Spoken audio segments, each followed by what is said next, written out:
Yeah.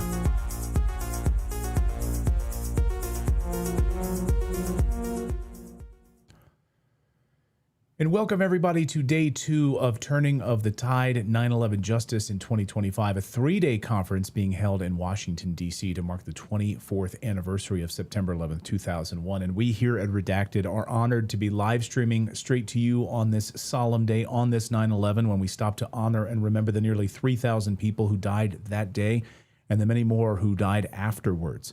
It's hard to believe that today marks 24 years since that fateful day. And for those of us who lived through that day, it feels so much more recent. We know exactly where we were, and it was so much more present in our lives. In part, that's because 9/11 changed everything. And we were just talking about it on our live show about the Patriot Act, the taking away of our civil liberties. It created the world we live in today. And in part, it's because 9/11 has been on the minds of millions of people in recent times, people all over who are now coming to question what we were, what happened that day. And to be sure, a small but vocal minority has been raising serious questions for a long time, and those questions have been heard by millions of people who've watched our show on a regular basis and are stunned that we are raising questions about what happened to Building 7, what really hit the Pentagon, what crashed in Shanksville, Pennsylvania. But only in recent years has the movement to bring about a new investigation begun to gain any traction in the mainstream. And I agree with organizers of this conference that we are in the midst of a turning of the tide. And all of us, including those you are watching right now, are making this happen. So thank you very much for making this happen. And thank you very much for watching this event and sharing it with your loved one. Now, as I said, it's a 3-day event. Today is day 2 of this event. Yesterday, we heard presentations of cutting-edge evidence by some of the leading researchers and advocates in the 9/11 truth movement. We also heard extremely encouraging remarks from Senator Ron Johnson, who laid out his vision for hearings that he will hold on 9/11 through the Senate Permanent Subcommittee on Investigations, which he chairs. Today, we're going to be joined by a number of great individuals. We were going to be joined by my friend Tucker Carlson. He was going to be here with me right now. However, of course, due to the senseless and tragic killing of Charlie Kirk, with whom Tucker was very close, he decided to cancel all public appearances. And in the coming days, he's not going to be doing any of those public appearances, and you can understand why. And he will not be joining us today. However, I understand that his 5-part documentary series on 9/11 will be released soon, and I'm deeply heartened to see Tucker has become such a vocal advocate for reinvestigating 9/11. Now, while Tucker will not be joining us today, we will be hearing from 9/11 family members, firefighters, legal advocates, whistleblowing intelligence professionals, 2 of the bravest members to ever serve in Congress, Congressman Curt Weldon, Congressman Dennis Kucinich, friends of the show who've been guests on Redacted, and we're thrilled about their truth-telling in the face of adversity and being denounced and called names for their willingness to get to the truth. And as they did throughout their careers, they stood side by side, even across the aisle. It didn't matter.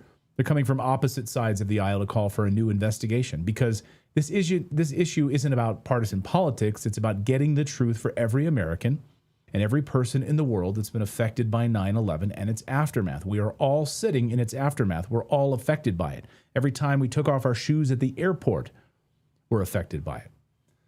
Tomorrow, there will be a day-long examination of the Pentagon attack by multiple leading researchers of the question, what did or did not strike the Pentagon that day?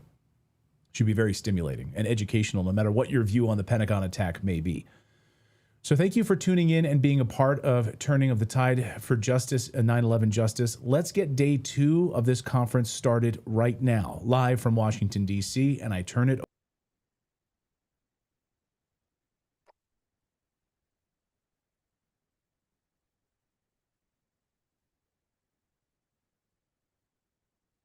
Thank you all for being here, and let me thank Clayton Morris and the team at Redacted for sharing a national and international audience with us, because he is correct.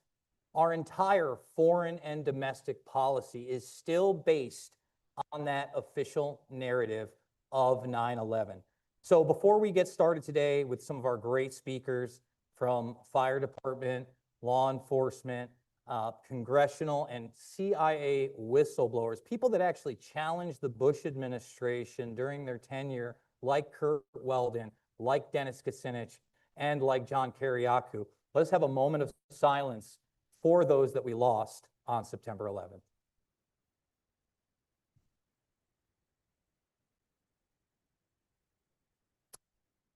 Thank you. So for those that don't know who I am, my name is Jason Bermas, and I've been involved with the 9/11 Truth Movement really since its inception. I started questioning 9/11 less than a year after the attacks, and then eventually fell into making some documentary films, Loose Change Final Cut, Fabled Enemies, that question those events. And later on, I will get into that aspect and where the movement was in the beginning and where we are today. But I can tell you right now, we need to take this opportunity on the 24th anniversary to ensure that more is done, something is done by that 25th anniversary. So to kick us off, I want to bring up Christopher Gioia from the Franklin Square Fire Department. He's going to be speaking for us amongst other firefighters. Let's give him a big round of applause.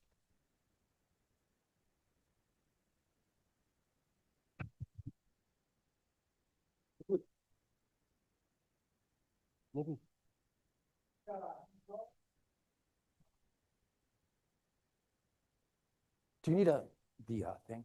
Do you need the guys? Oh, you don't. Okay. All right.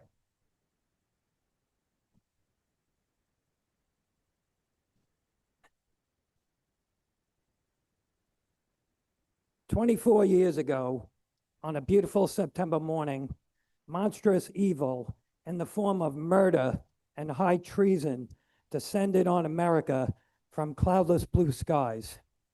In the span of a few hours, our country and our world changed forever. Who would dare contemplate such a brazen attack, let alone carry out such a complicated plot? The makings of the attacks on 9/11/2001 can be traced back to another similar plot hatched not by Muslim terrorists, but by our own military and the Joint Chiefs of Staff at the Pentagon in Washington, D.C. The year was 1962, and the plan was called Operation Northwoods. The false flag operation, which is literally the blueprint for the 9/11 attacks, included the hijacking of commercial American jetliners, which would then be swapped out for drone aircraft, which would be blown up by remote control. And it also called for the CIA to orchestrate violent terrorism in US cities, all of which were to be used to ignite and drum up patriotic support for an invasion of Cuba. The proposals were rejected by President John F. Kennedy, and the plan was shelved along with the general, who was headed the Joint Chiefs of Staff at the Pentagon. Fast forward 38 years. Lower Manhattan is shrouded in smoke from the fires that are burning where the Twin Towers once stood. The Pentagon has been attacked, and there's a hole in the ground in Shanksville, Pennsylvania. The country is in a state of shock, and yet the official narrative is already being fed to the public, anxious for answers. Enter L. Paul Bremer. Bremer was appointed chairman of the National Commission on Terrorism by House Speaker Dennis Hastert in 1999. On 9/11, Paul Bremer was also an executive of Marsh & McLennan, a company whose WTC offices were targeted by one of the planes. Coincidentally, Bremer was also on the board of Komatsu, a company which in 1996 had developed a nanothermite demolition patent that could demolish a concrete structure at high efficiency while preventing noise and flying chips. On the morning of 9/11, instead of going to work at his office in the Twin Towers and dying with hundreds of his fellow employees, Bremer shows up at MSNBC studios, not as an executive at Marsh & McLennan, but as a self-described counterterrorism expert. He's seemingly unbothered by the fact that his office has just been blown up and his coworkers have all been killed.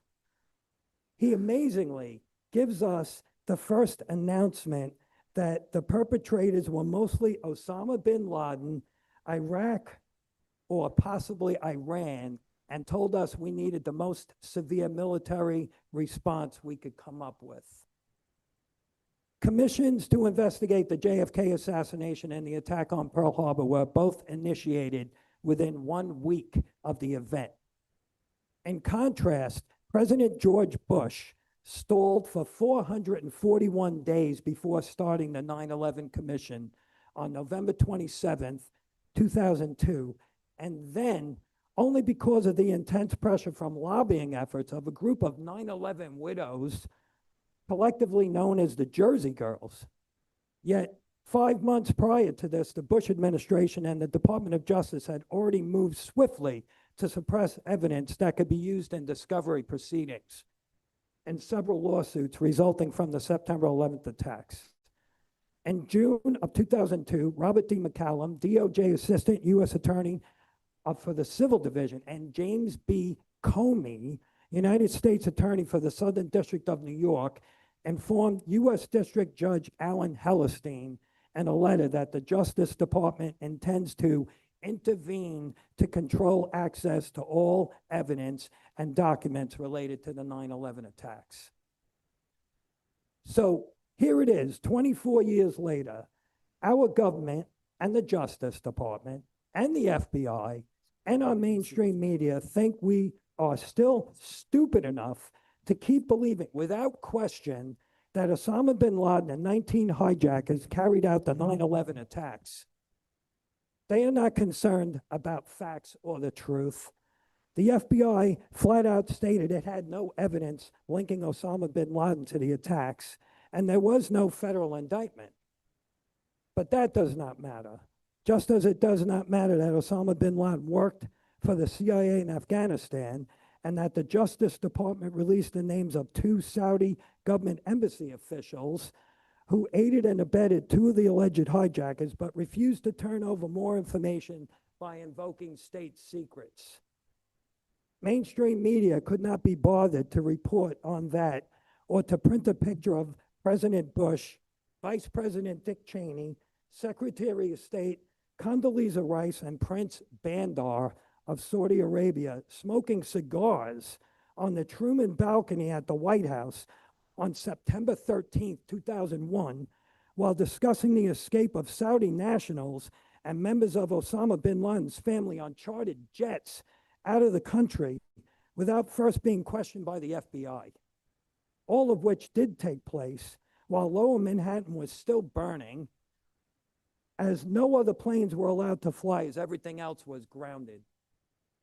And then there's NIST, the federal agency tasked with investigating the largest fire-induced collapses in world history of WTC 1 and 2 and Building 7, which the 9/11 Commission omitted completely from its final report, like it never happened.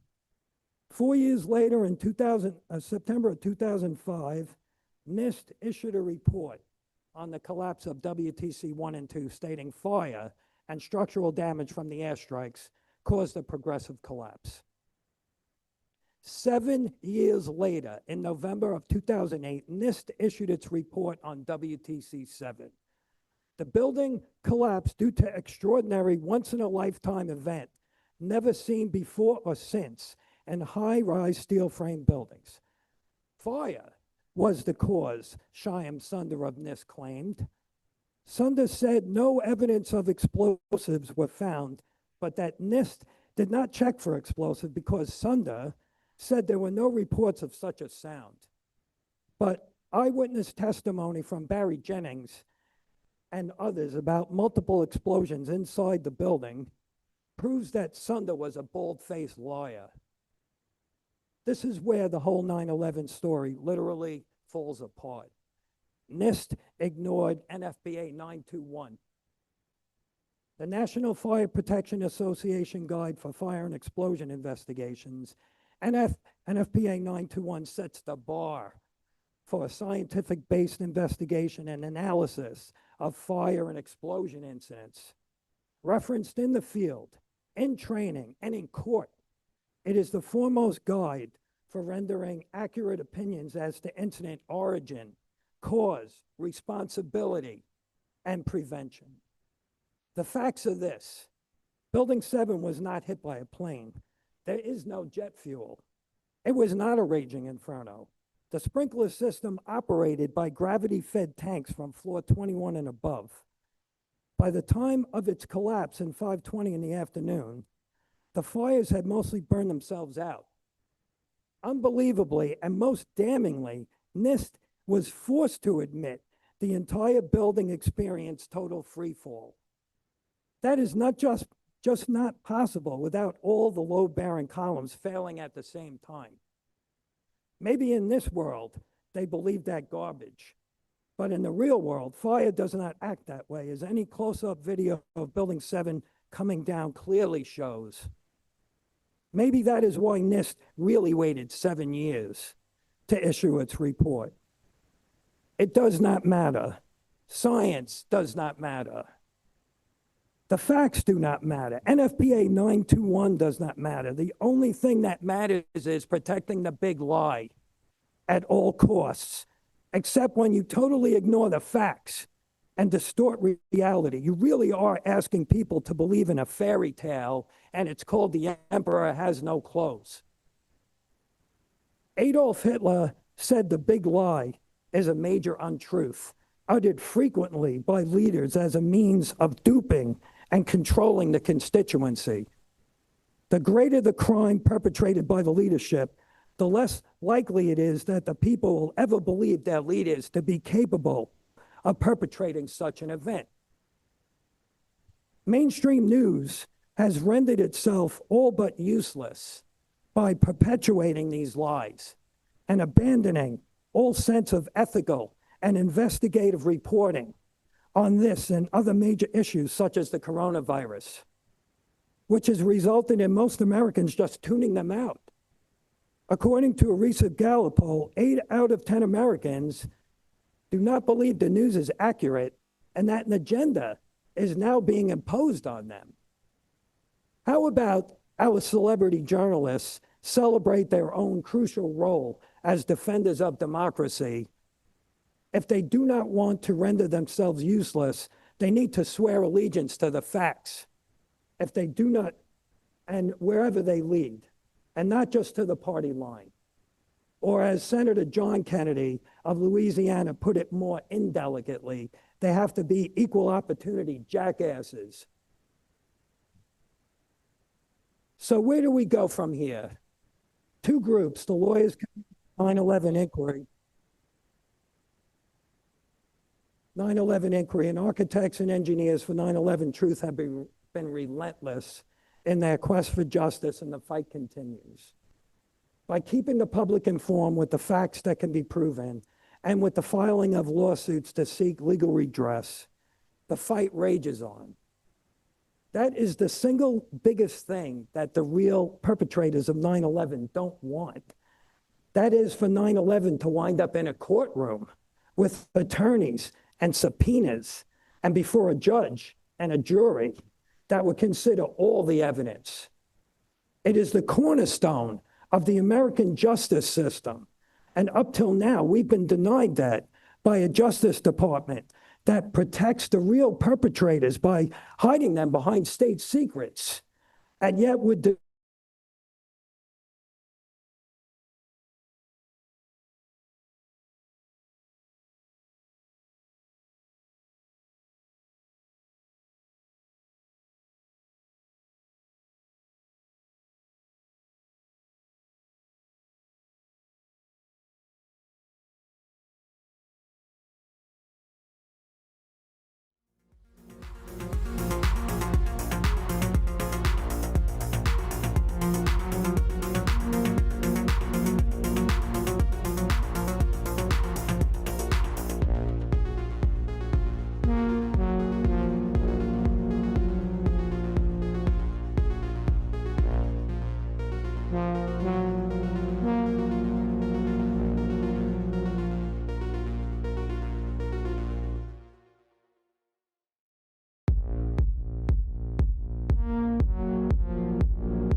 is this.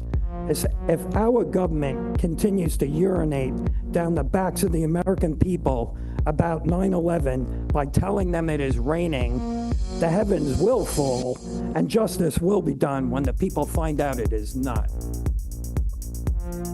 Thank you.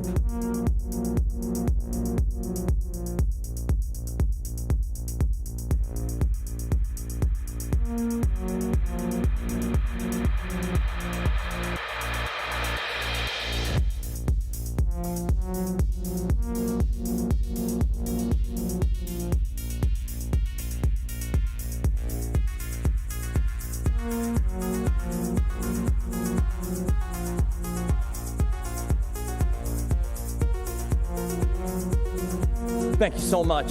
It is now my pleasure to bring up Curt Weldon. For those that are not familiar with Mr. Weldon, he was one of the very few people within the establishment to challenge the Bush administration and hold hearings regarding able danger and what the government actually knew about many of these hijackers prior. He's been doing a great podcast tour, talking about so much more. Mr. Weldon, thank you so much for joining us. Yeah, thank you. Thank you. Well, I came to say thank you to all of you for the tireless efforts you've put forward since 2001 to get the facts together for this country to wake up. My work with 9/11 began in 1993. You see, that's when I got this jersey, not in 2001. In 1993, Fire Commissioner Howard Shaffer invited me as a former fire chief and member of Congress to come up and visit the Trade Center and learn about the attack.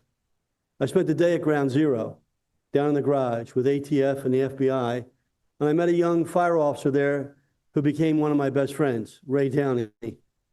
Ray took me through the garage. He showed me what happened. I learned from Ray. Ray was a former Marine, 5 kids. I listened to what Ray said. I went back to Washington that night. It was late. I got back about 10 o'clock, and I did a special order, which, as you know, was on C-SPAN. And about 11 o'clock at night after the special order, my phone rang in the office, and I picked it up. And the guy on the other line said, "Is this Congressman Curt Weldon?" I said, "Yes." And he said, "This is Mario Cuomo." And I said, "Yeah, and I'm Howdy Doody." He said, "Congressman, this is Mario Cuomo." I'm sitting in my office in Albany, and I watched your speech. And I want to thank you for spending the day at Ground Zero with our fire department when they were undergoing tremendous pressure to deal with the attack on the Trade Center. And I said, "Governor, you have my support. We'll do everything to help your fire department, and I'll listen to Ray Downey." And I did. I wrote the legislation for the Gilmore Commission. Ray was on the Gilmore Commission. So was Bill Genoway, fire chief from King of Prussia from my district. That commission issued 5 reports before 9/11, 5 reports about what to do. One of those reports dealt with intelligence. I happen to also be on the Armed Services Committee and the Vice Chairman of the oversight of all of our spending for the Defense Department, and the Chairman of the subcommittee overseeing all military intelligence and research, $180 billion a year under my control. That's when I learned about Able Danger. And that's when I learned about this top secret team over at Fort Belvoir that was doing cutting edge work that I briefed Ray Downey about. And Ray said to me, we need that, Congressman. 2 years before 9/11, not after, 2 years before 9/11. On November the 4th of 1999 in my office, I had Deputy Secretary of Defense John Hamre, the Deputy Director of the FBI, and the Deputy Director of the CIA in my office. And I handed them a proposal to create the NOAA, the Fusion Center. Hamre said, I need it. The country needs it. I'll manage it. I said, I'll get it funded. The FBI said we support it, and the CIA said we don't want it, and we're not going to support it. I put language in 2 successive defense bills. Now remember, all of this is before 9/11, not after. Not after.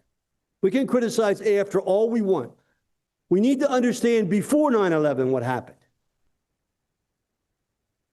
When 9/11 happened, you're going to hear tonight from firsthand account of Lieutenant Colonel Anthony Shaffer, who represents 4 intelligence officers, my friends, who are all talking publicly now. They're not making up stories. They're talking about their jobs. And like me, they'll take polygraphs. We understand your message. When I decided to go public back in January of this year, when Donald Trump took away the security clearances of the 51 that had hurt my family, my daughter and my other children, I said, now I'll talk. I've done 13 podcasts with 20 million views. And I talked to your people, led by Richard and your teams, and I said, now it's time to broaden your base. You cannot win this battle by logic. It doesn't work. Yeah, you can stand here and argue about the physics of building. That's not going to make it happen. Example, my first term in office, the Speaker's office catches on fire. 2 doors from me, I'm a firefighter. I go down, kick the door open, crawl in to make sure the staff was out while my staff's calling the alarm in. The entire suite burned in the Longworth building. Go down and look at it. No sprinklers, no detectors, no alarm system. A violation of the Life Safety Code 101, which I knew inside now because, you see, I'm a firefighter. I was a fire chief. And for 18 years, I ran the program for the largest insurance company in North America on training people that inspect buildings. That was my job. And I knew that building was a fire trap. Now, you expect those people in Congress, those 540, to work off of logic when they were working in buildings that were fire traps. It ain't going to happen, folks. It ain't going to happen. So, my point in coming tonight, and I'm going to give you some more in-depth comments in a moment, is to broaden your base. And I brought some people with me to help you. You're the leaders to help you. You met one of them last night, Ron Johnson. He called me on Easter Sunday. I didn't call him. He called me at my home. He said, can I meet with you? I met with him. I met with Ron 5 times now. I briefed him. I introduced him. Ted's doing a great job as your coordinator. You had him last night. He was here. I was here listening. And they met with him in the afternoon yesterday. That's very important. Tonight you're going to hear from other members of Congress from both parties. But you've got to go beyond the members of Congress, and you've got to reach out beyond just the great work of Tucker and the great work that's being done by Redacted and Clayton Morris, whose podcast I did, to the mainstream media. So the first person I'm going to introduce to you tonight is from the mainstream media. You never had that before at one of your conferences. This man worked for ABC TV for 34 years. ABC TV. Not Fox, not CNN, not a podcast, ABC TV. He was the prime anchor in Philadelphia when I was a member. He traveled with me to every tough issue and disaster I went to. He was at the World Trade Center. He went with me to Kuwait, to Hurricane Andrew in Florida, to Hurricane Katrina down in New Orleans. He was there. And now he's supporting you. That's the expansion of the base. That's the expansion of the base that we're going to build to help you get the result that we all want. This gentleman is, in my case, in my opinion, one of the top media stars in America. He was an icon in Philadelphia, 34 years ABC. Today, he trains new reporters for one of the major national networks. Please welcome Dan Cuellar.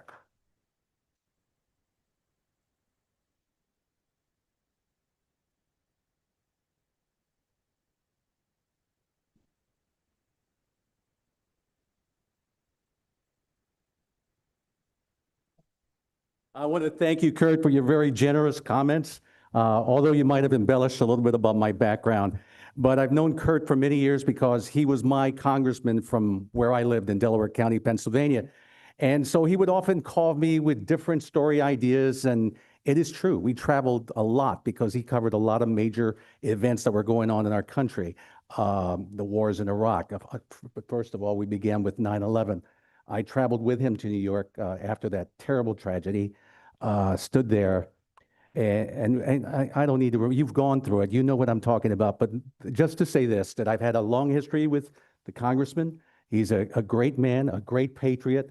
I've known him for many years, and I want you to know that you opened my eyes, Curt, to what really happened on 9/11 and began to start questioning everything that our government did or didn't do, because that's just as important as what they did. So let me just begin that 24 years ago, the skies, as you know, fell silent, and our nation stood still. We lost 2,000, as you know, 2,977 lives, countless dreams, and a sense of security that we thought was unshakable. Yet, even today, as you've heard in the last 24 hours, the full truth of 9/11 remains out of reach. And I have to ask, why?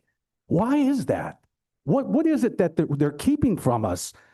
And by the way, thank you for joining us here in Washington to remember, reflect, and demand answers on this very somber 24th anniversary.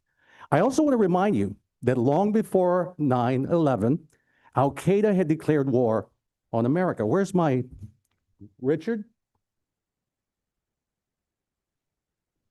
Oh, where's that pointer? Where? Oh, no wonder I didn't see it. Okay, there we go. Long before 9/11, Al-Qaeda had declared war on America. Their attacks grew bolder and the warnings were clear. In 1993, a bomb shook the World Trade Center, killing 6 and injuring thousands. In 1996, 19 airmen died in the Khobar Towers bombing in Saudi Arabia. In 1998, our embassies in Kenya and Tanzania were attacked, claiming another 224 lives. In 2000, 17 sailors perished when the USS Cole was bombed at Yemen. A tragedy compounded, listen to this, by an intelligence report that never reached the ship's commander. Each time warnings were missed, intelligence was ignored, and the enemy grew stronger. But nothing illustrates this failure more than Able Danger. Able Danger, as you heard Curt allude to, was a bold U.S. Army intelligence program that identified Mohammed Atta and his 9/11 plot a full year before the attacks. Let me repeat that. A full year before the attacks. And its heroes like Lieutenant Colonel, is he here yet? Lieutenant Colonel Tony Shaffer and others, and of course, Congressman Curt Weldon, that were risking everything to sound the alarm. Yet, instead of action, they faced silence. Pentagon lawyers and bureaucrats worked ruthlessly to dismantle this program just months before 9/11. And I have to ask you this question. Why? Why? Why would they do this? You're not going to believe it. Maybe you will. Because of politics. And a policy that you may have not heard about, the so-called, Curt knows about it, the firewall. This wall, authored by then Deputy Attorney General Jamie Gorelick, blocked intelligence agencies from sharing critical information with the FBI, stopping Able Danger's warnings from reaching those who could act. Oh my God, that is so aggravating. So it makes you so angry. And then when the 9/11 Commission investigated, listen to this, they never mentioned Able Danger. Not once. Then there's our good friend, Sandy Berger, former National Security Advisor. In 2003, as he prepared to testify before the commission, he was caught stealing and destroying classified 9/11 documents from the National Archives. I ask you this question. What truths were lost in those pages? What else remains hidden? For 24 years, for 24 long years, the US government has withheld thousands of pages of evidence, information that could answer lingering questions about what happened and why. Now, I've long maintained that on 9/11, we were not defeated by Al-Qaeda alone. We were defeated by our own government's failures, bureaucratic infighting, misjudgments, and a refusal to face hard truths. But today, we must act. The families of the victims, the heroes, and you, the American people, deserve answers. We must demand an independent presidential commission on 9/11, one free from politics and conflicts, to uncover the full truth, hold those responsible accountable, and ensure our nation is never again left vulnerable. And I was encouraged yesterday by Ron Johnson. I like what he said. He said, you know, you guys need to work collectively, get a plan together so that we can conduct these hearings and make sense to the American people. That makes all the sense in the world. So that encouraged me. So let me just say this too. This is just not about the past. It's about securing our future. Let us honor the 9,977 lives lost and the many more in the wars that resulted. The heroes who run towards danger and the families still seeking answers by demanding this commission. And we should not let down. Together, it is my solemn prayer that we can uncover the truth, rebuild trust, and ensure that this tragedy is never repeated. For them, for us, for our future, let's act now. Thank you.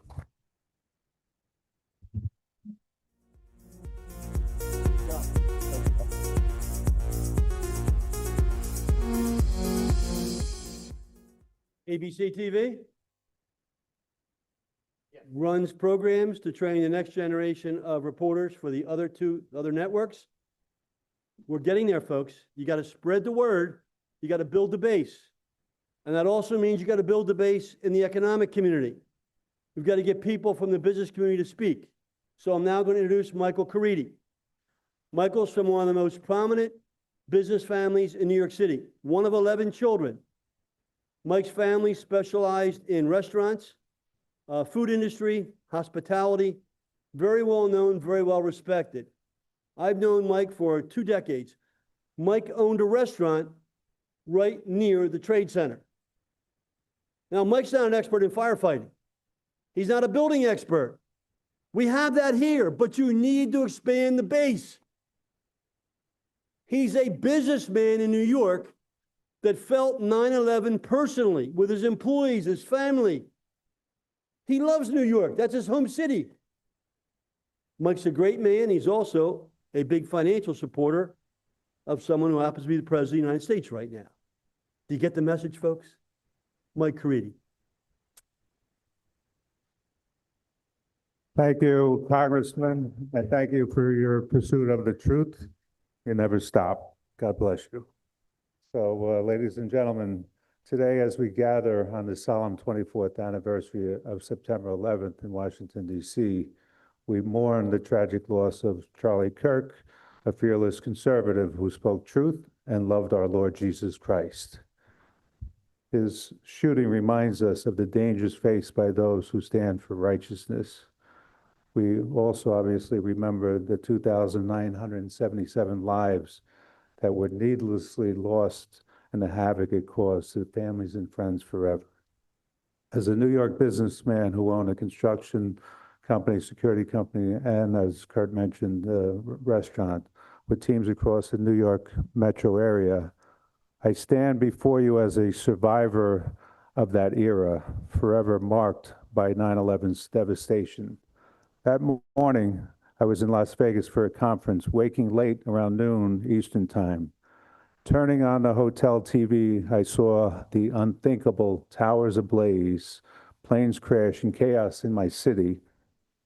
I thought it was a movie, but the anchor's trembling voices confirmed the nightmare. Panic hit. I called my home and Brooklyn office repeatedly. No answer. Lines were dead or jammed. My construction crews worked near the financial district. My security teams guarded buildings throughout the metropolitan area. Were they safe? I called other family and friends. Nothing. The unknown was suffocating. With flights grounded, I couldn't wait. I leased a car in Vegas and asked a colleague to join me, promising to fly him back later. We drove 2,500 miles across deserts and mountains nonstop, fueled by AM radio updates and gas station whispers. 3 days blurred, taking turns to sleep while the other drove, haunted by what awaited. Was New York gone? The surreal dread clung to us. Arriving, reality crushed me. Brooklyn streets were ash-dusted, the air thick with smoke. My office stood, but the toll was heavy. We lost colleagues, good people caught in the wrong moment. Survivors, firefighters, security teams, construction workers carried scars, seen and unseen. Families shattered, children and spouses left grieving. The city's pulse faltered. Shockwaves of grief and fear rippled outward. My business collapsed. Corporate projects froze. Construction sites idled. Security contracts vanished. For nearly a year, work stopped, forcing layoffs and cutbacks until my construction company folded. A decade-long dream lost to 9/11's fallout. Yet, in darkness, we saw humanity's strength. Strangers became heroes, communities united, America stood resilient. We rebuilt not just for structures, but lives stronger and vigilant. Today, we honor the 2,977 lives lost, the courage of first responders, and our nation's spirit. We seek truth of 9/11. In retrospect, nothing makes sense. Buildings don't implode from a hit on a higher floor.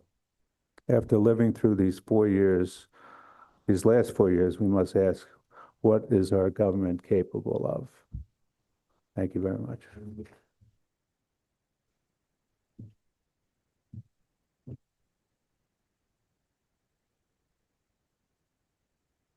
Thank you so much, gentlemen.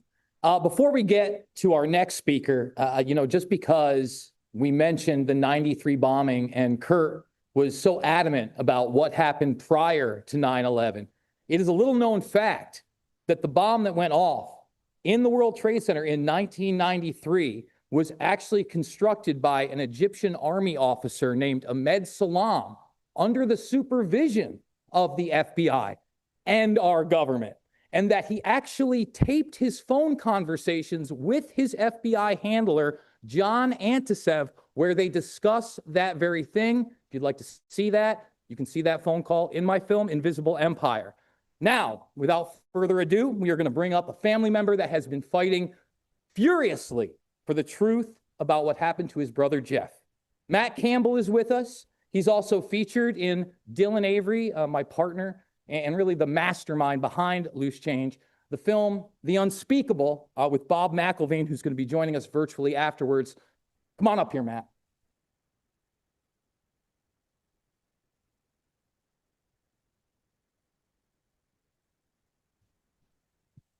Thank you so much for being here.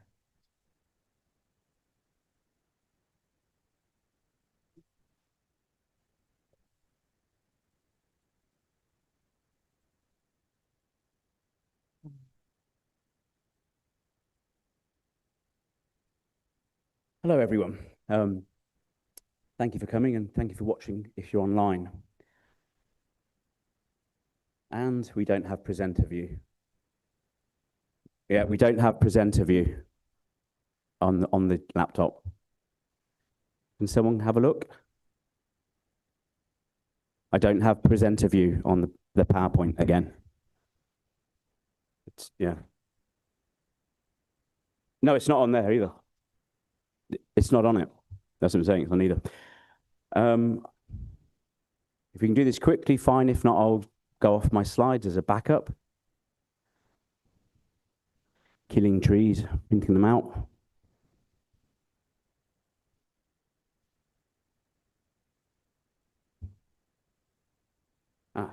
Okay, that's good.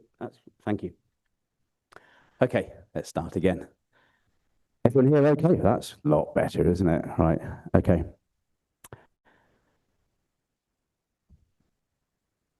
This is the story of my family's fight to secure a proper investigation into my brother's death, his murder. Many of the British victims of 9/11 were on the 106th floor of the North Tower at a conference organised by the British company called Risk Waters. 10 Brits were killed at that conference, 8 were employees, 2 were conference attendees. Geoff was one of those attendees. And this clip, taken from a boat on the Hudson River 24 years ago today, is probably the last seconds of his life. Geoff with a G was just 31, a year younger than me. He was intelligent and successful at everything he did. He was athletic. He played badminton for England as a teenager. He played chess to a high standard, often beating our younger brother Rob, who himself played chess for England as a junior. Geoff always had time for people. He enjoyed life and was fun to be around. Mum and Geoff were very close. That's a photo of them taken on Mother's Day in 2001. It's not been easy over the last 24 years. I still miss him. We all do. Okay, I'm going to be talking about stuff in the UK. When someone has a death that was violent, unnatural, or the cause is unknown after a post-mortem examination, an inquest is held in the UK in a coroner's court. And nearly 3,000 people were killed on 9/11. Most suffered a violent death. 67 were British victims, citizens, and families need answers. And an inquest is a court investigation into a death. It doesn't assign blame, it establishes the facts: who died, when, where, and how. In January 2013, a joint inquest was held into the deaths of 10 of the 67 British victims. All were from the North and South Towers. 4 of the victims, including Geoff, were at the Risk Waters conference. 3 of the victims were heavily fragmented, like Geoff. His remains had been identified up to this point in 2002, 2004, and 2008. Tiny fragments, a handful of small bones, part of his jaw, 3 teeth, his ear, part of his face, his hair, and his scalp. Horrific, really. Less than 5% of his body has been identified in total, and I'll come back to that on a later slide. However, one victim from the 106th floor was 86% intact. His father is on record at the inquest, struggling to comprehend how nearly all the 10 British victims, not just those from the 106th floor, were so fragmented. It was a shock to him, as his son was so complete. What can cause that range of and degree of fragmentation? The coroner didn't look into it. I'll try not to laugh while I go through this bit. This is the UK investigation. The UK coroner relied on a report prepared by the British Police SO15 Counter-Terrorism Command Unit. The report is astonishing. A 1-page executive summary, that's it.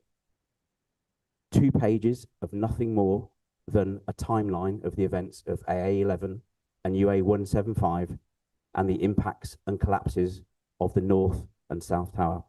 And finally, a rather peculiar 1-page summary from the FBI regarding the prosecution of Zacarias Masui. 4 pages. Essentially a cut and paste, a very small cut and paste from the US. No investigation whatsoever. No evidence relevant to the crucial issue of causation of death was put forward. The inquest lasted less than 2 hours for all 10 victims, of which only 3 months was spent specifically dealing with my brother's life and his death. They even ignored his 3rd set of remains identified in 2008. There was no press coverage whatsoever. Inquests are not supposed to be about going through the motions. Now, this is what the coroner concluded. If you can see it on the screen, ignore the wrong year of death, 2011. Medical cause of death, multiple injuries. In the US, you call it blunt trauma. And it was in an unlawful killing in an act of terrorism overseas. Now, although the scope of an inquest is relatively narrow, applying a broader narrative to the circumstance of death is now common. So the narrative conclusion stated, at 8:46 on the 11th of September 2001, the deceased was on the 106th floor of the North Tower of the World Trade Center when an aircraft, AA-11, was deliberately flown into the building, causing its collapse at 10:28. This event was part of a coordinated attack by the Islamist militant group Al-Qaeda. Now, my family is only challenging the conclusion that the plane's impact and fire brought down the tower. However, in a new inquest, we would ensure that the coroner has to evidence all statements given in any narrative conclusion. So I want to return briefly to the degree of fragmentation my brother suffered, along with many others. These are the latest stats from September the 1st this year. So you've got nearly 22,000 body parts, and according to the Office of the Chief Medical Examiner, 5,000 of those fragments are less than an inch in size. And there have been 3 new identifications this year. The year before, just 1. The year before, 2. And I think in total, there's only been 14, 15 new identifications in the last 10 years. So unless there's a massive leap forward in technology, I suspect the majority of the 40% of victims, that's 1,100 people, will remain unidentified. I want to show in a bit more detail just how fragmented many of the victims were. Now, this chart is adapted from a paper published in the Forensic Science International Journal. There's actually an error. I got ChatGPT to do this, and it's got the numbers wrong. It's bad at maths. So if you look at the first 2 columns, I say here on average 30% of the identified World Trade Center victims had less than 5% of their bodies recovered. Actually, it's closer to 25% for World Trade Center 1 and 28% for World Trade Center 2. But what you need to think about is that's of the victims who have been identified. If you then take into account the 1,100 not identified, the true figure is probably at least 50%. This illustrates the extreme fragmentation of victims. The degree of fragmentation isn't normal in a building collapse. I've seen photos of victims in situ from building collapses, from earthquakes, etc. The victims are crushed, but essentially whole. Okay. So, although this is odd to say in front of a mostly US audience, I've always thought for the last 10 years or so that the quickest way of getting the evidence for controlled demolition into a court of law is via an inquest in the UK. I still think it's the best chance, but it certainly hasn't been easy nor quick. So Section 13(1)(b) of the 1988 Coroners Act provides a statutory route for reopening an inquest where it is considered that it is necessary or desirable in the interest of justice for another inquest to be held. And many, many families in the UK have used this mechanism to reopen a loved one's inquest when new evidence has come to light.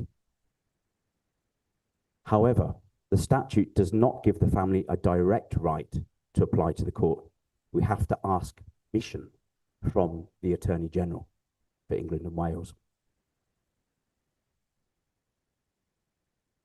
So at every stage, which is so frustrating, I don't know if it's different in this country, but we're talking lower courts at the moment. We've had to ask permission to move forward.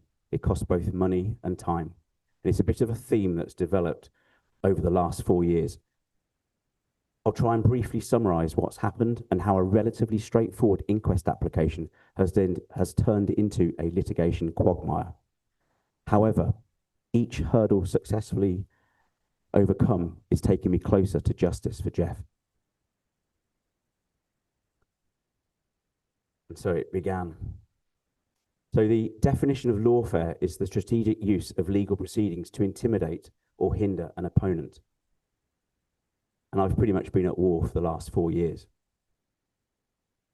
So here's a very quick recap for those that don't know a little bit of the history of what I've been trying to do. In the summer of 2020, with architects and engineers for 9/11 Truth's help, work began preparing an application with my barrister, Nick Stanage, from Doughty Street Chambers in the UK. Ted Walter spent many hundreds of hours working on that application, and he still continues to this day to help me. Thank you, Ted.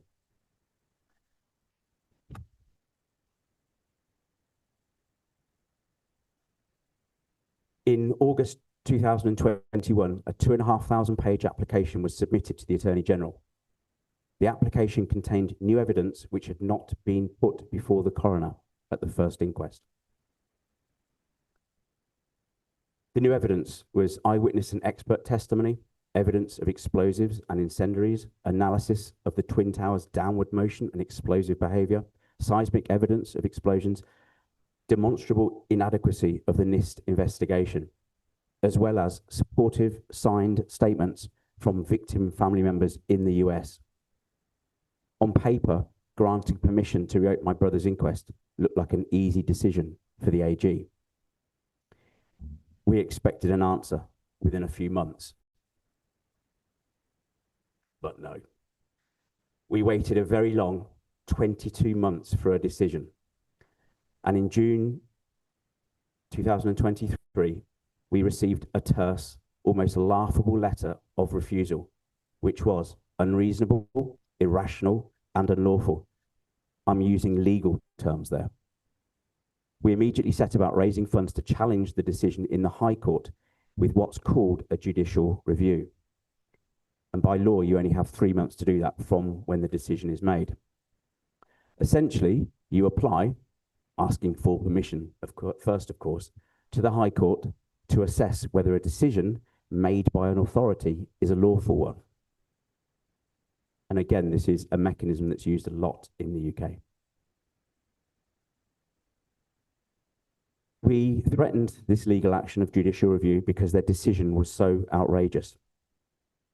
And they had no choice but to withdraw their decision because they knew they would lose. They said they would make a new decision in due course, and there was nothing we could do about that. 4 months later, in January 2024, we received a second refusal. To be honest, this one wasn't much better. And again, we had no choice but to go down the path of judicial review. 3 months to raise yet more substantial funds and submit an application asking for permission. And again, with the generous support of the public, we made it just in time. The application was filed and served with only minutes to go to the 3-minute deadline. It's almost impossible to compete against the unlimited resources of the AG. However, there is a mechanism, and we used it. We applied and got a time extension to finish completing the lengthy application, which took us until September 2024. Now it was running into 9,500 pages. The Attorney General submitted their grounds in October 2024, and for the first time used the defence that their decision is non-justiciable, i.e. they're above the law. The courts can't look at their decision. It's their trump card, if you like. No pun intended. We awaited the court's decision. So in December of last year, the judge who looked at our application the very unusual step of ordering a preliminary issue hearing. Now, the preliminary issue was that of justiciability, i.e., are the Attorney General's decisions reviewable by the courts? That had to be decided first before the court looked at our 9,500 page application for permission for judicial review. Remember, all this started with a standard request to reopen an inquest. And we are now looking at funding and fighting an almost abstract bit of constitutional law that frankly was something I feel that the judiciary and the government should sort out amongst themselves. Let them step outside and fight it out. Talking of being outside, that's a photo of my lovely 80-year-old mum and me outside the High Court in June this year. What's rather alarming to me, and I reflected on it a few days ago, is I'm actually my mum's age now when my brother was murdered. I hope I'm not still fighting for truth and justice when I reach 80. So, the preliminary issue hearing. To increase our chances of success at the High Court in what had become essentially a constitutional matter, I not only had a proper haircut and wore a suit, but I also engaged a King's Counsel barrister for the first time. I had to, as the Attorney General had engaged their best KC, Sir James Eadie. That's the government's go-to man for all big government cases. Now, the one-day hearing was held in front of two judges. One was a young, progressive judge who had actually ordered the preliminary issue hearing in the first place.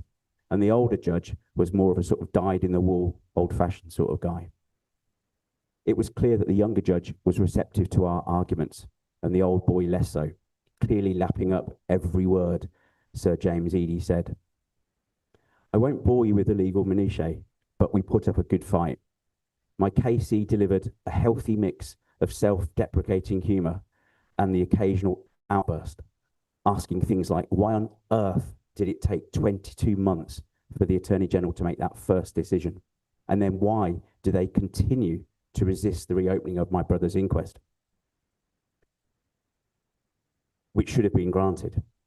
My KC even mused out loud at one point, has a trade deal been promised with President Trump if the British government prevents my client's family from seeking justice?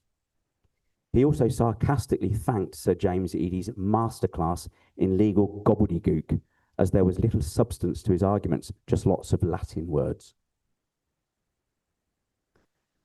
Anyway, the ruling was handed down a couple of weeks later on the 1st of July this year. And it said that the High Court was bound by a previous legal case and that the Attorney General essentially remains above the law. So we lost.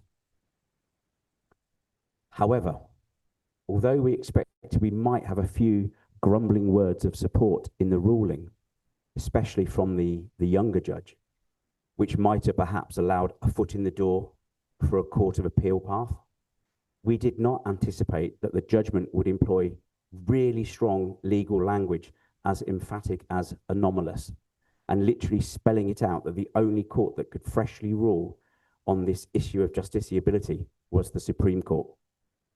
So strong, in fact, was the wording in our favour to appeal to the Supreme Court that we took the unusual route of applying for what's called a leapfrog certificate. Now, if successful, a High Court judge would grant a leapfrog certificate permitting direct appeal to the UK Supreme Court, bypassing the Court of Appeal. This time we're under tremendous time pressure to both raise the necessary funds and make the actual application itself to the High Court, because you only have 14 days from when the judgment is made. Again, we filed the application with minutes to spare on the 15th of July.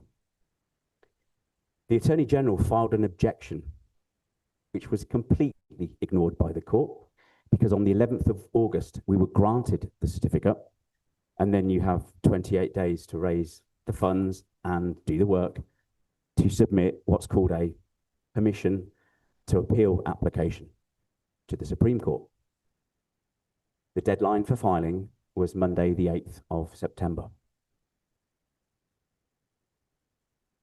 I'm pleased to say that we raised the necessary funds and the permission to appeal application was submitted on Friday, the 5th of September.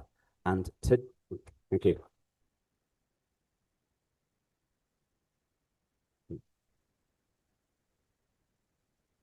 And today, 24 years on from when my brother was murdered, we served those files on the Attorney General.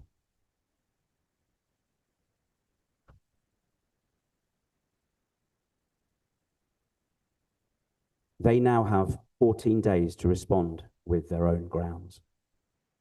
To be honest, there's not a lot they can add to the weak objections they already filed opposing the leapfrog certificate application, which the High Court judges completely ignored.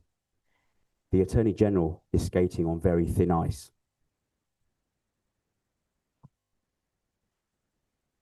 Yet, desperate to retain his archaic powers, where his fiat or permission is required. The only other person to enjoy such immunity is King Charles III. One only needs to look at historic high-profile cases to see why he chooses to use his trump card when it is useful to cover up the truth. Bloody Sunday, in 1972, British soldiers shot dead 13 unarmed civilians in the north of Ireland. The first inquiry was widely dismissed as a whitewash. Families sought fresh inquests, but the Attorney General's powers blocked them for decades. It was only after the Savile inquiry in 2010 did prosecutions proceed. Both the British Army and government were involved in that cover-up. Take the Hillsborough football stadium disaster, where 96 football fans died in a crush. The 1991 inquest returned accidental death verdicts. They excluded key evidence. Families made Section 13 applications for fresh inquest. All were refused by the Attorney General, immune from judicial review. You couldn't challenge that decision, those decisions. Only in 2012, after the Hillsborough Independent Panel report, were new inquests ordered, finding this time unlawful killing. Both the police and government were involved in the cover-up this time. Now, in both cases, the truth came out because of political pressure and independent inquiry and the relentless fight by victim family members. If the AG's immunity had been removed and their decisions subject to legal scrutiny, families would have had truth and justice much sooner. This is why what I'm doing is so important, and it has to be decided in the Supreme Court. It's not just an issue that concerns me and my family. It affects any family fighting for truth and justice. So, as it stands, our application will be put in front of a panel of 3 Supreme Court judges who make a decision on whether to grant an appeal hearing or to refuse permission. The odds strongly favour it being granted, in my opinion, simply because the application has already been through the High Court who issued the certificate, rather than this being a kind of out-of-the-blue Supreme Court application. Add to that the fact that the judge, remember the younger one, who actually ordered the preliminary issue hearing in the first place and then granted the leapfrog certificate, is actually the chair of the administrative courts entrusted with overseeing modern judicial review. His decisions carry a lot of weight. So finally, let's have a quick look in the future. If permission to appeal is granted by the Supreme Court, and if we can raise the substantial funds required for this next phase, we'll be at the Supreme Court for an appeal hearing in the late summer of 2025, just ahead of the 2026, just ahead of the 25th anniversary. If we succeed at the Supreme Court, the case goes back to the High Court, and I would expect the judicial review to be heard sometime in 2027. If we win the judicial review, then Geoff's inquest would be reopened sometime in 2028-29. And for the first time, evidence of controlled demolition of all 3 towers would be properly examined in a court of law. This journey has taken years. I hope Geoff finally gets the proper inquest he was denied almost 3 decades after 9/11. That is the long road to justice we are on. And I'll leave you with this thought. Thank you.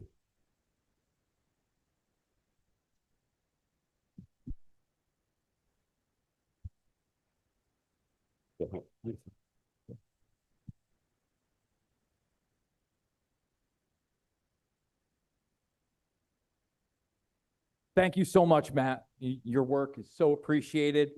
And early on in his presentation, I'm probably going to be throwing little nuggets like this out throughout. He mentioned Zacarias Moussaoui. Many forget Zacarias Moussaoui was the one who was charged as the 20th hijacker. Once again, little known fact, at that trial, they made him wear a stun belt so he would not speak out in court. Quite the precedent to set. Remotely, we are about to be joined by yet another family member whose efforts have been completely tireless. Okay, we'll get to Bob McIlvaine in a moment. But before that, we've got Bill Brinnier. He was the best friend of Frank DeMartini. And Frank DeMartini is actually featured in our film Loose Change Final Cut as the engineer that talks about the fact that the World Trade Center could take multiple jumbo jet airliner hits, and it would be like a pencil poking through a screen door. Let's give it up for Bill Brinnier. Thank you, sir.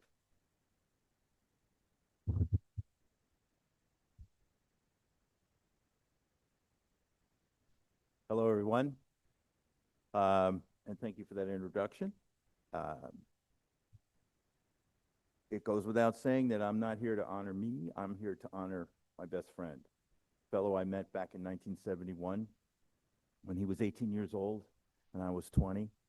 We were students at Pratt Institute in Brooklyn, New York, in the School of Architecture. And at the same time, I was also a member of the United States military in the Army Reserves that I had joined in order not to have to go to Vietnam. And I was an active member of the anti-war efforts to stop the war in Vietnam. Frank helped me and to participate in many anti-war events, one of which was here in Washington. In May of 1971, on May Day, we decided if the government wouldn't shut down the war, we would shut down the government. So we came down and there was an encampment, and long story short, I was arrested, but I did make it back to New York. So fast forward to 1993, when the infamous bombing, the first bombing of the World Trade Center took place. Frank and I had both completed our education, had done our service under the guise of licensed architects, had sat for the exam, and we were now licensed architects out on our own. He kind of jumped the fence. He wanted to jump the fence. I had jumped the fence. And he found a little ad in the New York Times for an architect member of the damage assessment team at the World Trade Center. It was placed by Leslie E. Robertson, who was had the contract with the Port Authority for the maintenance of the structure at the World Trade Center. And Frank interviewed for the job and took the job. It was a temporary 6-month assignment.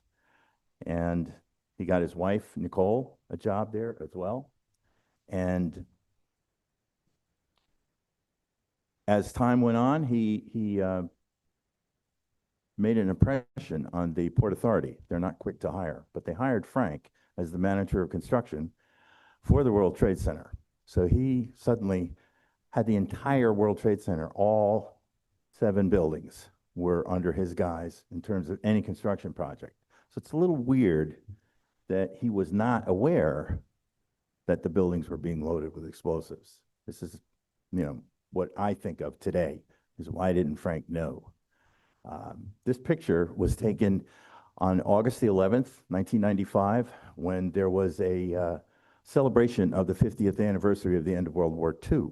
And there was a flyby of all World War II aircraft up and down the Hudson River. And Frank was instrumental in getting my brother and I, treating us to an afternoon on the roof of the World Trade Center of the North Tower, which nobody gets to go to. The observation deck was on the South Tower. And we were up there with I think it was a 65 millimeter lens taking pictures of these airplanes. So I want to honor Frank in that the day that it happened, I was on my way to work, and I came around the corner in New Jersey on the Jersey Turnpike and looked across, and the North Tower looked like a chimney. All this black smoke was rising out of it. And I was in panic. And I had my little cell phone. I called Frank, no answer. I called his wife, no answer. I knew she had just gotten back from visiting her family in Switzerland. And Frank was eager to have her back. Turns out Frank and Nicole she still worked for Leslie E. Robertson with Lyra on the 35th floor of the South Tower, and his office was on the 88th floor of the North Tower. He had a beautiful office with 3 beautiful windows that looked out on the Statue of Liberty. She was just getting up to travel down the elevators, cross the plaza, and up the elevators of the South Tower to her job when the first plane struck the North Tower. And she said, Bill, the building, it went whoomp, whoomp, whoomp, whoomp, whoomp, whoomp. All the ceiling tiles fell out. All the sprinklers went off. Smoke started to fill the floor. It was bedlam. The department that he ran occupied the entire floor, so they quickly got everybody in the conference room. There was one conference room in the corner that didn't have any smoke. And Frank and a buddy of his went and scouted out the 3 stairwells, found out that stairwell C was clear, and they directed everybody down. His wife led the crowd, screaming at the top of her lungs to Frank to please follow, because she knew that he was going to go up, which he did. He got 12 people off the 89th floor. They continued up and made it to the 90th floor. They had to break in with crowbars. They had to break through the sheetrock. The doors were just jammed shut because it was 1 floor below the actual impact zone. And they got 6 people off of the 90th floor. Those 6 people were Germans, just like Geoff Campbell's brother, Matt. There were other national people, people from other countries were in the building. And we didn't find out about them until several years later. There was an article in Der Stern, the German news magazine, about these 6 people who recanted their story of being saved by Frank DeMartini.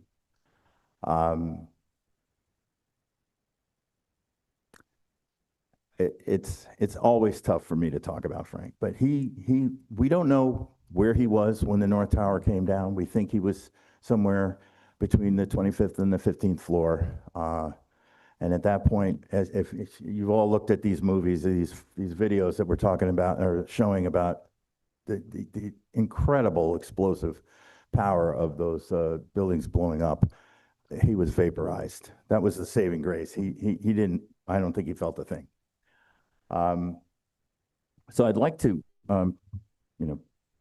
this is Frank sitting at his desk in the World Trade Center. You can see the magnificent view he had behind him, and just before, in January of 2001, he convinced a gal at the History Channel that they should do a special on the history of the World Trade Center. This was going to be Frank's moment in the sun, his 15 minutes or seconds of fame. And it took him, they actually did it, they got it produced, and it was supposed to air in June of 2001. And something came up, they didn't air it. It was supposed to they'd go off again in August of 2001. It didn't air, something came up. Well, then 9/11 happened, and in October of 2001, this aired.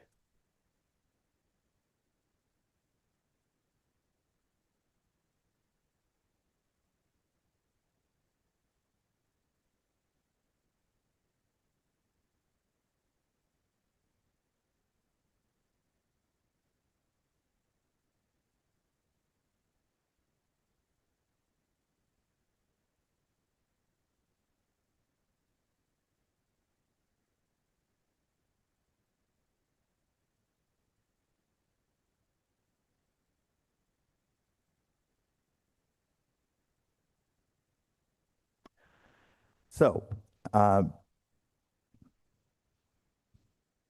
agree with him on the strength of the building was phenomenal. You know, that's what we learned in school when we studied structures, the strength of steel. I mean, I could go on for days. There's been a lot of talk about, you know, what actually happened and how it was brought down. But suffice it to say that a building that was built to withstand a hurricane wind force of 140 miles an hour, that is a force that is far beyond any jet, no matter how big it is, hitting the side of the building. These buildings were incredibly robust, and it was physically impossible for a mere jet crashing into it to bring it down. It was built to withstand that kind of load. So the title of my talk here is what searching for 9/11 truth means to me. You know, what is it? What does it mean to all of us? You know, we all have a stake in this. It's been said over and over tonight, or last night and tonight, that the overall effect of 9/11 is still with us today. You know, we live in a war economy. And it's been admitted by President Bush when he was in the White House that you know, the United States couldn't exist without its war economy. It's endemic. It's all inclusive. It's such that if we don't do something about it, it's going to consume us. I search for I search for answers. When it first came down, when I saw it on a TV screen, the building coming down, I said, that's impossible. Can't happen. You know, so they did get me for a while. You know, I kind of calmed down. I said, okay, maybe. But within 2 years, I was like, no, this isn't true. There has to be something. So I started looking online. The internet was not as robust as it is today, so it took some doing. But I eventually found the website of Richard Gage, and I was one of the early signers. And I told Richard that you know, I was friends with Frank, and I gave him my story, and he said, "Ooh, I got to talk to you." So we did get together, and so I've had a relationship with Richard for years. You know, I met Ted Walter as well at about the same time, and we've had a continuous relationship. But I have been so thirsty. You know, have been searching and searching. You know, Aaron Good, when he spoke last night, that's the kind of search, and that's the kind of in-depth analysis of world events and what makes this world tick that intrigues me. That's what I'm hungry for. And I'm trying to find peace. You know, I feel like that I'm a loyal and patriotic American. You know, I did everything by the book. I was a Boy Scout. I was a acolyte in church. You know, I did everything. And I still have that feeling, you know, that this country belongs to all of us, not just the people at the top, not just the people that perpetrated the events of 9/11, and that put that to a use to get the country's blood up and get us engaged in war, and it worked like a charm, you know. For all the sadness that it brings me, what they did, I'm so curious to find out how they did it. You know, how did they pull this off? It was an incredible thing. It was impossible that it could have been done by a scrappy band of Al-Qaeda, you know, terrorists and, you know, holed up in a cave in Afghanistan. This was something that cost probably billions of dollars to pull off. And it took years, if not decades, to pull it off. You know, this is something that's deep-seated. I'm sure it was compartmentalized, just like the Manhattan Project that built the atomic bomb. So there's no question that, in my mind, that something like that was going on. I find peace. I find peace, inner peace, in understanding how the world ticks and knowing what's going on around me. I choose to stick my head in the sand. You know, I open up my mind, and this crowd, this movement, this is me. This is what I'm all about. This is what makes me tick. It makes me want to get up in the morning and find out more and discover as much as I can. Thank you.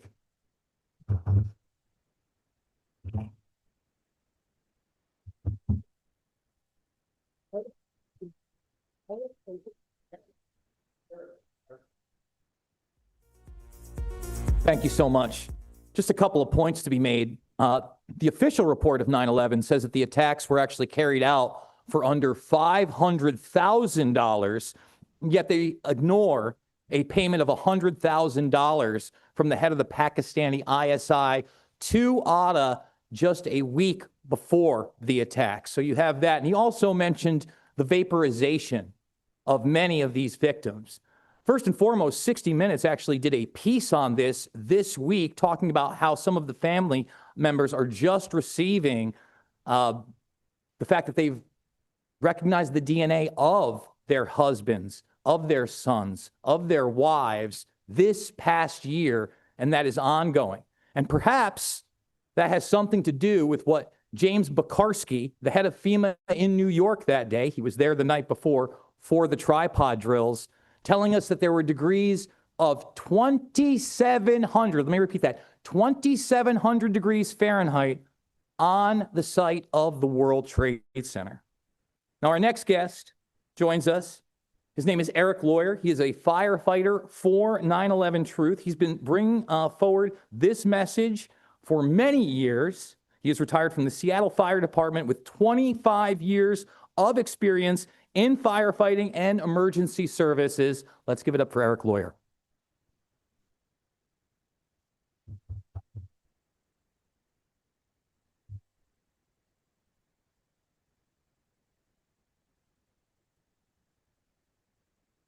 Yeah. Okay.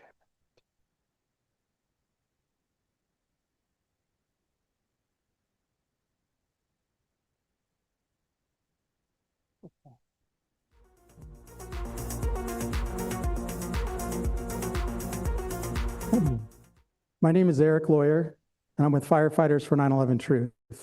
I'm here to share a video produced by Paul Cayley from Firefighters for 9/11 Truth. I'm also here on the 24th anniversary of September 11th to honor our 343 brothers that were murdered that day, and the almost 3,000 other people that were murdered that day, and the countless others that are sick, dying, and dead from the 9/11 illnesses, and the millions of people in the Middle East, including women and children, that were murdered or severely traumatized for generations.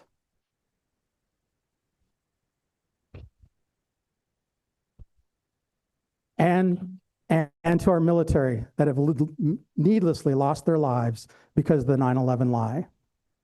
So this is our call as firefighters. I'm going to show you a video here.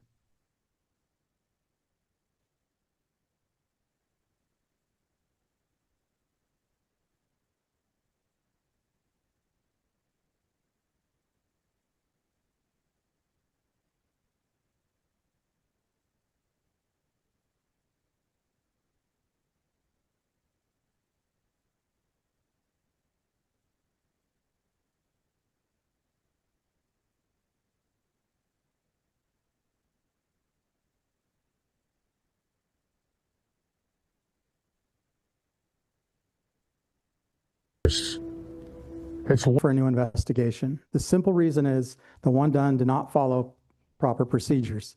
In fact, it was a criminal investigation, and our lives and civilian lives depend on us getting the information right so we can upgrade codes, change strategies, change tactics. That was not given to us. We've not been given the true information of what happened.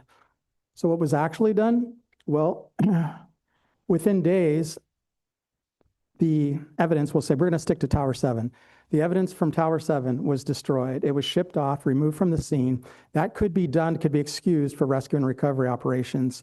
But those, once that's removed, it has to be protected. So it can be investigated, it can be examined. It was not. It was destroyed. The steel was recycled. There's almost no evidence left for the investigation. And as others have pointed out, the investigation started years later. So what did they do is NIST was tasked with this investigation. So it's the National Institute of Standards and Technologies. You would assume they would follow the national standards. On the first ever high-rise building collapse due to fire, it's 47 stories for those who don't know, and thank Redacted for the live streaming. For those who don't know, who might be watching, it's the first ever high-rise building collapse. And how would I say it?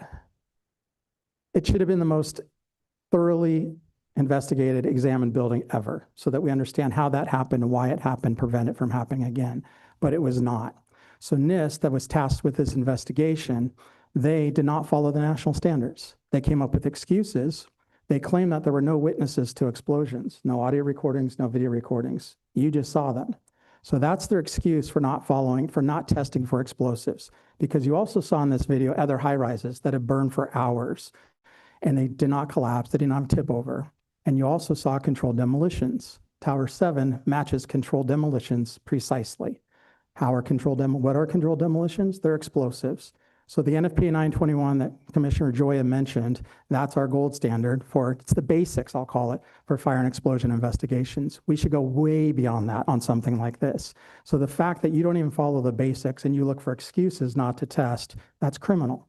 When you destroy evidence, that's criminal. It's a federal crime. It's destruction of evidence. It's a felony. Nobody's been held accountable. So needless to say, we can say it was a criminal investigation. So where do we go from here? Well, all the people in this room and the 9/11 Truth Movement for years have been calling for a new investigation.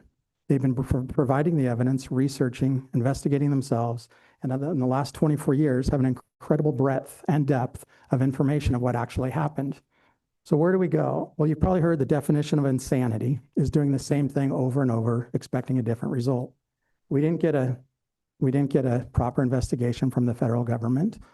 Everything we've tried, FOIAs and requests for new investigation, requests for everything's been denied. Just Jeff Campbell's case is a classic example. Everything's being denied. So it's insanity to ask the federal government, President Trump or anyone else, for an investigation. It's not going to happen. So where do we go? Well, divine providence kind of stepped in. So Gene and Sandra talked about it last night. The way we're here today in this room, there was a sequence of events. I call it a divine sequence. And what ended up happening was Gene read an email years ago about the NFPA conference. One thing led to another. What happened from there was Captain Raul Angulo, who you saw in here, who actually wrote the manual in association with the NFPA. It's called Engine Company and Fireground Operations. So he's an international author. He has relationships around the world. He's an international trainer, and he has connections. So he steps in and he realizes after years, when he wrote the manual, actually what made him realize it was something's not right. He didn't even know that much about Tower 7 and couldn't find any other building that had ever collapsed. So we challenged him and he took on the challenge and said, if you're going to write the manual, you got to be responsible. He agreed. So he stepped up in a big way. So Raul stepped in, and then what ended up happening was many more steps. And then Raul was invited to write an article for an international fire journal. When he did that, it got the attention of Congressman Curt Weldon, who just spoke also. And when Congressman Weldon read the article, he was moved by it, and he reached out. And he said, his passion is contagious, as you know. And he said, he suggested we write a proposal to President Trump for a presidential 9/11 commission. And one of the things that he said really resonated with me is this report, this proposal. Oh, there it is. There you go. There it is. So he had us write this, and this is for the president. Help us see if we're going to do this right. We can't have any government bureaucrats, any government officials, nobody with a government contract, because if anyone's paycheck depends on what they say on that report, it's not a truthful report. So we were off. Captain Agul kind of took the lead, and we created that report that you just saw. And at the same time, parallel, Congressman Weldon started going on podcasts, like he mentioned. So he went on Redacted, he went on Tucker Carlson, and many others. And his passion was contagious. And Senator Johnson saw one of those interviews. And as he mentioned, he called him on Easter. It was Easter Sunday, he said. So Senator Johnson's a man that cares, and he reached out, and he wanted to do something. So from there, what ended up happening was Senator Johnson connected with Richard. And when he connected with Richard, they met, and Richard shared more of the evidence. And then just yesterday, Richard brought us, several people from the team, to meet with Senator Johnson in his office with 3 staffers. So we did that yesterday.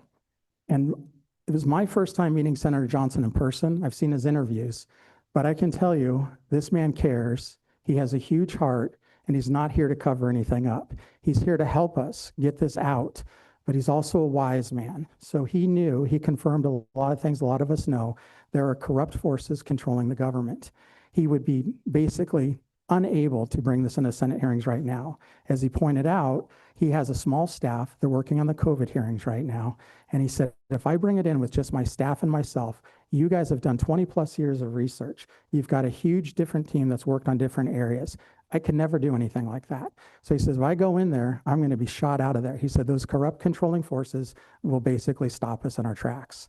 So he said, what we need, he said, you've approached President Trump, you've approached me for a non-political, no government people involved commission. Do it yourself, and then I can help. And so what we're calling for, what he suggested is basically a firefighter and citizen-led 9/11 commission. So it's of the people, by the people, for the people, outside of the government.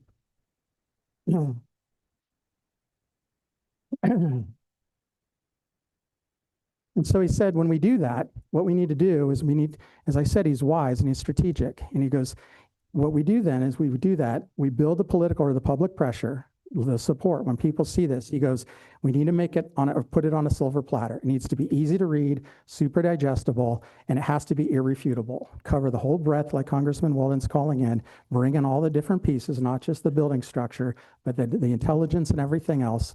Make it easy to read. And he said, so that way we can share that with the American people, with people in positions of power in the government that do want to do the right thing and don't understand what's happening. The military, who do want to do the right thing, a lot of them, don't understand what's happening. And then people around the world. He said, when we do that, we build more pressure, basically. So when the American people are behind me, I can do something about it. And he said, so then we work together to come forward. And he said, all I can do is provide you a platform. And that platform raises awareness. And I know from personal experience, for the many of years I've been in this, one of the big challenges is when you're stuck in the control system and don't see it for what it is, the fear, the control, the lies, you're stuck in it. And I was stuck in it for most of my life. And until I stepped out of it, could I see it differently? But if people step out of it alone and they're not together, they go right back into it. It's really easy to slip back in and believe the lies that come out, the new false flags, the COVIDs, the whatever. It's so easy to get sucked in. So we're kind of here at a choice point. And the choice is silence and complicity. So we don't say anything, we don't do anything. Complicity,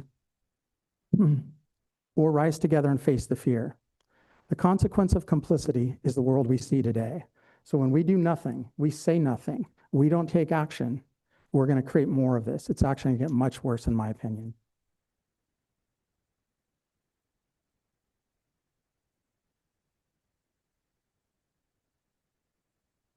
The other choice is rise together and face the fear. And as someone in the meeting said yesterday, the truth is painful, but the lies are killing us. So it's our choice. Are we going to stay complicit and destroy this world, destroy humanity, or are we going to face the fear and save our own lives? So the decision is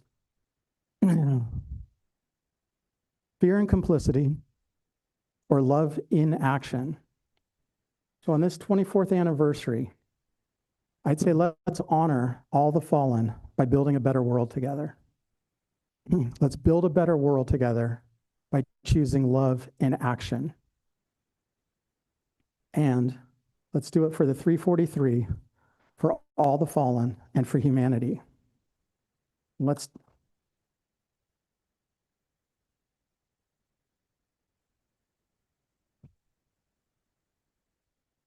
I'd say let's do it together, and let's start by creating a firefighter and civilian 9/11 commission that goes into Senate hearings and wakes people up.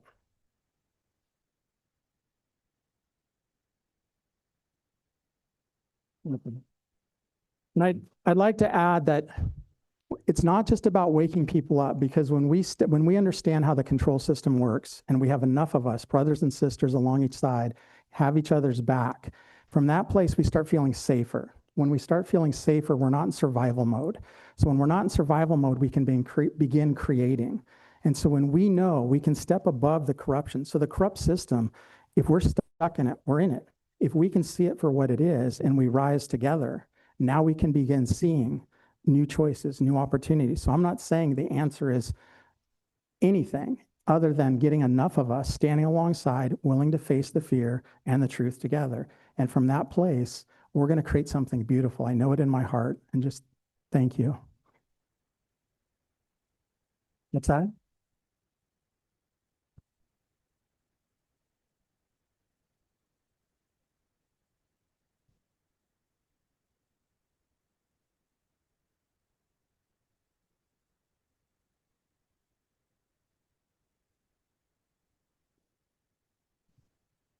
My friend Christopher Bolin called it a revolution of awareness.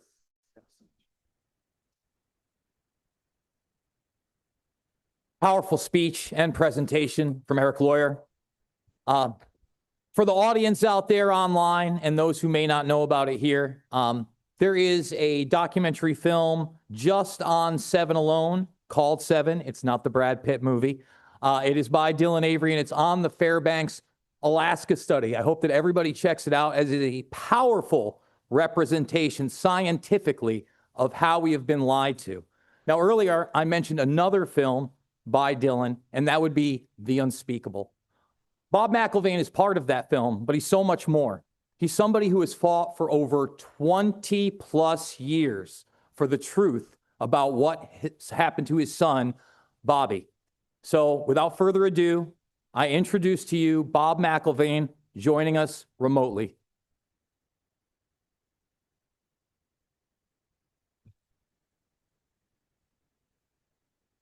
I guess they're having some technical difficulties, folks. We'll have him in a moment, hopefully.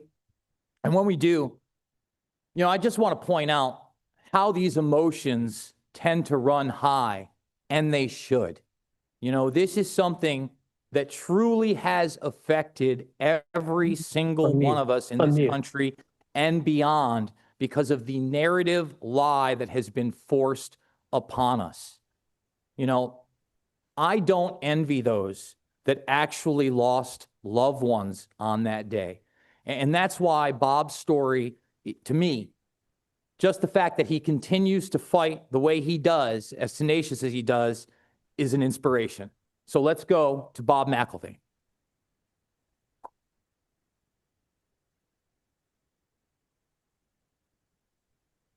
Oh, thank you very much. I appreciate the compliments. I don't usually get them. Okay, this is what I have to say. It's short. It's a short speech my wife and I made up ourselves. But my name is Robert McIlvaine. My wife and I lost our son, Bobby, on 9/11. Bobby was smart and athletic. Now I'm getting emotional. And loved life. Given everything he had, he believed that if he worked hard, that life would be good to him in return. I'll settle down. He was mistaken.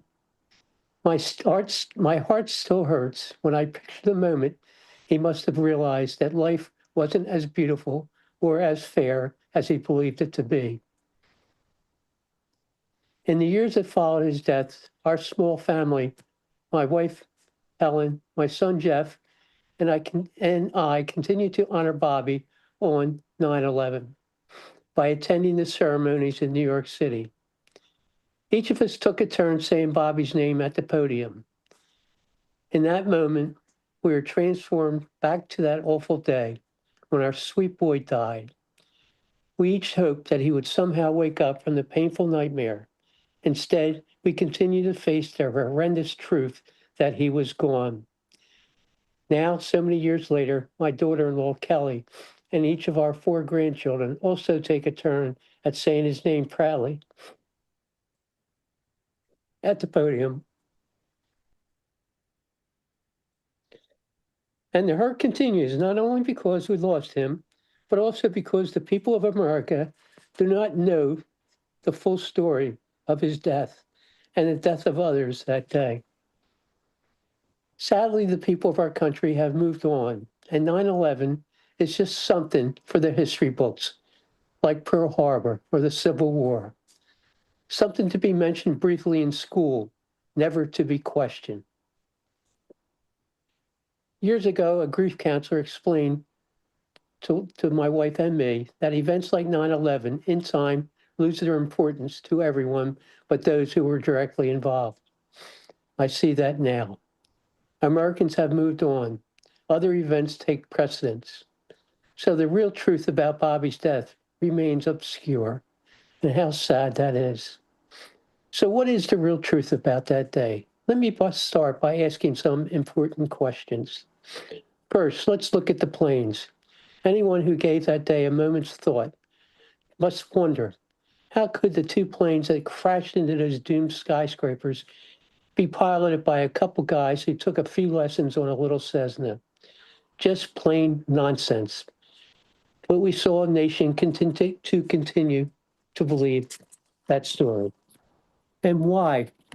With this country full of educated people and skilled engineers, don't we have more folks wondering how Building 7 could just drop to the ground in a neat, compact heap in the middle of the afternoon of that day, after the fires had been put out hours before? I ask myself these questions over and over. Why aren't more questioning? And exactly why was there no real official investigation of that day? It was a huge crime scene, but never treated as such. Metal from the fallen skyscrapers was removed almost immediately. Smaller and much more insignificant crimes in New York have received more investigative attention. Why is that? And in speaking of investigations, why did the 9/11 Commission rubber stamp the official story when so many witnesses stated otherwise? It was a total waste of good time and resources. I sat through most of it and again wondered why.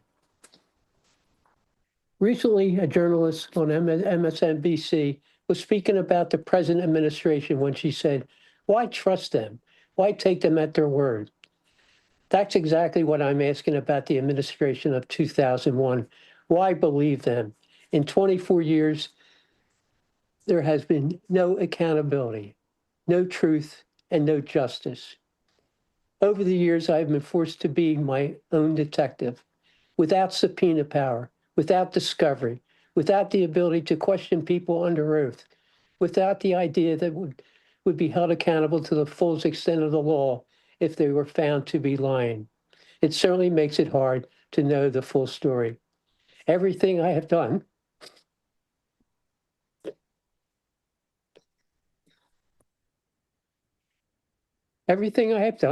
I have done for Bobby. Knowledge is power. Thank you.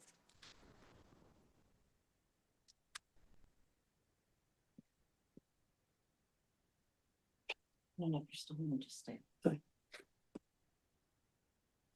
You see your pen? Now,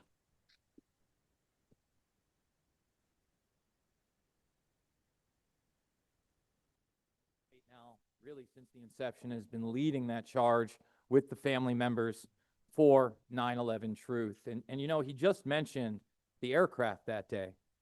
Again, a lot of people do not know that on the morning of 9/11, we were not fighting for hijacked aircraft. In fact, there were a multitude of what Richard Myers, then the Joint Chiefs of Staff, under oath, talked about as phantoms, fake hijackings that were implemented through drills on the morning of 9/11. And those drills were continued to be carried out 20 minutes after the final flight, United 93, had been downed. It was only calls into Cheyenne Mountain that shut them down.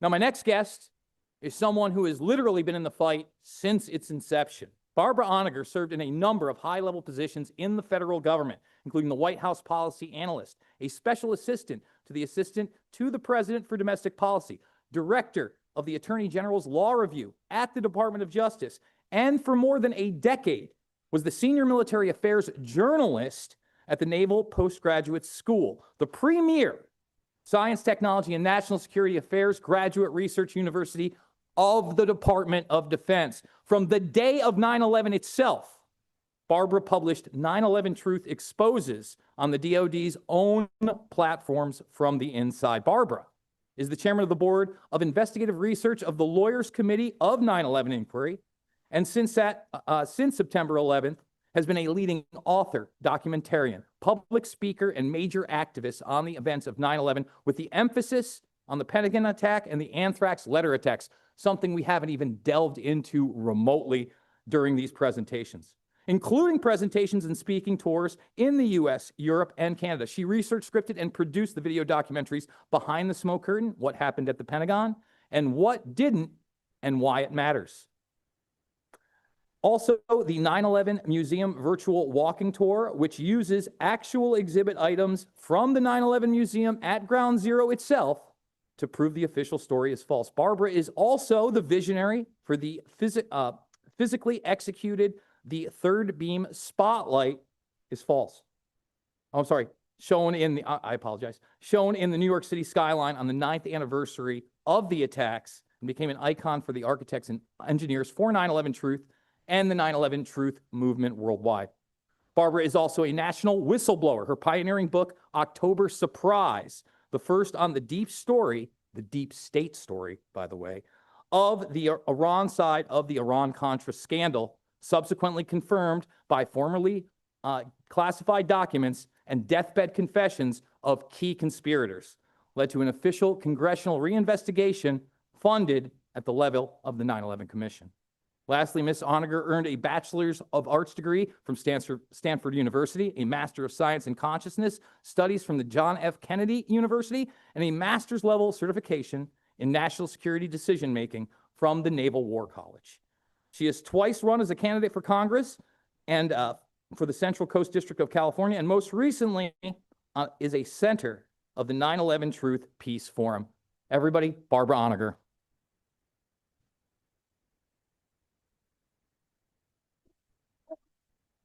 I'm not sure. I'm going to bring somebody up for you right now. This down. I'm so short. Oh, do you want this down right here? No, I don't want that down. I'm so short. Yeah, can I put this down? Oh, yeah, like this? Sure, absolutely. Okay, great. Thank you. Make sure that the mic is down. Yeah, I don't want We need the mic for the online. Oh, but I don't have to have it close to my mouth.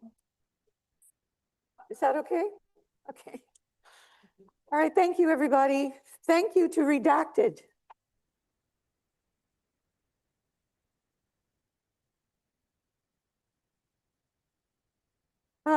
Before I begin my formal presentation, and that's the first slide, I'm going to react to a few things that have been said by the speakers today before me, because I have critical information that supports what they said and goes further. And I'm also going to remark about breaking events in the news that are totally relevant to 9/11 and why.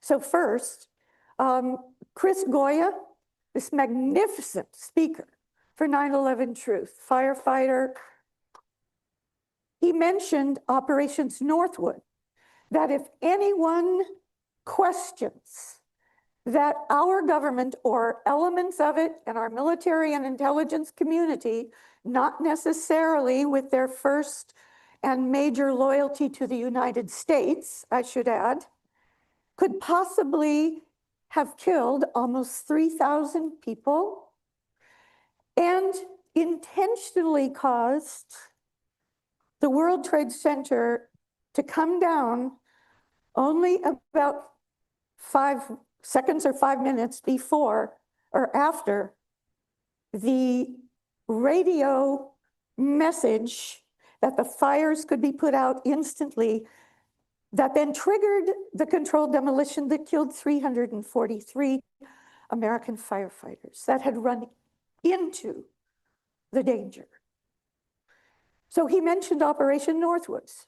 If anyone has any question that elements inside of our government, military, and intelligence superstructure, also called the deep state, but actually I call it the high state, that they could have killed all these people intentionally for geopolitical goals. Just look at Operation Northwoods.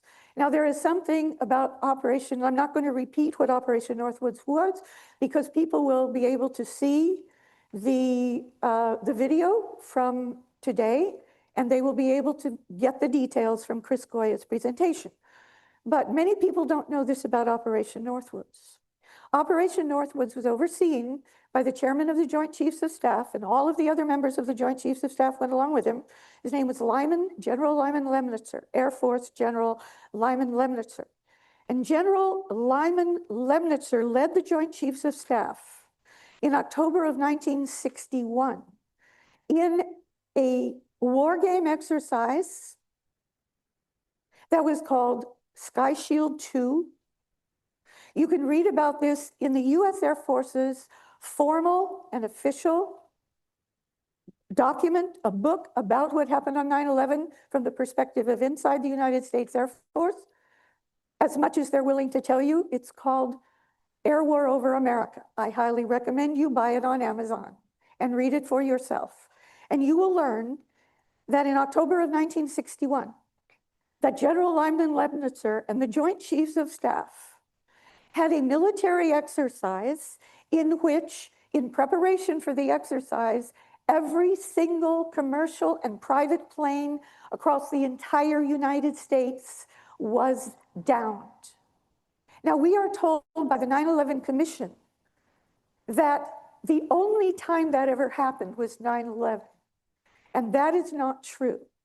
And what happened to Lyman Lemnitzer when President Kennedy refused his Operation Northwoods proposal? That was literally a template for what they actually did on 9/11, which, if you haven't already figured it out, the Air Force, elements of the Air Force had to be involved, the United States Air Force. Lyman Lemnitzer was essentially fired by President Kennedy, and he was promoted up to be the head of strategic command in Europe, in NATO. Now, why is NATO so important to 9/11?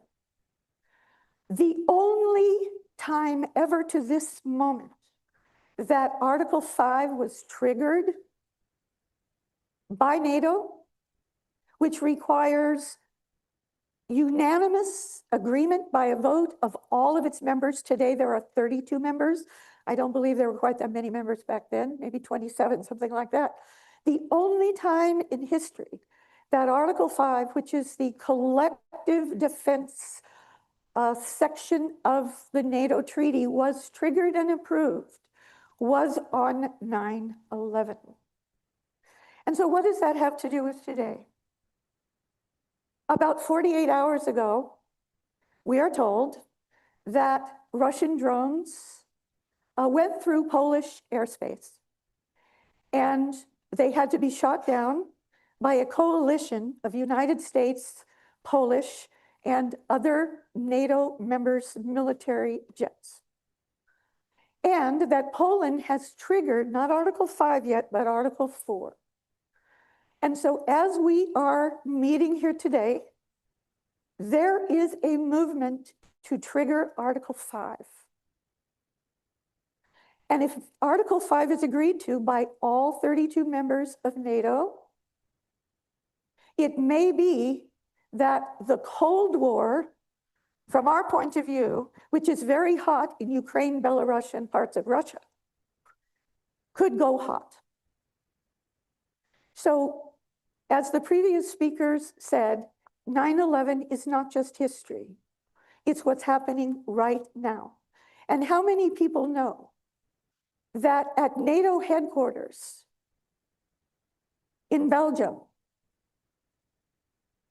that there is a huge statue called the Article 5 Memorial, which is a massive piece of the twisted steel from the World Trade Center tower, the Article 5 Memorial.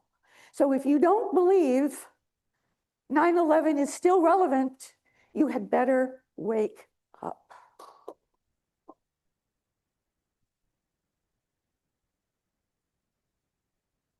All right, and the only other thing I want to bounce off of before going to my presentation as the board director for the Lawyers Committee of 9/11 Inquiry, which I will do in a moment, is to simply bounce off of something that I believe it was Bill Brinnier said in his presentation shortly before mine. He said, now, after all this time, 24 years, what he really wants to know is, How did they pull it off, the insiders? And who were they? Well, I've just told you that it almost has to be the followers of Lyman Lemnitzer in the United States Air Force. That is my opinion. That is a very informed opinion. And that it was not only the United States, elements of the United States, Bush-Cheney administration at the very top, the political appointees, and top members of our military and intelligence community working with them who did the actual attacks. But to the more general question, this had to be a plan that went back decades, because the Manhattan Project went back decades in the preparation and the actual preparation. So I'm just going to give you a quote from David Rockefeller. This is in his own memoirs. Very creatively, it's called Memoir. David Rockefeller quotes, "All we," meaning the people that he thinks should run the world for us and kill us if we're in the way of their plans and goals, "all we need is the right catastrophic event to trigger the new world order." So that should answer Bill Brinnier's question in a very general way. All right, now I'm going to go to my plan presentation. All right, first off, the Lawyers Committee for 9/11 Inquiry, of which I am the board chairman, the chairman of the board, we are honored to participate in this conference. We are honored that Senator Ron Johnson and former Representative Curt Weldon and former Representative Dennis Kucinich, and we hope very soon the entire world will watch this entire presentation on the archives of Redacted. All right, so the title of my presentation, of which I now have about 10.5 minutes left, and I should say that on behalf of the Lawyers Committee, our litigation director, Mick Harrison, was hoping to be able to be here. He was scheduled to be on the program, either just before or after me. We were going to divide the time for the Lawyers Committee, and he's not able to come, but we know he's watching. And I just want to thank Mick as our litigation director for everything he has done and will continue to do in the future.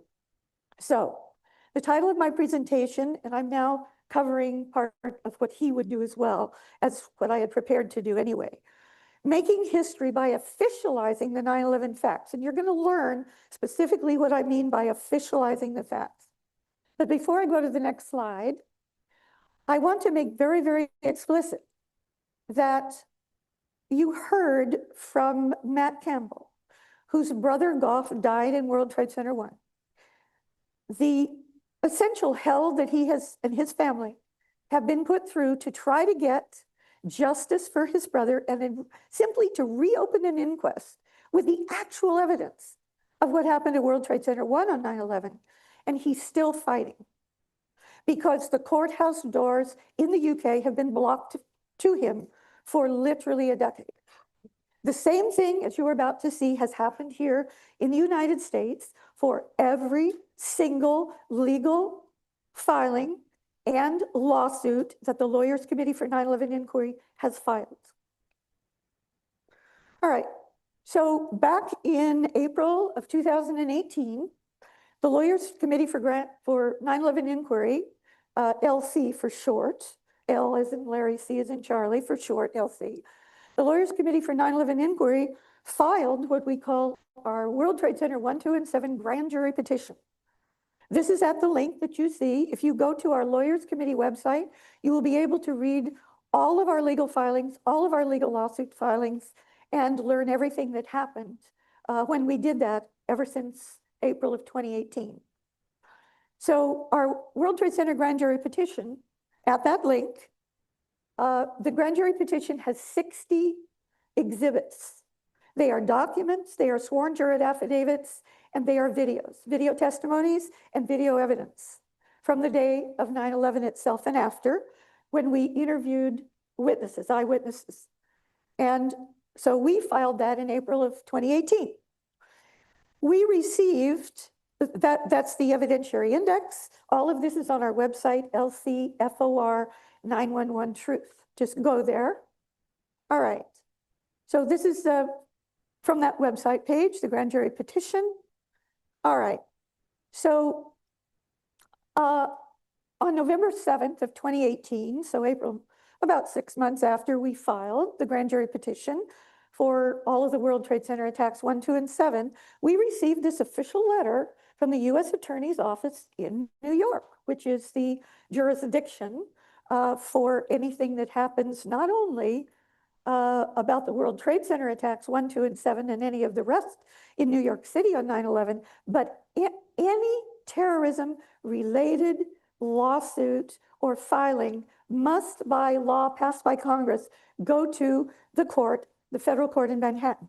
So we get a letter from the U.S. Attorney for the Federal District Court in Manhattan saying, yes, we will obey the law. And there's the law. They cite the law, U.S. Code. There's the number right there. Well, so we go read the U.S. Code.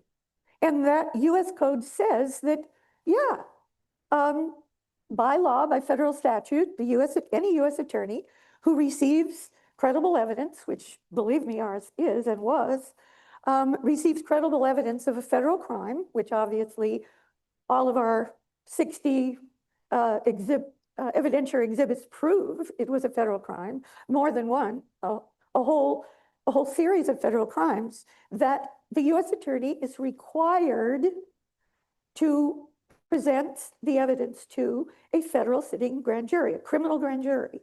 And we asked for that to be a special criminal grand jury. And I won't go into why that was important, but we would live with just a regular federal criminal grand jury. So we got this letter.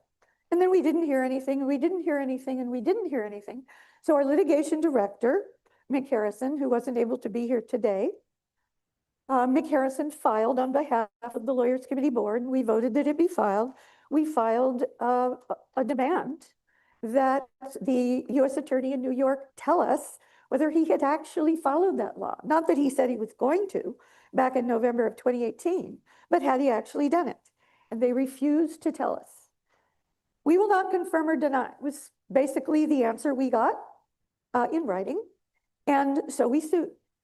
And we have taken that lawsuit all the way through the appeals court in the Manhattan Federal District, and the door has been closed in our face. We then appealed to the United States Supreme Court, which, like over 99% of everything that is filed with them, they simply didn't take the case. So it popped back to the so far existing decision by the appeals court. So bottom line is, just like for Matt Campbell in the UK, so far, the courthouse door in the United States has been slammed in our face, including for plaintiffs that include Bob McIlvaine and other 9/11 victims' family members, because we were told they don't have standing to sue.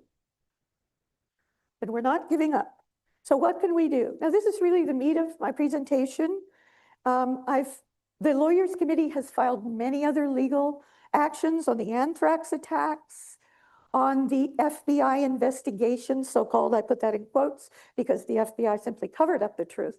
The FBI held a re-investigation 10 years afterwards and filed another cover-up report. And we filed in U.S. court, in federal court in DC, to try to get that, to get them to reopen it and to include the evidence for what really happened on 9/11 at the World Trade Centers at that point, and they refused. We had the courthouse door slammed on our face again. So what can we do? What do I mean by officializing the 9/11 facts? How can we, the people, take history and through the facts of history being officialized, as the Lawyers Committee has done in our legal filings and especially in our grand jury petition for World Trade Centers 1, 2, and 7. That is on file in perpetuity as recorded history in the United States Federal Court. It's not going away. Historians, that's already a victory for 9/11 truth. It is official history. Okay, so we have to take history and through it justice, once it's filed officially, into our own hands. And the Lawyers Committee for 9/11 Inquiry is doing that. And we've been doing that for over a decade. So because official truth, why do we have to officialize the truth? The government is lying and has the authority and the weight of the presumption of truth. So if we officialize the facts, because official truth is a zero-sum game, on those scales of the balance of justice, theirs goes up and ours goes down, and we win. Over time, we will win. I have no doubt about that. The three most important tools that we have to officialize the truth: a re-empowered federal grand jury.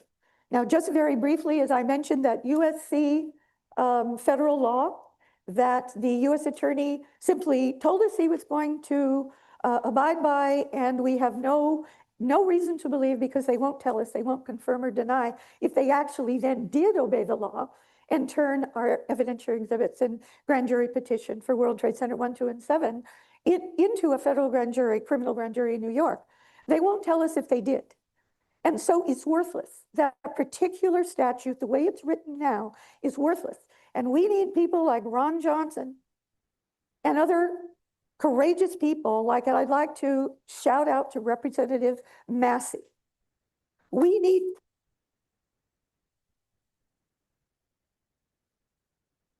people like Senator Ron Johnson and Representative Massey to initiate a bill in Congress to put real teeth back into that statute by amending it. Okay, so the federal grand jury, this is just the other day from the Washington Post, just 2 days ago. The new front of resistance are federal grand juries. Now, please read that for yourself. I only have about 45 seconds left, so read it for yourself. The Supreme Court also, how many people know this? The Supreme Court of the United States has officially ruled, it's on the books, it's the law of the land, that federal grand juries like the one up in New York for all U.S. World Trade Center and 9/11 related crimes, including by our own government agencies, are the fourth people's branch of the entire federal government, co-equal with the courts, including the Supreme Court, the entire Congress, and the President of the United States, the entire executive branch. How many people know that? We need to put teeth, we need to use this law, this Supreme Court ruling, and it's called US versus Gravel, okay? So, because I don't have hardly any more time, I'm going to tell you that this was going to be a kind of foreshowing of my very important part of my presentation on the Pentagon tomorrow. And so I'm just going to do that then. And you should know that the Lawyers Committee for 9/11 Inquiry, in particular myself and our litigation director, Mick Harrison, were centrally and pioneering, instrumental in getting the 28 pages released. And once they were released, that made it clear that Bandar Bush, the Saudi ambassador before, during, and after 9/11, and 22 other top Saudi government officials were involved with two of the alleged hijackers on 9/11, and they both happen to be on the Pentagon plane. So don't miss my Pentagon presentation tomorrow for why that's so critically important. And that's myself, by the way, with Senator Mike Gravel and his wife. And I did this along with Mick Harrison, our litigation director, and Senator Mike Gravel of the famous Pentagon Papers. And it's the critical Supreme Court decision, US versus Gravel, that has given us, the people, we the people, we are the fourth federal branch of the US government constitutionally once we are impaneled in a federal grand jury. Okay, that's US versus Gravel. And I will just end with this. The entire Western and Allied national security establishment, and I know this personally, tried to stop the passage of Justice Against Sponsors of Terrorism Act, which removed the presumed immunity of Saudi Arabia, and get this, every other foreign country, unfortunately not yet our own government. That's the big loophole that we have to fix and fill. But when Justice Against Sponsors of Terrorism, JASTA, passed, that was literally a revolution in the foundation of international law. And So thank you so much, and I look forward to your reactions afterwards. Thank you very much.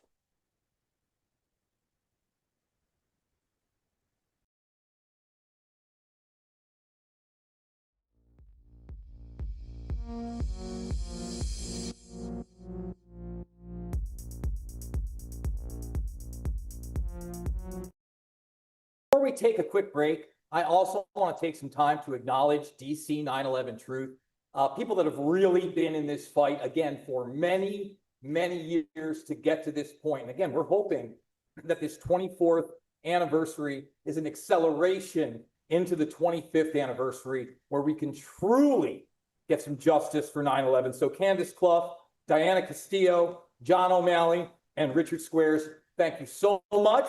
We are going to be reconvening here in about 20 minutes, 10 to 8. So let's use the restroom, make acquaintances, and we'll be back on Redacted as well. We want to thank them again. Back with more after this.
All right, folks, let's try to get settled here.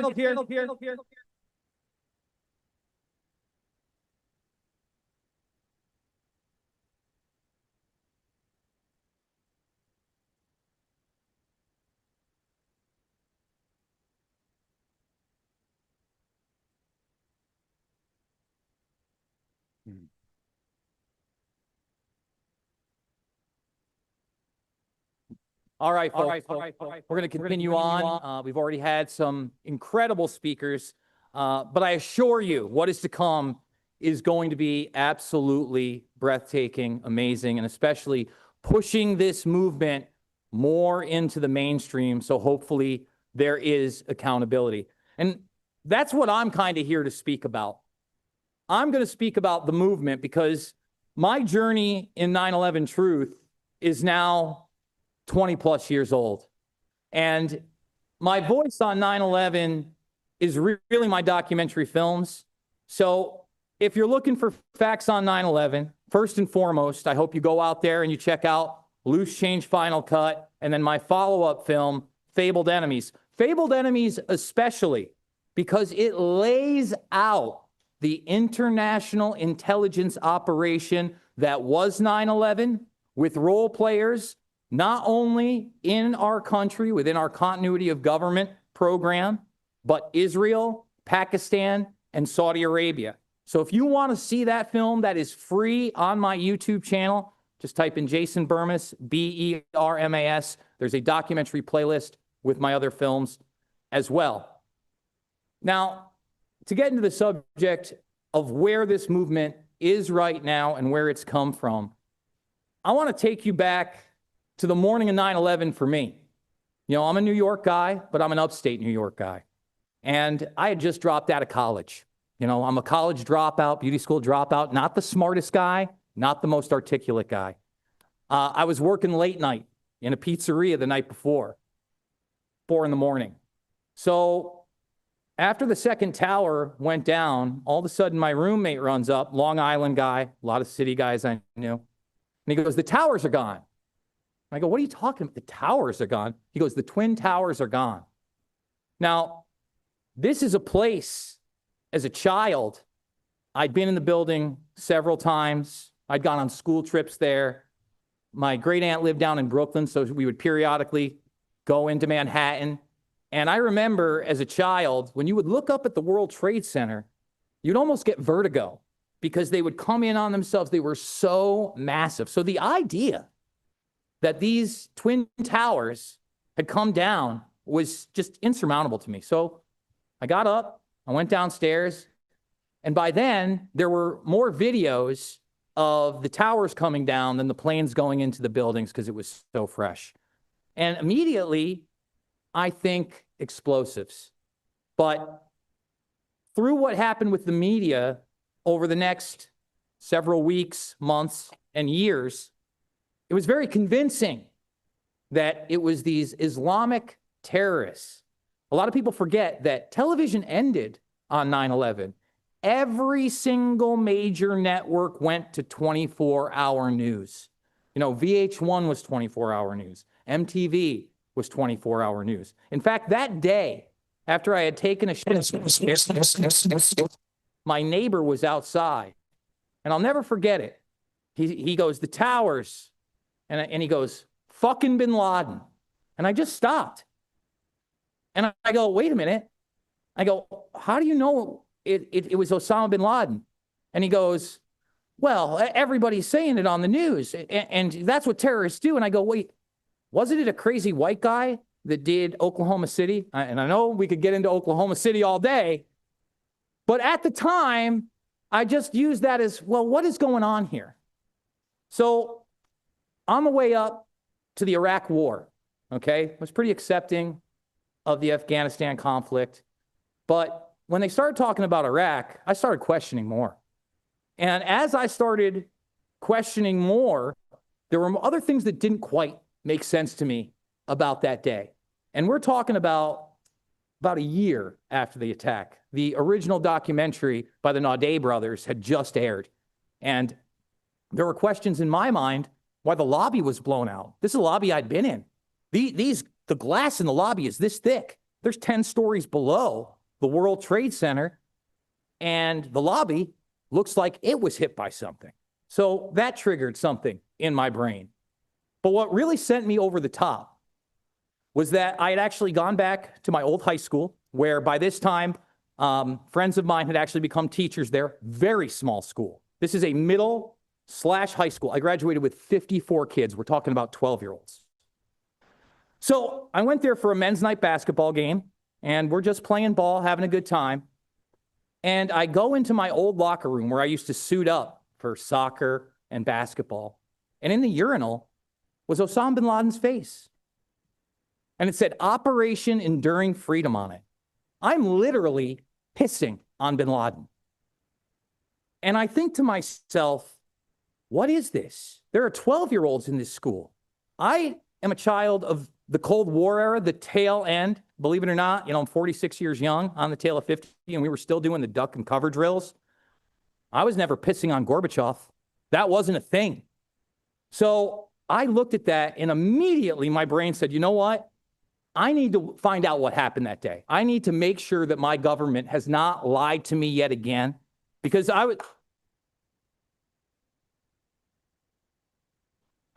I was one of them rare breeds that when the internet hit me in the late 90s, when I went to college and I had access, the things that I wanted to see were the MK Ultra documents. What could I learn about JFK? And so I didn't want anything to be biased. And I found a website that's still up today, and it is called 911, the numbers, timeline.net. Now, this is not the Paul Thompson timeline that is extremely well put together and put together over the years. Instead, this was basically, and I printed it out because back in the day I didn't love reading on a 19-inch CRT monitor, a 40-page document that essentially took me from 12 a.m. that day to 12 a.m. that day, with a few caveats in the beginning about how much we were spending on defense and how full the planes were. They were pretty empty, which was kind of surprising to me. And I read this thing, and everything's sourced, and there are just a flood of questions that go into my mind. I then look into another website that the same person had put up. I should name him. I believe it's Mark R. Elsis, 911standdown.net. And now we have the question of why planes weren't scrambled in time. And this opened up my mind further. Now, I was a complete digital junkie. I'm a huge pirate. Before torrents were around, I was peer-to-peer all the way. Morpheus, Kazaa, LimeWire. Maybe the younger crowd remembers those. But I wasn't using them to pirate Hollywood movies. I was trying to get all the news footage that I could from 9/11 that people were posting. So I just start collecting these things. And I literally went from somebody who was the crazy guy at the party while we were playing beer pong, questioning 9/11, to somebody that was comprising this information just on little CDR discs, not even DVDs, 700 megabyte CDR, put in your computer with folders on subsequent information that wasn't being revealed about 9/11. And it was through that I met Dylan, Avery, and Corey Rowe. And they had actually already put out a first edition of Loose Change, which I was very, very well aware of through a website called letsroll911.org. When I found their website, it said they were here in Washington, D.C. Never thought I was going to meet them. Turns out they were from Oneonta, the same small New York town that I was in. And while I was running my pizza shop and handing out those discs, my delivery guy goes, "Hey, I know these guys. I went to high school with them." So they send in, he says, you want me to call Corey? I can have him down here right now. And sure enough, he does. So I talk to Corey Rowe, producer of Loose Change, for about an hour. And he stops me. And he goes, "I want you to read the second edition script that we're putting together, because we're putting together another documentary." I can't even believe it. Because, again, 9/11 truth at this point, it's not even on the radar of most people. And this is way pre-social media. So we get together, and, Dylan, he's very skeptical of me at very first, but then he sees my folders full of material, and we just have a bond immediately. When we finally put together the second edition, we were lucky enough to go viral before we even released it. How did we do that? Well, we did it through tenacity and just being at the right place in the right time. we went to a Cindy Sheehan event. God love her. There was someone that really spoke out after the death of her son. And we went there with T-shirts that I had printed up. They weren't quite as fancy as this one that's now 19 years young. That just said investigate 9/11 on it. And we sat in the front row, and we were the first people there, and we had a big camera, Canon XL, big deal back then. And a Fox News reporter from Binghamton comes up to us. He goes, "What is this? What's going on, guys?" And so we start to talk to him, and he goes, "Well, I want to interview all of you." So he interviews the three of us, and before we had even printed up the DVDs, we had two burned ones that we brought with us. One was for Cindy, one was in case. We gave it to the Fox News gentleman. We didn't think much of it. And then the next day, we got a phone call. "We can't believe what we just saw. We're going to air this not just tonight, but we're going to air it tomorrow night as well." So again, before YouTube existed, they had this in a WMV format, and they posted it on their page. We crashed their servers multiple times. They had to do a third story. And then we decided the best thing for this information was to try to get it out as much as possible. This wasn't about money. This was about a movement. And we encouraged people to take our discs and burn them and give them to people. And in short order, when people started posting it online on Google Video, because Google didn't always own YouTube, they challenged them first. And all of a sudden, we were in the top 10 of the top 100 7+ times in multiple languages that we had nothing to do with. I tried to use this momentum to build something to the 5th anniversary of 9/11. And I would argue that was the height of the 9/11 truth movement. We are now going through a resurgence of that height. And why do I say that?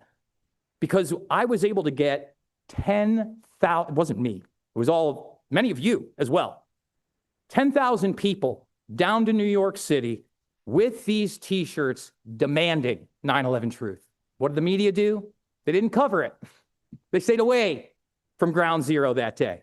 In fact, I debated popular mechanics that morning with Amy Goodman, with Dylan, and I had actually been scheduled on a guy you guys might know, Glenn Beck, when he was on CNN, well before Fox News. Guess what? Glenn Beck canceled me right after that debate, and they just let James Meggs of Popular Mechanics on. Adam Carolla, who may have come around quite a bit, I was on his show, and he told me, "Well, I just hope that you go back to making pizza." That was the sentiment then. So many of those people have come around. Tucker Carlson was set to release a documentary series today had we not had the tragic assassination of Charlie Kirk. And with that being said, he went on Piers Morgan this week and talked about the Israeli intelligence angle. This is huge movement. Today, we have not only Curt Weldon, but we have Dennis Kucinich with us. For those that don't know,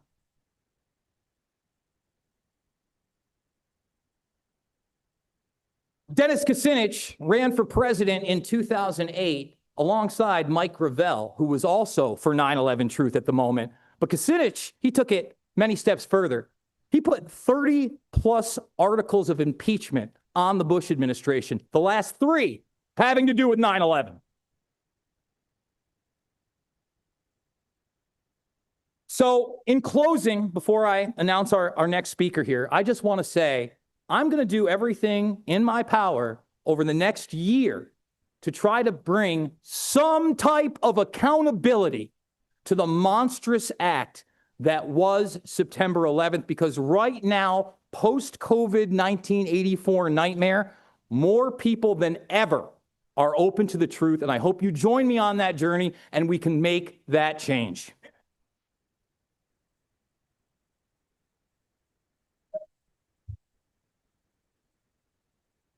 Folks, like I said, we got an all-star lineup, and right now, Elizabeth Murray is going to be kicking off that all-star lineup. Get ready for the day the world was deceived, a CIA insider story of 9/11. Thank you.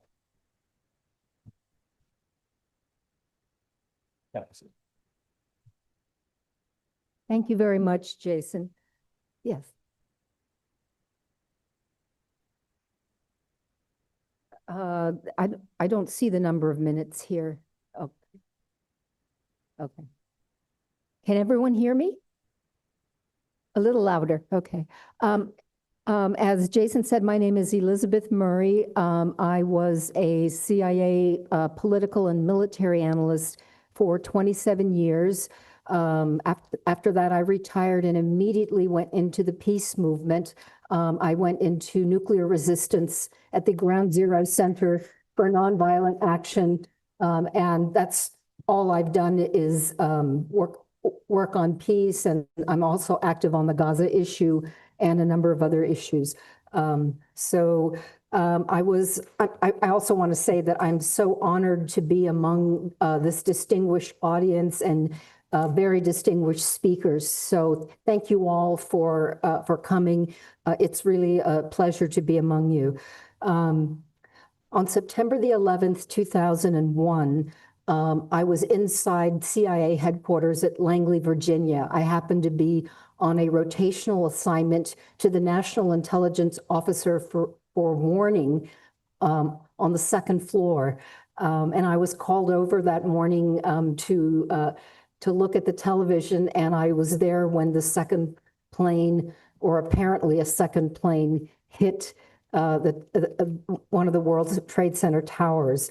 So we later learned that morning that the Pentagon had been hit. And you can just imagine what my colleagues and I were thinking in terms of which building was probably next on the list to be hit. So there were the nerves were running high. And our boss then told us that there was going to be an evacuation of our building, which gave me considerable relief until I learned that, well, what was I thinking? Just because I was on the second floor didn't mean I would be out soon. Of course, the evacuation started from the 7th floor, which is, of course, where the CIA director's office is and all the big mucky mucks. So it seemed like an eternity before finally it was our turn to very, very slowly get out. And of course, like everyone else that day, you know, our heads and eyes were turned skyward, looking for flying objects heading in our direction. So it was quite the day, and I'm sure many of you went through something similar. So that was where I was on that day. A colleague of mine knew that the roads were going to be very, very jammed that day with everyone going home. So he suggested we meet at a local pub called McIlvaine's, which is in McLean. It's just down the road from Langley, and it's a very well-known CIA spook hangout. So we went to McIlvaine's, and of course, every single television station was playing on a continuous loop, you know, this destruction of the towers. And you can imagine viewing that over and over again, combined with copious numbers of alcoholic drinks. And plus the trauma and shock of feeling like you just narrowly escaped being one of the victims. You know, you can imagine how that was frying everyone's brains. So it was just a really bizarre afternoon. And I recall something that Graham McQueen said in one of his presentations, and I quote, "If you are an uncritical flag waver, then you can be manipulated into anything." And I mention that just because I wanted to say a little anecdote. Right after 9/11, I had scheduled already a trip to Rehoboth Beach. And I remember on my drive there, every single home had an American flag outside, and more than one usually. And there were also stickers that said United and everywhere. And of course, there was almost instantaneous hatred for anyone who even looked Middle Eastern or Muslim. And of course, as you know, lots and lots of innocent people were rounded up very quickly. Anyone, you know, that Sikhs with turbans, and anyone that sort of was a different color than Caucasian was immediately guilty. So it was really a frightful time in this country, filled with very strange symbols and almost universally strange behavior. And I remember wondering to myself, you know, what is happening to our country? And inside the agency, I saw that transformation. It was very disturbing. Very quickly, everything became very militarized. The atmosphere was very pro-torture. If you expressed even the slightest bit of dissent about what was happening at Guantanamo or what was happening in Abu Ghraib, people thought you were unpatriotic or even a traitor. It wasn't long before I started seeing bumper stickers on the back of cars in the CIA parking lot that said terrorist hunting license. This was the sort of atmosphere that I was forced to work in. And suddenly, you know, Fox News was blaring all the time, even in offices as you were trying to get work done. And I think people noticed that I wasn't with the program. And so I was immediately, or not immediately, actually, it was later on, I was banished to the back of the office and given sort of very menial jobs, because at the time, if you dared raise your voice about anything, you know, people wondered, you know, what about your loyalty to the country. So I really feel like all these symbols and all these continuous bombardment of this event over and over again was purposeful invocations of triggering events and triggering thoughts. And also they were controlling our minds through the language they used. And with all good propaganda, this language had to be introduced gradually over time and repeated over and over again. And as you know, this was all carried out by the corporate mainstream media. So most of you know this, but I will just list a few of these words, trigger words, that help to sort of solidify in people's minds the false claims about the 9/11 attack. Pearl Harbor, of course, was one of them.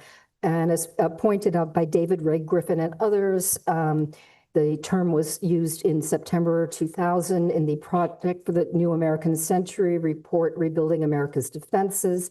Its neocon authors argued that the U.S.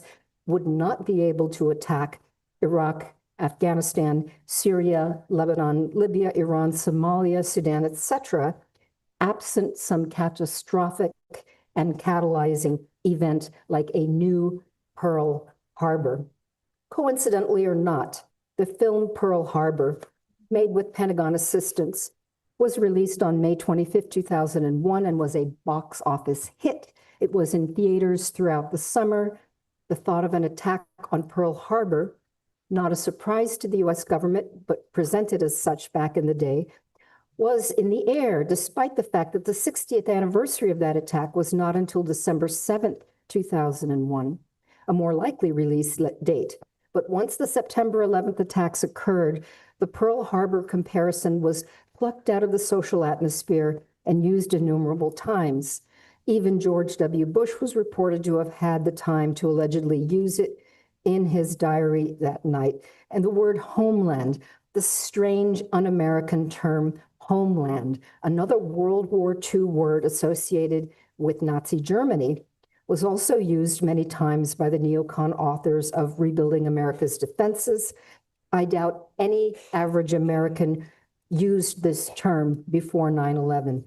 Of course, it became the moniker and part of the name of the Department of Homeland Security, marrying home with security to form a comforting name that simultaneously and unconsciously suggests a defense against Hitler-like evil coming from the outside.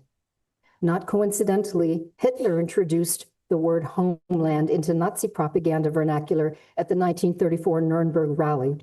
Both usages conjure up images of a home besieged by alien forces intent on its destruction. Thus, preemptive action was necessary. Ground zero.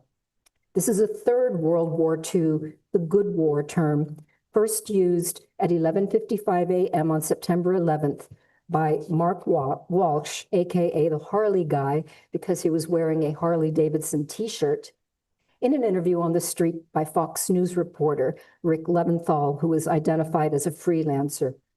Walsh also explained the Twin Towers collapse in a precise, well-rehearsed manner that would be given the same illogical explanation later given by the government, mostly due to structural failure because the fire was too intense.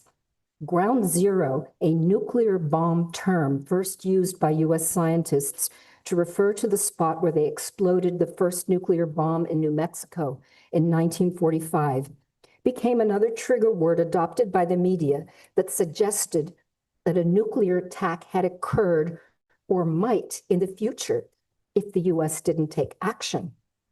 And of course, we all remember what Condoleezza Rice stated on September the 5th, 2002, the following year, quote, "We don't want the smoking gun to become a mushroom cloud." So this again is just further examples of how they were playing with the minds of the American public and triggering past traumas and not letting them die. So you can imagine what this was doing in terms of, banishing any doubts in the minds of most Americans. So the nuclear scare was raised again by the administration, and conjoining the term nuclear with ground zero served to raise the fear factor dramatically.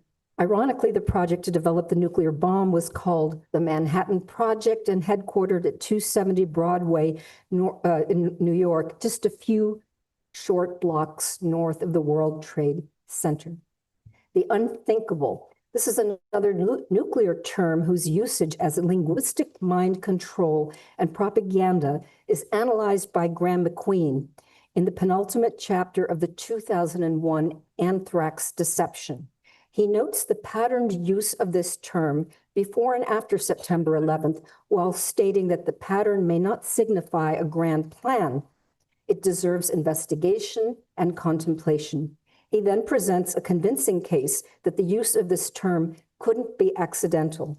He notes how George W. Bush, in a major foreign policy speech on May the 1st, 2001, quote, gave informal public notice that the United States intended to withdraw unilaterally from the ABM treaty.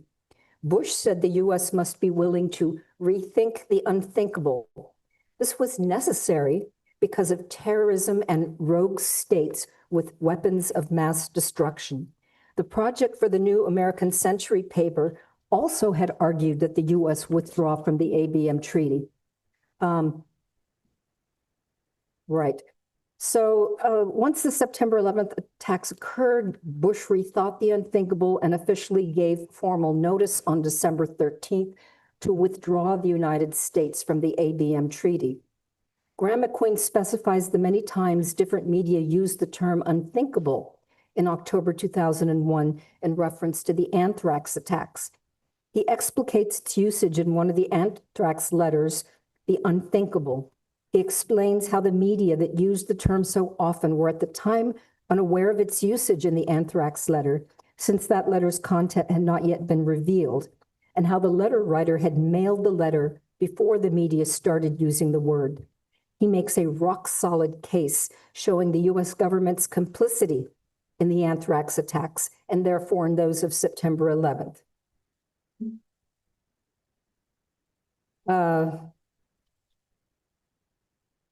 I am reminded of Orwell's point in 1984, again, a reference to the unthinkable, a heretical thought, that is, a thought diverging from the principles of Ingsoc, should be literally unthinkable, at least as far as thought is dependent on words, end quote.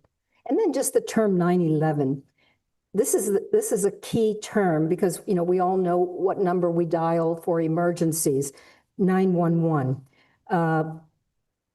The Iraq War promoter, Bill Keller, who at the time was the future editor of the New York Times, wrote an op-ed piece in the Times called America's Emergency Line, 9/11. The linkage of the attacks to a permanent national emergency was thus subliminally introduced, as Keller mentioned Israel 9 times and 7 times compared the US situation to that of Israel as a target for terrorists. The first sentence of his op-ed reads, quote, an Israeli response to America's aptly dated wake-up call might well be, now you know. By referring to September the 11th as 9/11, an endless national emergency became wed to an endless war on terror aimed at preventing Hitler-like terrorists from obliterating us with nuclear weapons that could create another ground zero or Holocaust. It is a term that pushes all the right buttons, evoking unending social fear and anxiety. It is language as sorcery and sophistry. It is propaganda at its best. Even those who dissent from the official narrative continue to use the term that has become a fixture of public consciousness through endless repetition. As George W. Bush would later put it, as he connected Saddam Hussein to 9/11 and pushed for the Iraq War, we don't want the smoking gun to be a mushroom cloud. So in other words, all of this were ingredients for the perfect linguistic mind control cocktail for the American people. So we really shouldn't speak of 9/11 because we're using these propaganda, it's a propaganda term. We should just refer to it as the attacks of September 11th and not play into this. But, you know, the damage has already been done to the American public, and it may take a lifetime to undo it. Lance DeHaven Smith puts it well in Conspiracy Theory in America. The rapidity with which the new language of the war on terror appeared and took hold, the synergy between terms and their mutual connections to World War II nomenclatures, and above all, the connection between many terms and the emergency motif of 9/11 and 9/11. Any one of these factors alone, but certainly all of them together, raise the possibility that work on this linguistic construct began long before 9/11. It turns out that elite political crime, even treason, may actually be official policy. Now, of course, we don't really need to say may be official policy. Some of us know that it's a little bit more certain than that by now. So the evidence for linguistic mind control does not stand alone, of course. It underpins the actual attacks of September 11th and the subsequent anthrax attacks that are linked to this. The official explanations for these events by themselves do not stand up to elementary logic and are patently false, as proven by thousands of well-respected professional researchers from all walks of life, engineers, pilots, architects, and scholars from many disciplines. To paraphrase the prescient Philadelphia lawyer Vince Salandria, who said it long ago concerning the assassination of President John F. Kennedy, the attacks of 2001 are a false mystery concealing state crimes. And I have to thank Barbara Honegger for being here, because I'm going to give you a quote from my former boss back when I joined the agency in 1983. His name was William Casey.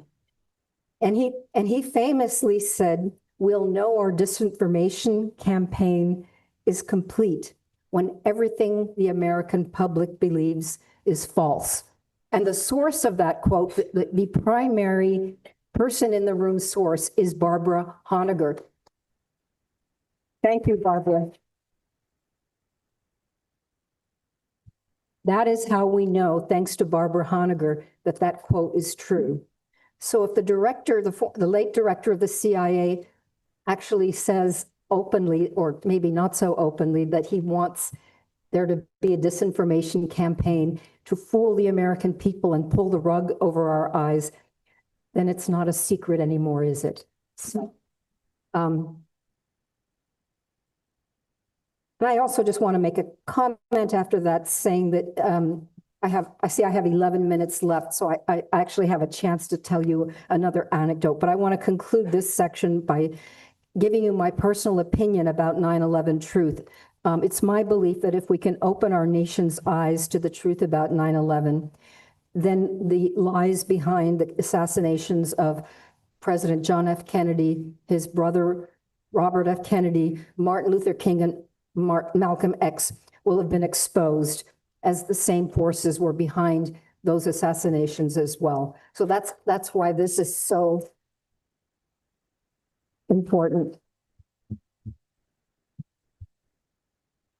Now, of course, I lost my papers, but I'll tell you the anecdote off the top of my head. Let's fast forward a few years after 9/11. I was in charge of Iraqi media at the CIA's open source arm, formerly known as the Foreign Broadcast Information Service, now known as the Open Source Center. But one morning, yes, 10 minutes. I promised to honor that. One morning, I received a call from the office of then Deputy Defense Secretary Paul Wolfowitz. And this was in early March, or actually maybe late February, early March of 2003, shortly before the US went to war in Iraq. And the question or the request, the tasking from Wolfowitz's office was for me to find confirmation in the Iraqi media of a link and even a meeting between Saddam Hussein and Al-Qaeda. So I was able to contact our office in the Middle East and have them go through everything, scour all the media to find any evidence of any kind of contact or meeting. And they did a very thorough job, and there was nothing. And so I went back and confirmed that it was, the answer was negative. Well, the next week, I got another call from the same office, and they had the same request. And I thought, well, maybe I'm missing something. So I did my due diligence, and I had them go and look again. And again, the answer came back no. And when Wolfowitz's office called a third time 2 weeks later, it suddenly hit me that I was just not replying with the proper answer. And they were looking for political, any kind of reasons to sell the Iraq war to the American people. And they desperately needed 9/11 and its bogeyman, Osama bin Laden and Al-Qaeda, to be linked together with Iraq to justify that war. And of course, it never happened. And finally, and just kind of the epilogue to this incident was, finally, in frustration, I called Wolfowitz's office and I said, can you please give me the source of this information? It will help me maybe find the answer. And of course, I never heard back from the office. They never called back. And that's just an example, maybe the tip of the iceberg of the type of politicization of intelligence and just shaming of analysts who were trying to do their jobs. And I later learned that interrogators who were interrogating so-called terrorists in various places like Iraq and Afghanistan and elsewhere, they were shamed for they had been tasked with finding the same link. And the common feeling inside the agency was, oh, they're simply not torturing them enough. It was really, really disturbing whenever I would raise questions about, how things were being done. And there was this terrible brainwashing. So what was done, and I would say that the CIA was like a microcosm of the United States. All the brainwashing that was happening to the American people was also happening. And the ugly irony, of course, was that, the elites of the CIA knew darn well what they were doing.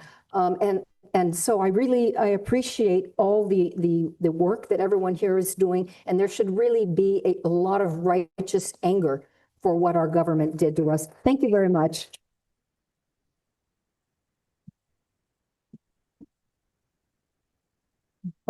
Thank you.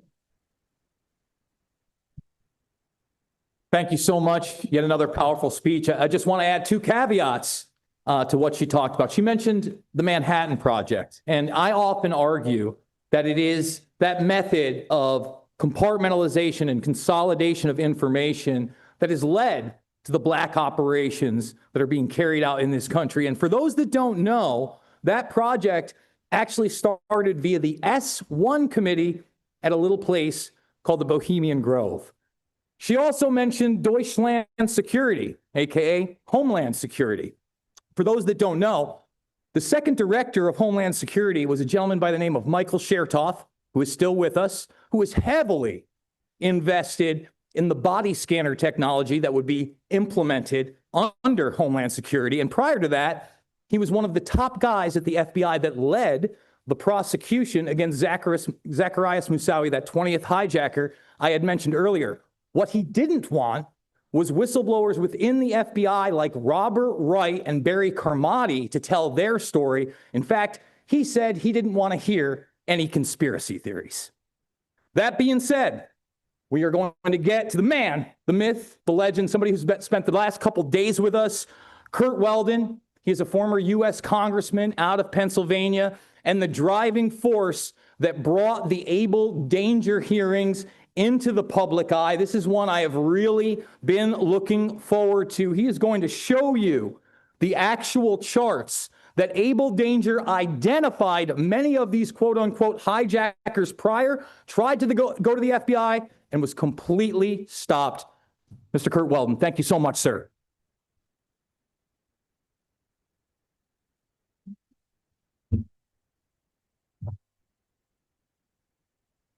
Thank you. It's a special pleasure and honor to be here again with good friends that I haven't seen for a few years who just came in to meet you all. I'm going to introduce them in a few moments, but I want to give you some of my thoughts first. I might offend some people, and if I do so, that's a part of who I am. So don't take it personally. I went to Congress as the youngest of 9 kids. I'm a teacher by profession and a volunteer firefighter. My whole life, I was involved in the fire service. I became chief of my department. And 50 years ago in 1975, I was assistant chief on the largest fire in America. The collision of 2 tankers in my hometown. I wrote a book about it. And I was invited to testify before Congress, the House Energy and Science Committee, which I did, on the collision of the Edgar M. Queenie and the Corinthos. 28 people died. So I know something about disasters, I know something about fires. After leaving teaching, I went to work at the, as I told you earlier, largest insurance company in North America, the INA, Cigna, and I was responsible for training all their technical people that inspected buildings and properties, high-rise buildings, buildings with high occupancy, life safety risk. I knew something about that. But I came to Congress with no political background. I did have a degree in Russian studies because when I was in high school, they offered Russian as a language, and I said, boy, that's interesting. They're our enemy. Let me learn something about these people. So I took Russian, and I went to college. They offered Russian as a major. And the professor there, who probably worked for the CIA, said to me, Dusan Glumats, Curt, you should become our first graduate. So my first undergraduate degree is in Russian area studies, along with education and political science. I met there a young woman who was at that time a state rep and became county commissioner, named Faith Whittlesey. She was the first supporter of Ronald Reagan in the northeastern part of America. She nominated me for an exchange program with the Soviet Union. And I was sent to the Soviet Union with 10 other delegates, 5 from each party, for 2 weeks. We debated the young communist leaders. Today they run Russia. I know them all personally. They never believed in Marx and Lenin. They were there because they wanted the system to be able to help them get more.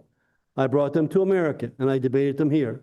The mistakes we've made there, I won't talk about tonight, but many of those mistakes are our own mistakes that occurred during the greedy Clinton years when Bill and Hillary were out for themselves, making money left and right by deals that they cut with Boris Yeltsin, who was our president.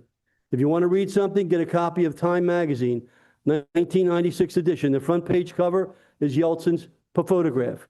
And the headline is, in Time magazine, how Bill Clinton ran Yeltsin's re-election campaign. It's a whole inside, in-depth analysis. We put our own people in the presidential hotel in Moscow to run the election.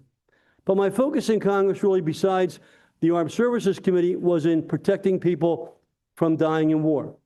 As the youngest of 9, 8 brothers and sisters, all serving in the military, that was my key priority. So on the Armed Services Committee, that's where I focused.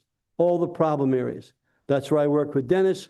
That's where I worked with Dana, and we traveled to 104 countries, all the problem countries, North Korea, Somalia, Iran, Afghanistan, Iraq, Russia, Ukraine, all the bad places.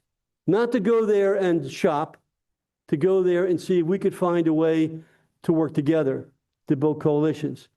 And what I found in the 90s was I couldn't trust the CIA for the intelligence they were giving to me as a rising member of leadership on the Armed Services Committee. They would spin the intelligence. In other words, they would come to a conclusion in the case of the Clintons that they wanted us to take in the House. And I would get that information. Then I would get somebody like Bill Gertz, a reporter for the Washington Times on defense. And he would come to me and say, well, Mr. Chairman, I was chairman of the Oversight Committee for Research and Development and Procurement. I have this information. I said, where'd you get that, Bill? I got it from unnamed sources. Unnamed sources? You mean the CIA? Yeah. So the CIA was doing what's illegal for us to do in Congress. If we give away classified information, it's a felony.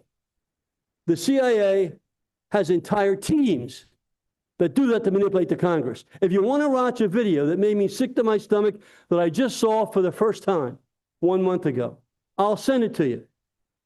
And this guy served under Donald Trump. And he was a congressman before he was the head of the CIA and our Secretary of State, Mike Pompeo. Did you see the interview? Did you see his statement?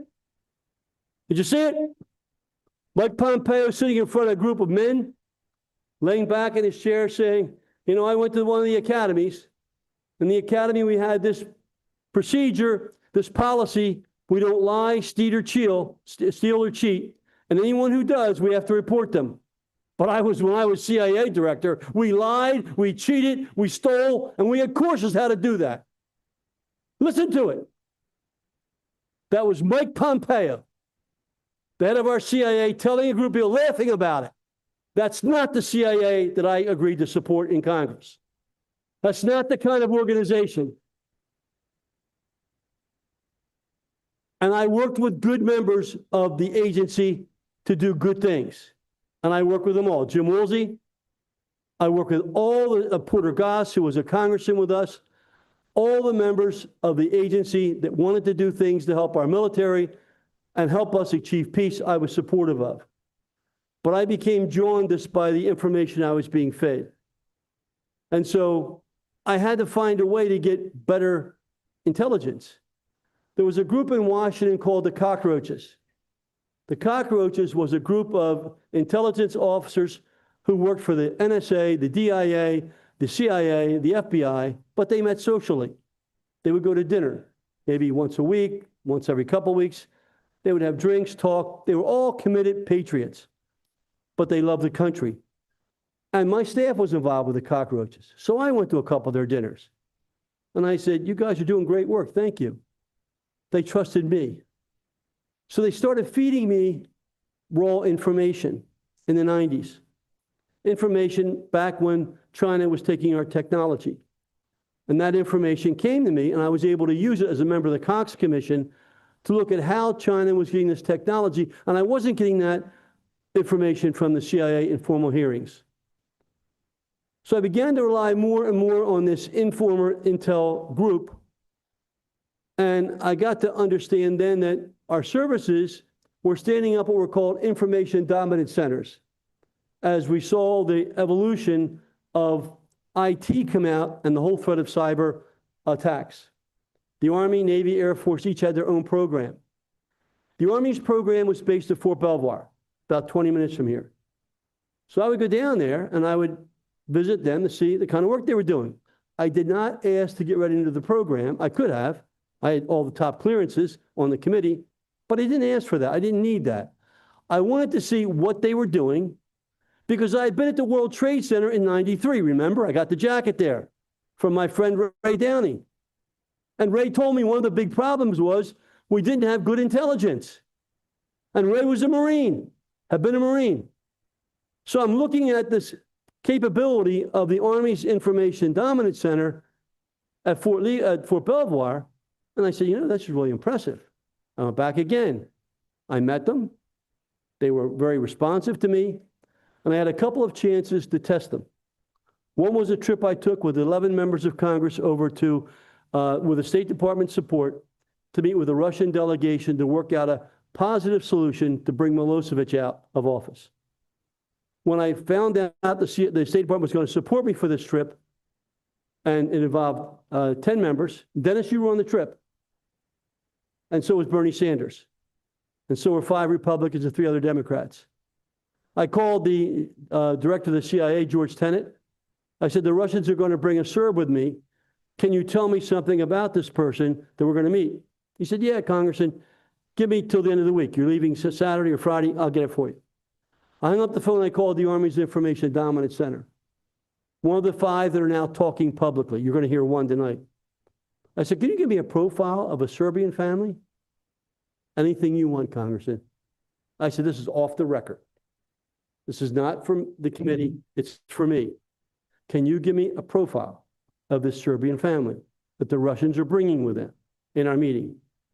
They said, how much time do we have? I said, well, I'd like to have it as soon as possible. They said, can you give us 30 minutes? In 30 minutes, the Army's Information Dominance Center gave me 10 pages of information. When CIA Director George Tenet came back to me on Friday, he gave me 1 paragraph.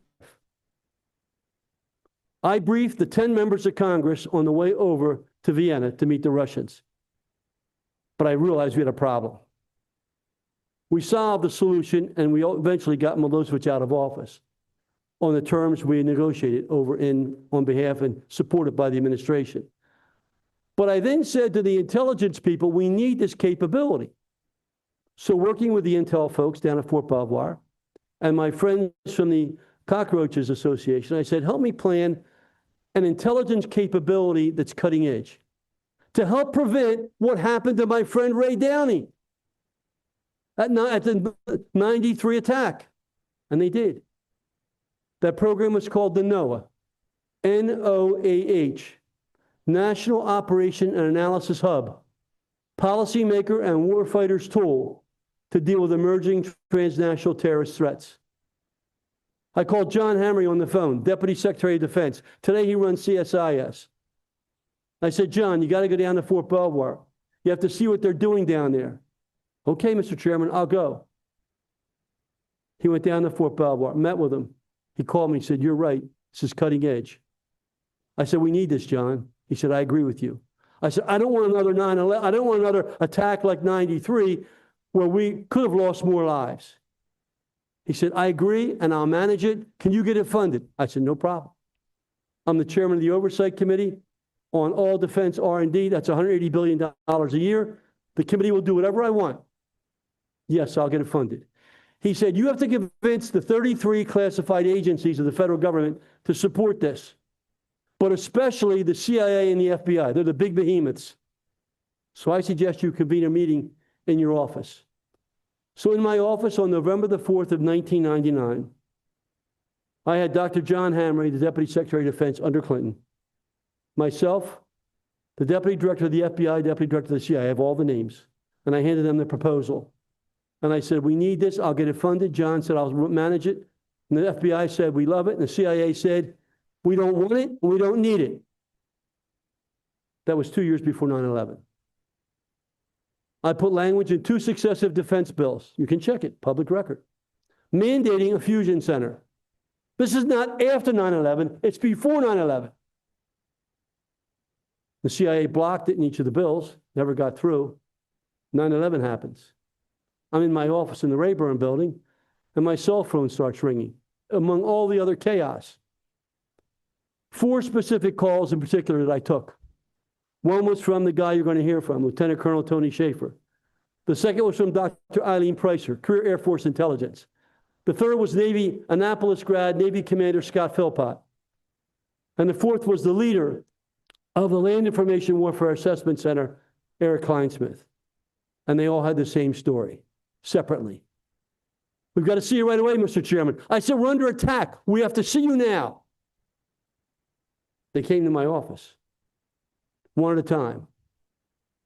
Scott Philpott was in tears as he told me that he was an Annapolis grad and they had identified information that could have prevented the attack on the USS Cole 3 weeks before the attack. But he wasn't able to get the information passed over. Then they brought the charts. It was Eileen Pricer who did all the analysis of the charts. That was her specialty. And they rolled the charts out on my desk, and you're now going to see the charts. Please pull up the charts. The original charts are in this container here. They're not classified, so don't worry about being knocked off tonight. Okay.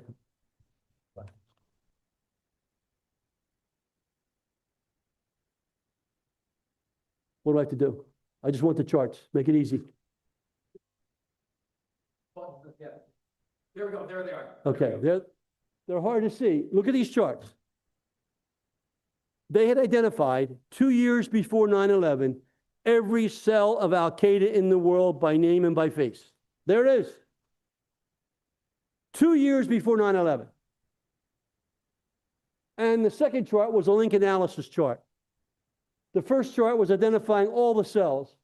The second chart was the link analysis chart showing. Oh, they both up?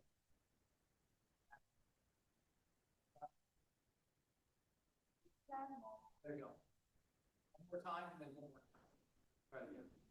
Awesome. You're making this too complicated. All I want is the charts.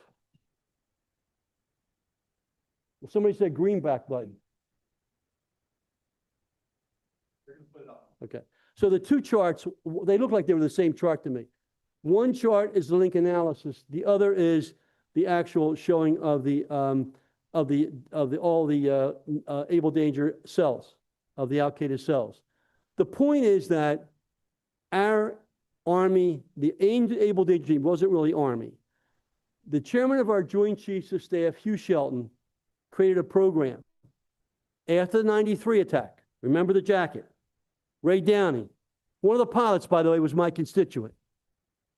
He grew up Good evening to all of you. in my home. In I raised money for a 1989, I playground had the in honor honor of of his addressing kids. this And audience I brought Ray Downey's at the family first down to my annual district 30 National days Fire after and 9/11 Emergency to honor him Services with dinner. 40,000 people as I can American recall heroes. looking out All at the five of his audience kids. Two of them and are seeing fire chiefs over today in New 2,000 York. fire service I brought them all leaders. down. It was an impressive sight, Those to say the charts were least. available.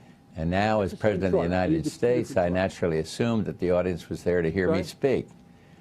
But the Okay. following So year, you the packed two the ballroom charts that again, I have in this as folder you've here done year after year. were known Why? to the Not so much to hear from military presidents or vice and this presidents, top secret but unit to hear of General from your Hugh leader Shelton. of the past 20 years, And they were Curt working for Weldon. General Schumacher. Pete You often Schumacher heard ran Curt Special speak of the Operations fire Command. service as the sleeping giant. And they When I came was in to tell me president, on if it 9/11. appeared that I wasn't giving proper attention to your They tried issues, to transfer I could the always be information to the assured Justice of a Department. phone call from Curt. 3 times. I am sure the other presidents would all say the same. No, we don't need To that. his credit, the fire service was never a partisan 3 issue. times they It was tried a to personal transfer issue the information to the based on Justice his own Department. We have the name of experience the as a person. Tony volunteer went to high school with firefighter. He's the reason why 3 both times ends they were of blocked. Pennsylvania Avenue have heard the fire service. Why were they blocked? And answered so That's many the of your question we have calls. to ask. He's the reason why Was it you, because the CIA fire didn't want other emergency services, agencies to know was what they were awakened looking 20 at? years ago and has become such a What was the political reason? force in Now, our I'll take a nation's polygraph capital. on everything I'm telling you. It's the goal of I have every nothing to hide. political It's all leader firsthand who is information. blessed with the And I have opportunity four to serve witnesses the that public are former to intel leave people behind a that are coming out legacy. with me. A All they can do is legacy kill that me. in some way makes our nation stronger. We need better, to understand and this safer. cannot continue. Curt, you've done This just cannot that. be allowed to Through continue. your dedication, You're going to hear from Tony your- tonight. He's going to tell you in much more detail about what I told you. You know what they did to Tony? He won't tell you this. They tried to ruin his life and his family. They tried to destroy him, took away his health benefits for his kids. They tried to destroy him as a career military officer, Bronze Star recipient. Is that what we do to our heroes? If you want to go online and Google the information about the Congress, you'll Google my speech that I gave on the House floor. Not this year, not last year, back then. And I said on the House floor in 1 hour speech, there's a scandal bigger than Watergate. A scandal bigger than Watergate. Not today, not last year, 20 years ago, while I was in Congress on the House floor. They were ruining Tony. Why? After 9/11, able danger ended, and Tony was sent back to Afghanistan to be a spy, as he was. And Zelikow went through Afghanistan, and they put the word out, if you know anything about 9/11, contact your commanding officer and meet with this team.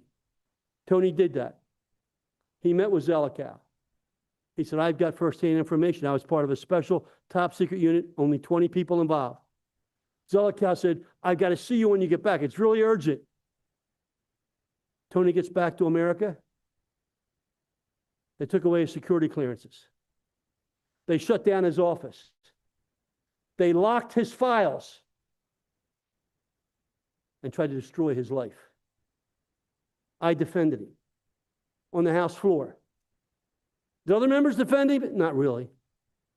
I guess they thought I was crazy. This is 20 years ago, folks.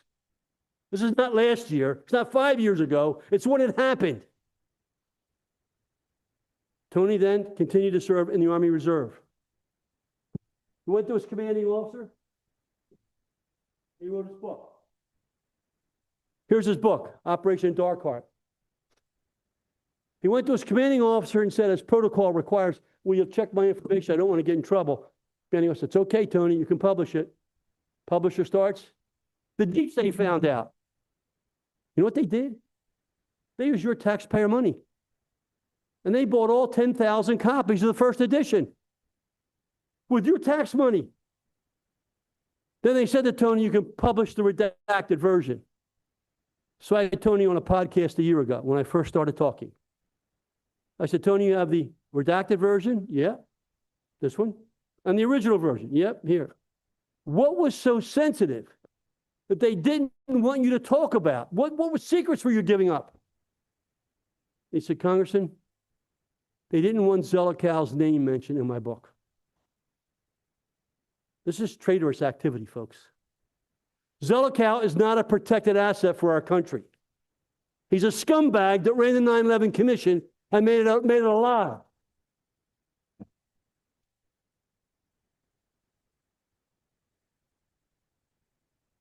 They destroyed Tony Shaffer's life and career, bought the 10,000 books, and put the garbage out to the American people that didn't tell the story of what really happened. And they got away with it up until now. Up until now. Tony paid the price for that. And so did I. In 2000, I was next in line to be chairman of the Armed Services Committee. I had 150 generals and admirals send letters to me, including Donald Rumsfeld, including John Hamre. I have the letters. They wanted me to be chairman. I didn't want to jump over other members. I waited. 2005, my next election, I would have become chairman, but in the meantime, I took on the 9/11 debate. After 9/11 happened, I said to Rumsfeld, who had endorsed me to be chairman, you got to let the 9/11 people testify. Tony Shaffer, Eileen Pricer, Scott Philpott. No way. I said, Mr. Secretary, they got to testify. We got to know what went on. It's not going to happen. I got a letter signed by 250 members of Congress. Not 10 members of Congress, 250 members of Congress. Here's the letter. Demanding that Donald Rumsfeld and Dennis Kucinich and Dana Rohrabacher both sign the letter. That Donald Rumsfeld allow these brave American heroes to testify. They weren't allowed to testify. This all happened back while I was in Congress, while I was next in line to be chairman. So what did they do? They knew they couldn't control me. So in 2006, I'm running for my 11th re-election. All my elections were landslides. I'm a moderate Republican with my best friends. A lot of them were Democrats, like Dennis, Solomon Ortiz, Sylvester Reyes. I worked across the party line. I didn't play the game of politics. And Dana was the same way. 3 weeks before my election, 3 weeks, agents from D.C. were sent by Mueller and a guy named Sklamberg to my daughter's house in Philadelphia at 7 o'clock in the morning. They had all the cameras there. It was a national story. The vice chairman of the Defense Committee and the Homeland Security Committee must have done something wrong. They raided her house, carried the boxes out. No one ever talked to my daughter. No one. No grand jury subpoenas, no questioning, nothing. Nothing.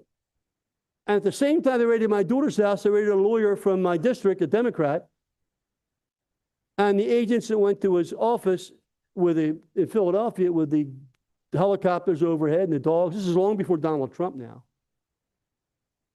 The lawyer was working for FBI counterintelligence against Russia that I had arranged for the FBI 2 years earlier. So the FBI counterintel people went to John Gallagher's office and said, don't answer any questions. We don't know what's going on here, but you're doing work for the government. So when the agents from DC came in, the counter intel people sitting in his office said, don't answer anything, John. And John said, I have nothing. What do you people want? And they said, first question, Mr. Gallagher, isn't it true that you're related to Congressman Curt Weldon? And John started laughing at them. He said, you're from the FBI, and you drove 2 hours to come to my office. And the first question you asked me is the stupidest thing in the world, because Congressman Weldon's wife's maiden name is Gallagher. Am I related to Congressman Weldon? I have no relationship to Congressman Weldon. I knew who told them that. And I'm going to bring that all out because it was a deliberate effort to raid my daughter's house. The person they were thinking about was Hank Gallagher, my relative, who's a lawyer from Delaware. They were in such a rush that Seymour Hersh eventually verified to me at the request of Dennis Kucinich when I met with Cy Hersh 5 years ago. He said, Congressman, they wanted you out. He said, Brennan and Clapper went to Mueller and said, do us a favor, disrupt Weldon's election. He said, but you have to understand, Congressman, I verified all your facts. But it was done during a Republican administration. I said, I know that. The people around Bush wanted me out just as bad. My message to you folks is we got a problem, and it's both parties.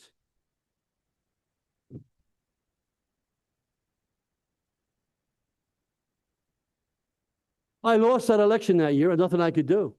People thought I had done something wrong. My daughter maybe had done something wrong. And then ironically, folks, I know you won't like this tape, but I want to show it to you. Please play the 3-minute tape. This was done weeks after they raided my daughter's house. All the national headlines said, Weldon must be some kind of a bad person. Please play the tape. I didn't ask for this tape. It was at a national dinner in Washington where I organized all the firefighters in the country with the Congressional Fire and EMS Caucus. We have an annual dinner, done 37 of them. And so this was a tribute to me that they arranged after I was out of office. And so this videotape shows up. The CIA tried to take this down 4 years ago, and they couldn't do it. It's all over the internet now. So if our technical people can get it up here.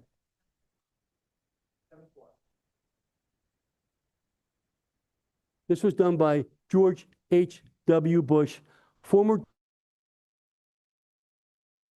after they raided my daughter's house to get me out of office because of 9/11. Because I would have done hearings with subpoena power.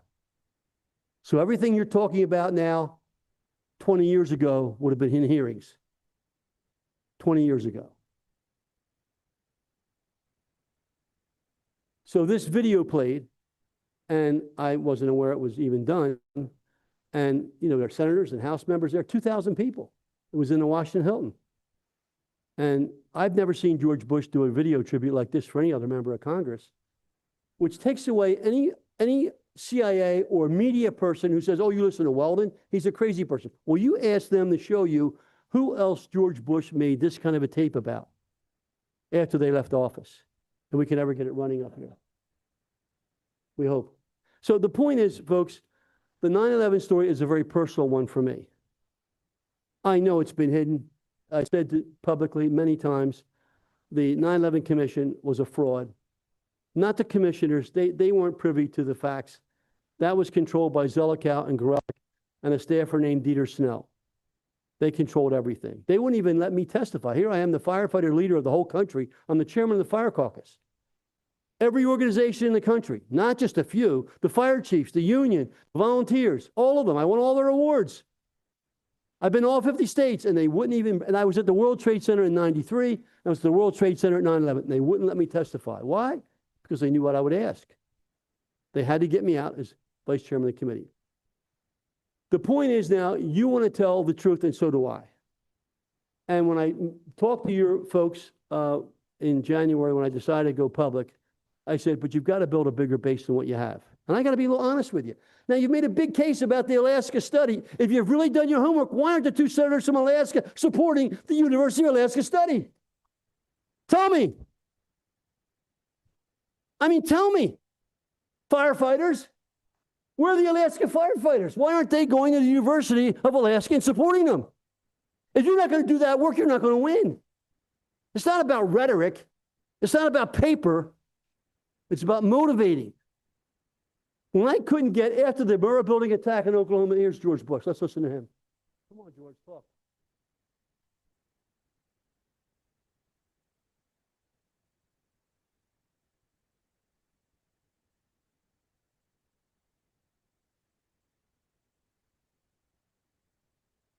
Yeah, I was running before I heard it. It's only 2 minutes long, so it won't take long. I can show it on my cell phone.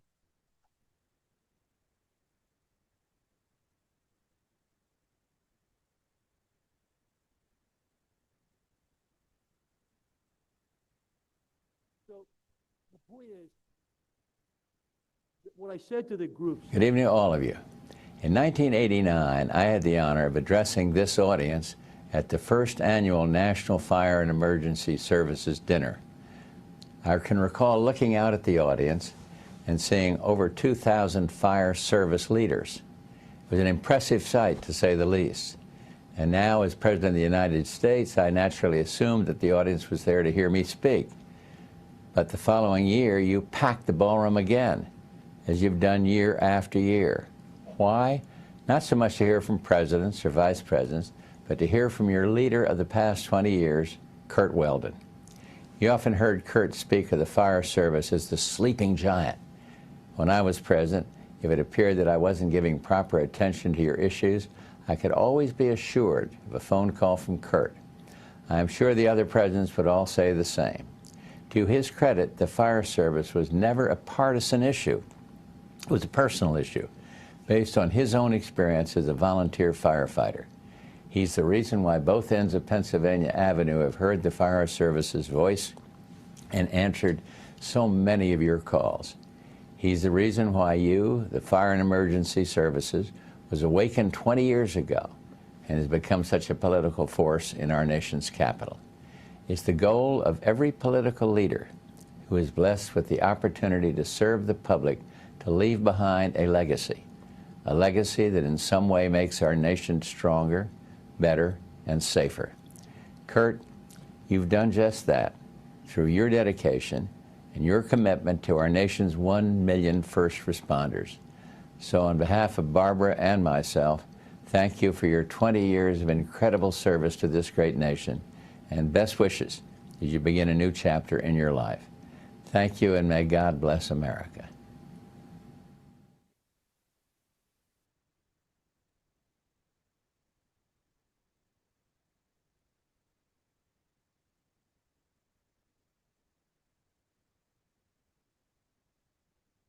Going after. And they're bad people. And I'm saying it publicly. I'm not the first time I've said it. You need to understand to win this battle. And I'm here to help you. You got to have a strategy that's doable. Here's the strategy. And I gave it to your people in January. And I gave this speech in California when I spoke, the keynote speech to the California fire chiefs 1 year ago. 800 of them in the room. I said to them, stop sucking up the political parties. The Democrat Party and the Republican Party are each around 40 to 45% supported, depending upon their candidate. Police are around 50 to 55% because some people want to defund the police. I don't. I'm a big supporter of police. Some people want to defund the military. So that's around 55%. In every poll, in every state, firefighters and EMS are 98% supported. 98%. Do you know how many fire departments there are in America? 33,000. Do you know how many fire stations there are in America? 55,000. 55,000 organizations in every town. They're not Republican, they're not Democrat, they're not MAGA. They're the people who make the country strong. They don't just fight fires. It's the hall where you vote on election day. It's the hall you rent when you want to have a wedding reception. They're the people that rescue the cat in the tree and pump the cellar out when it's flooded. They organize the July 4th parades, Memorial Day celebrations. They're the backbone of America. If you have them behind you, you win. When I organized the Fire Caucus in 1987, people laughed at me. It grew to 370 members. My co-chairs were Joe Biden, Al Gore, John McCain. Why? Because I'm a firefighter. Your biggest power to get your message across is to motivate the firefighters in this country, which I'm doing, and I'm doing it to help you. I came out with a strategy a year ago that I'm right now very close to getting fully funded. It's called Fire EMS 290. It's a part of One World for Life. And I haven't made a dime of money. Everything I've done, I'm spending on my own money. The fire service has problems today. We talk about America's problems. I'm talking about the firefighter problems. 85% of our fire companies in America are volunteer. They don't get paid like the one I belong to. They're having trouble getting new recruits. So you know what we're doing? We have a task force. And that task force is going to focus on an educational program from kindergarten to 12th grade. The fire department of New York has a whole high school that has a curriculum for kids that want to become firefighters and EMS. I want that to be used free for every school district in the country. So the Rendell Center is working on that in Philadelphia. The second part of that is a program to give the same thing we do for veterans with New Day, run by Admiral Lynch. I went down and met with Admiral Lynch in Florida. We give discounted mortgages for veterans. I want to give discounted mortgages to firefighters. I want to give discounts to department stores. You know, they give 10, 20% if you belong to a service to the community. I want Donald Trump to have a gold card. If you're a firefighter or an EMS, you get 15 to 25% off of everything in a hotel stay, in a restaurant, because you're protecting the community. Doesn't cost the taxpayers a dime of money. Just needs to be organized. The third task force, the union will lead. Health, safety, and welfare. Firefighters are concerned about health, about cancer, about hepatitis C, about burns. So I said to Ed Kelly, the president of the union, a good friend of mine, Ed, where are you getting the money from to help do this research? Well, we're going to NIH. I said, NIH, you know how big their budget is? It's like that. Do you know who the biggest funder of healthcare research in America is? Take a guess. Department of Defense. The Department of Defense has whole bases that do nothing but military research for soldiers. A burn on a soldier is the same as a firefighter. If you go right down the road, you've got Fort Detrick. That whole base is on healthcare. So I want Donald Trump to appoint a commission to open up the research being done for our soldiers for firefighters. It doesn't cost any more money. A fourth task force is to deal with wildfires and natural disasters. And the California firefighters are all over that because stupid idiots like the governor out there, who's a moron, took the resources away to cause the wildfires to go out of control. And what did they do? When the fire chief of Los Angeles was interviewed by the media, the person in the interviewer said, your budget was cut by 20%, chief. Did that hurt you? The chief was a female. Female. You Democrats, not in the room. She told the truth. You know what they did? The mayor of Los Angeles fired her. I call for that mayor to be shut down immediately. She should be fired. The fire chief did her job. Who came out to rescue her? No one. The firefighters are the backbone of the country. They're what makes America great. Other people can talk a good game. The firefighters, men and women, are delivering every day. And there are 55,000 organizations in your community. Every one of your towns have them. In New York, there are 300. In DC, there are multiple. If you get them behind you, it's all over. All of your questions and all of your issues are going to be resolved. The seventh task force is a 13-story tower being built on New Jersey Avenue over top of the existing fire station. And the first 4 floors will be a national museum. There is no museum today for firefighters and EMS. That will be there. The upper floors will be offices for the fire groups. And the last task force in California, not the last, the seventh, is a training center. Do you know we don't have an international training center right now or domestic for firefighters and EMS? We don't have one. The states have them. Texas A&M has one. Maryland has one. Pennsylvania, but they're not of the right quality.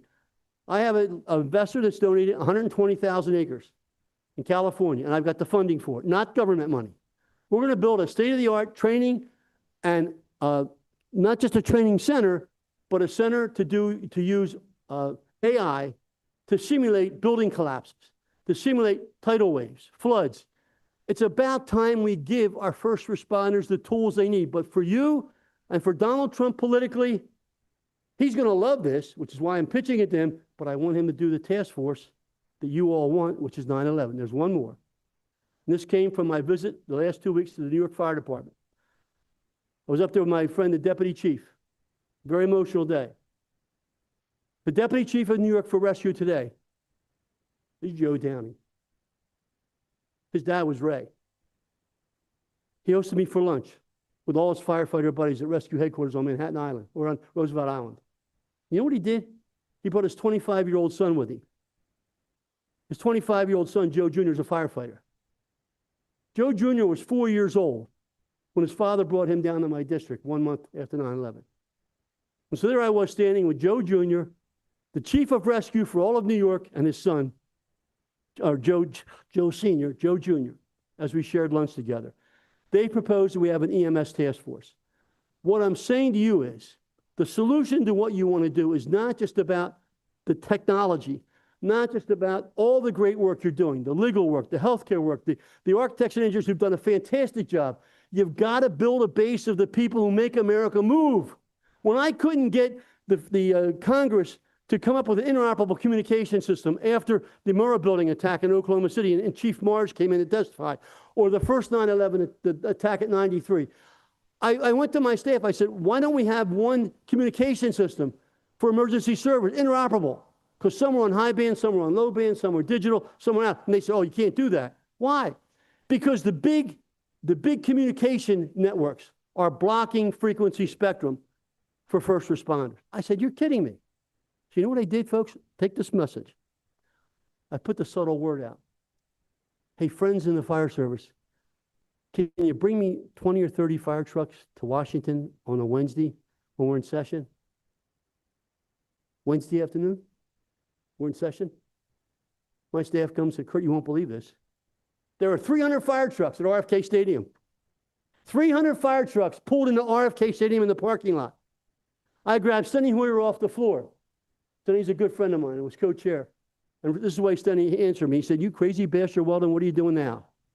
I said, you just come with me, Steny. I'm going to put you up in front of a fire truck from your district, from Maryland. We went down to RFK Stadium. I put Steny up in the front seat of his truck. I got up in one of mine. We paraded down Capitol Street. We went down Independence Avenue, and we went down Constitution Avenue. And I had them park the trucks at 12 noon. I said, when I give you the signal, you lay on the air horns and sirens. At 12 noon on a Wednesday, session day, 300 fire trucks around the Capitol building with the 2 ladder trucks raised in the center parking lot that the Chief Ray Alford had approved for me to put there. He put them there, his trucks, with a flag, and then we had a flatbed trailer with a microphone. When those sirens and air horns went off, every building emptied. And all the members ran out. You know, a member of Congress can smell a microphone a mile away. And they all start running over and see Steny and I up on the podium. It's all in the book I wrote. And they said, what are we here for? We're here to demand interoperable communication. They jumped up on the stage. You'll see it in the book. You'll see it in the video of it. We got the system. You know what that's called? AT&T FirstNet. That didn't happen because AT&T hired lobbyists. It happened because we took control of the system. The system can work if you make it work. If you lay back and talk about commissions and reports, no. You've got to make it work. And sometimes you got to make some waves. And what I want you to do, and I'm here to help you, is I want you to make some waves. You've made some waves now. Now we got to make some more waves. And I want you to get every fire department. This document that you prepared, you did an outstanding job. I want every firehouse in America to have that document. 55,000 firehouses, you have to deliver that document to them saying, we're doing this for you. What I'm doing, I'm raising the money for their 8 task forces. Now, let me give the ultimate. This is my close. You're probably saying, I'm glad you're closing, Curt. But once I get going, it's tough to stop me. And Ted's back there, give me the sign. You know, next year's the 250th anniversary of America. You know that. Big deal. Donald Trump's talked about it. We celebrate the Army, 250 years. Wait a minute. Wait a minute. Next year is the 290th anniversary of the first fire company. Did you know that? Ben Franklin in Philadelphia started the first volunteer fire company, Union Hose, in Philadelphia in 1736. 1736. So next year is the 290th anniversary of the American Fire Service. 40 years older than America, 40 years older than any service. People came together and said, we've got to protect our friends, our families. We've got to have an organization. They started out as volunteers. Many are paid now. 80% are still volunteer, 85%. If we ignite that group of people, we will shake the CIA's walls, and if they take me out, and I've said this publicly, and I'll say it again, take me out, buddies, and we'll surround CIA headquarters with 600 fire trucks. Thank you.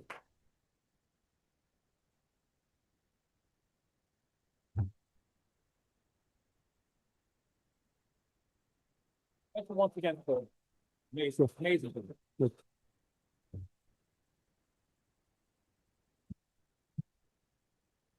All right, folks. I mean, one of the main things I think that we should take away from what Curt said is this issue, as every other real issue out there, is not about left or right.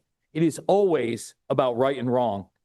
With that being said, I'm going to introduce somebody who did the right thing. You know, I watched this man in interviews talk to the mainstream media when they were talking about 9/11, saying, you know, I was in a program to identify al-Qaeda operatives. This was not in the 9/11 Commission report. How can you have a report like this? If it was World War II and Pearl Harbor, the same thing would have left out the Japanese. It's ludicrous. And then when he was in those hearings, he talked about being a rock star. He talked about being somebody that was no Boy Scout, that wasn't hanging out in the Christian Science reading room. I'll never forget that quote. No, he was doing real intel work. Anthony Shaffer, please come up here. He's going to tell you about Able Danger.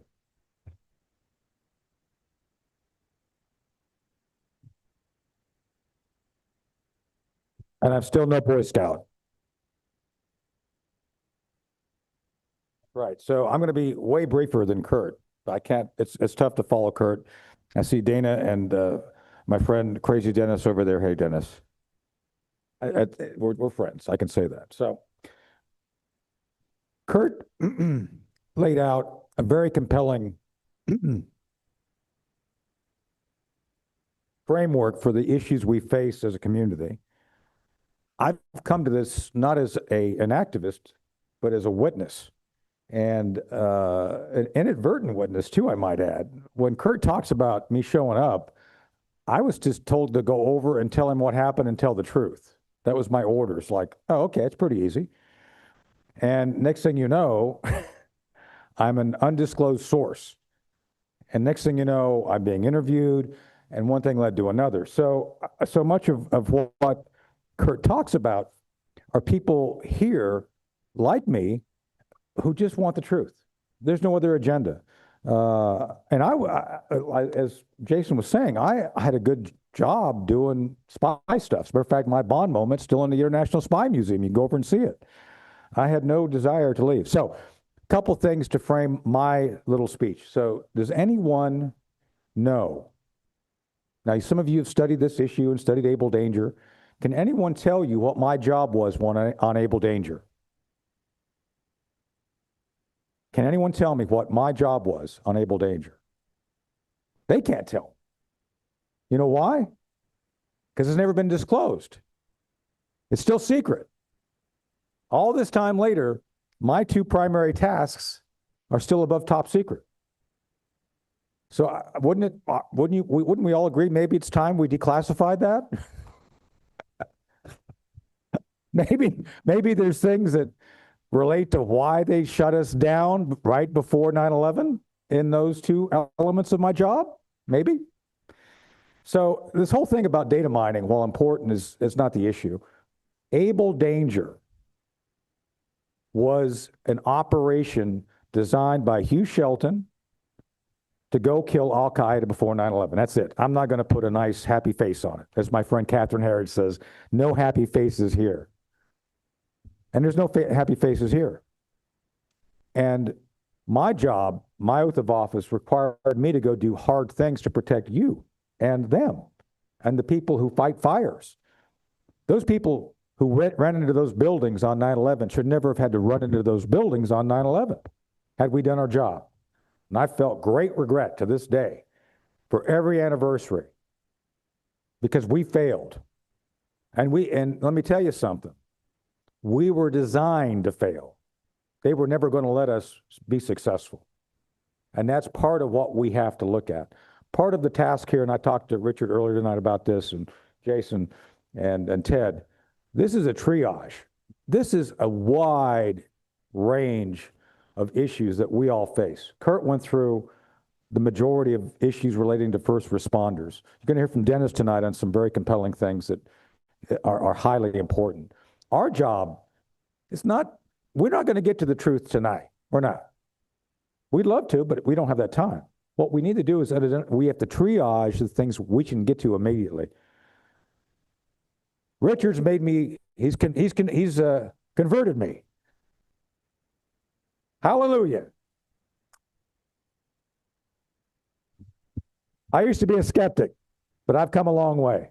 And I look at all the questions that I have of my own story, which I've stuck to very closely over the years. And it's like, man, these things just don't add up. And one of the things that came to me recently, and I was talking with Ted, I think, on one of the programs, that smell, that industrial smell right after 9/11 down in southern Manhattan, that was thermite. That was thermite. That wasn't wires. That was thermite. It was metal. And then you have all the things that people now could think about was in the air. So it's just way past time we get to looking at these things that are provable. And Building 7, did you know the latest story? Apparently pigeons landed on top and they were too heavy. It's those pigeons. I'm telling you, they're like rats that fly. I'm telling you, it's true. So that's what we're faced with. We need to get to those things that we have to prove, that we know we can prove. Everything else, there's going to be a lot out there we can't get to right away. But the big thing, as Curt's saying, is get to the point of where we have credible, competent, informed, able investigators to go full bore into places where others don't want us to go into. We need to go into those places and seek the truth and avoid the narrative, which we're always going to be trying to push back and accept. Jamie Gorelick, the Gorelick memo, the issues relating to Phil Zelikow. There were a number of characters which were out to do evil, to bury the truth from day one.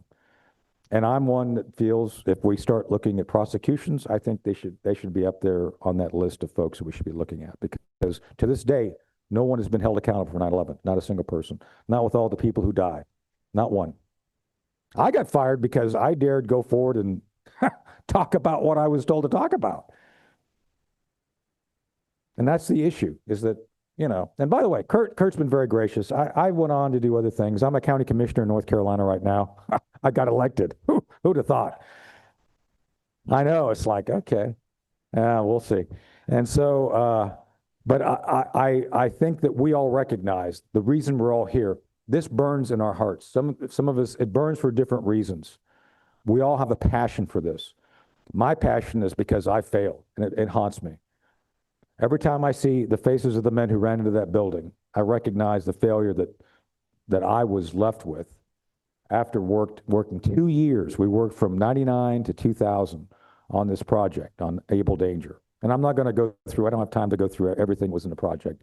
It wasn't about data mining. Data mining was a new technology which was being used for the first time. Data mining is common now. I mean, you walk down to the Target, you're being data mined on. I mean, you walk into the entrance, they're starting to look at everything you're doing. Everything is digitized. Back in the days we were doing this in 99, 2000, none of that existed. We were the first. So that became the distraction the DoD wanted people to focus on. Oh, it's data mining. Oh, it's all about a chart. It's all about the fact that we can't verify what's on that chart. Did you know that SOCOM had a FOIA, the Freedom of Information Act, going back to 2004 from an organization called Judicial Watch? You all know Judicial Watch? My friend Tom Fenton and Chris Farrell. SOCOM got back to them last year. You know what they got back to them with? You know what the answer? You know what they said? It's like, hey, we got your FOIA. We're still working on it. No, I swear to God, that was the answer. It's like, yeah, hey, we got it. We're still working on it. 20 years later. So, okay, we kind of know what's in there, and we know it's unclassified, so, you can release it anytime. It's like, nope, not going to release it. Why? Why is that? Why would you sit on it now? Why? I think we all are owed that answer, and I think we can handle the truth, to quote Tom Cruise. So tonight, I want you all to think about what you can bring to the table to help us and help encourage Curt to go see President Trump. We need to sit down with Trump. President Trump has expressed concern and discontent and disbelief in the official narrative. He said it several times. We need to help inform his instincts. I was an advisor to the last administration, and he was surrounded by some pretty bad people. I'm going to do a quick story that relates to this. I figured out the Russia collusion thing. I've got good sources. I'm a spy. What can I say? And we figured out, and I went on the air and talked about it, that the Russia collusion thing was nonsense. I went on in March of 2017 and said, we're going to find it's all nonsense. And by 2018, I figured out who was all involved. And I'd gone to the chairman of the Joint Chiefs I was advising and Mike Pompeo. And I said, I need to talk to the president because we have to do a review of FBI's foreign counterintelligence program. This is relating to some of Curt's stuff. I don't think Curt's heard this story. He's looking at me like he's not heard the story, so it's probably new to him. Anyway, so I'm running something called Team B. It consists of Jim Woolsey, Curt's friend and Mike's friend, Bud McFarlane, Ambassador Hank Cooper, Dick Newton, a couple of other notable senior officers. And I'm just Lieutenant Colonel. I'm running these guys. It's like herding cats. It's kind of fun. And we're advising Chairman of the Joint Chiefs. We're going to Joe and said, look, Joe, General Dunford, Chairman of the Joint Chiefs, said, look, we believe that the Pentagon's been compromised and we need to have a bunch of folks in Army counterintelligence do a full review of everything going on. We think this guy named Steve Halper, office net assessments up to no good. And so basically we get approval and he says, yeah, go talk to the chief of staff to the chief. Oh my goodness, I'm having a Joe Biden moment. The Marine Corps guy, General Kelly. John Kelly was at that point in time the chief of staff to the president. So I go to John, and this is now mid 2019. I said, John, I need to sit down and talk to President Trump and get him to approve an independent review by the Army counterintelligence. We have a qualified group to go and review the FBI's foreign counterintelligence program because we think it's corrupt. You know what John Kelly told me? Tony, I am never going to allow you to see the president. I'm just shocked because I know John. We're kind of friends. It's like, why? All you're going to do is inflame his instincts. I swear to God. So going to the president and telling him that things are effed up and we need to look at it, that will inflame, quote unquote, inflame his instincts. Well, his instincts need to be inflamed, right? And so that was what was happening in the first term. And this wasn't the only case of this. So my point is, inflame people, not the rude way. Don't go around like, what's her name, Waters with her fake wig. Don't wear wigs. Just say no to wigs. But you got to go around and get in people to convince them of the righteousness of your cause, our cause. Our cause is the truth. And maybe it's time we get people inflamed with the truth in a way that they cannot refute, that will justify our moving forward to resolve this for all the brave firemen, all the brave policemen, all the brave workers who died on 9/11. So with that, I'm going to quit off a little bit early because people want to go long, but thank you all for having me here. I appreciate the time.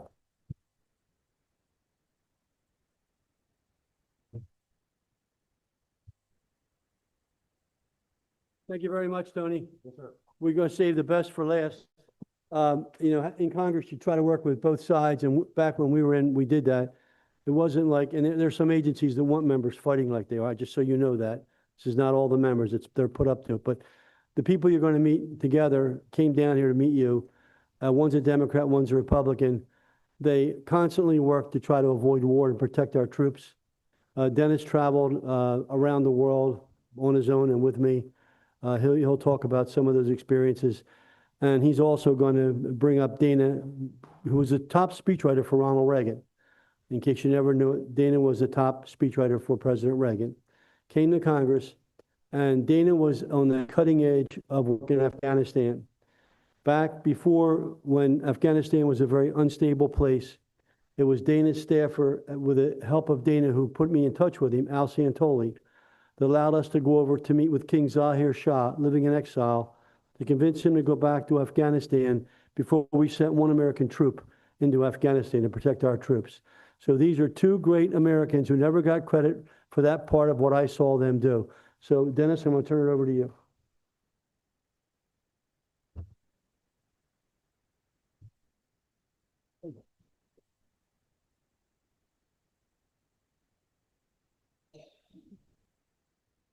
Okay, whose computer is this? Whose computer? You can shut up. Yeah, no problem. Well, I need to use it as a podium. Use the vote, whatever you like. Yep, absolutely.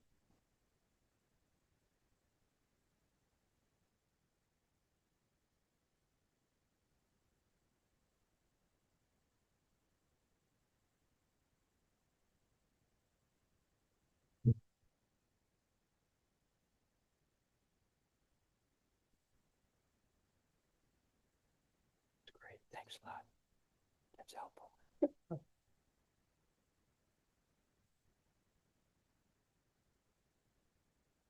Before I begin, I have a few things that I want to say. First of all, about Curt Weldon. When Catherine Bates wrote the hymn that we know as "America the Beautiful," oh wait, okay.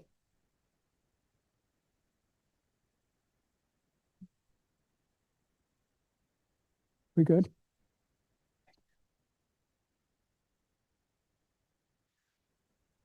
Good evening. Good evening. I know it's late, but good evening. When Catherine Bates wrote America the Beautiful in 1893, one of the lines that is quite memorable relates directly to Curt Weldon. And those of you who are familiar with America the Beautiful, the line is, "Who more than self their country loved." Who more than self their country loved. And that, my friends, is Curt Weldon. That's his service to this country. That's his never-ending quest for truth and for justice. Curt, what an honor it was to serve with you in the Congress of the United States. Please join with me. Rise up, put your hands up, and give credit to this man who put it all on the line for this country and still does. I love you.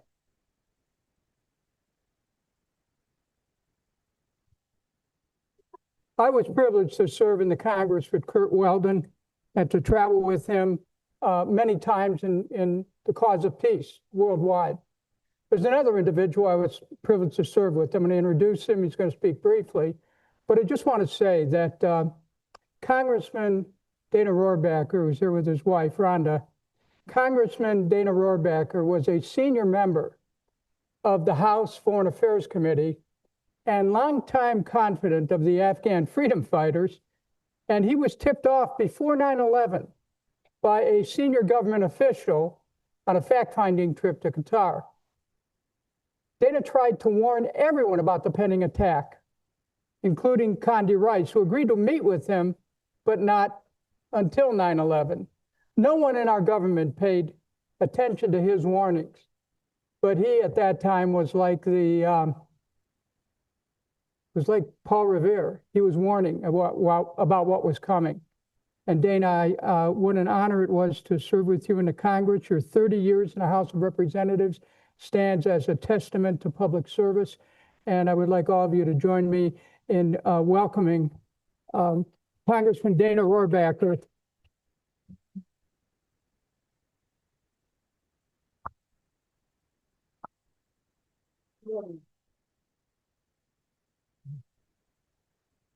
Now, look at this job here, Phil. Oh, good. You want to say a few words, Dana? That timer doesn't relate to And, this. I'm just introducing. let me just say that I led a congressional delegation to Doha, and I was told I had to go to a meeting with a high-ranking official from Doha. And sure enough, I went into this meeting, and I recognized his face. And a couple of years before that, I had marched into Afghanistan with the Mujahideen, and we had, anyway, he was there to make sure that I was okay, and he was there at the Battle of Jalalabad when we forced the Russians out, basically. Okay, so I fought with the Mujahideen against the Russians. And this fella, I remember he had been unloading rockets from a mule train of rockets that I helped bring into Afghanistan. And he had requested that I then go and meet with him in Doha when he realized that I was going to be in Doha. And what he said was he realized that something horrible was going to happen in the United States of America. And you've got to be aware, Dana, because he was talking to me like a partner in arms, like a soldier in arms, watching out, because he knew that what was happening, that a lot of Americans would die. Perhaps people who had helped me and helped him defeat the Russians in Afghanistan. And he told me that there was going to be the worst terrorist attacks in our country's history, and that they would fly planes into buildings after hijacking them in the air, along with they would be blowing up power stations, nuclear power stations. They were training for this. And there would be a sign that would be given to let those people know that this was the moment that they were going to move forward with this terrorist attack. And frankly, I was watching very closely what happened and what was going on, of course, in Afghanistan. And what happened, of course, was that this guy felt confident. He said that what would happen, this attack would take place after there would be a major change in the direction of the battle in Afghanistan. And what happened was, of course, Commander Massoud was murdered, and Commander Massoud and his name forgets me right now, but Commander Massoud was the guy who was, everybody knew, would be leading the charge in Afghanistan. And they murdered him. And at that moment, I knew that it was his death that would trigger the attack on 9/11 that I was told. So what to do? I tried my best to get the word out, but I will just say this, that it's clear to me that there's more to 9/11 than what the American people know about. And what's clear to me is the people who should be watching out for the interests of the American people were not watching out for our interests and our safety. And I am pleased to stand here with my two colleagues and pledge to you that I will do my best and work with them. We will see that the truth comes out.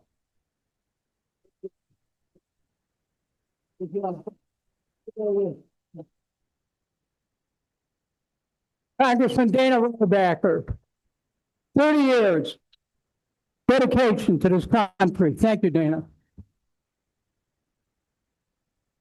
Okay, I get to make a personal introduction here.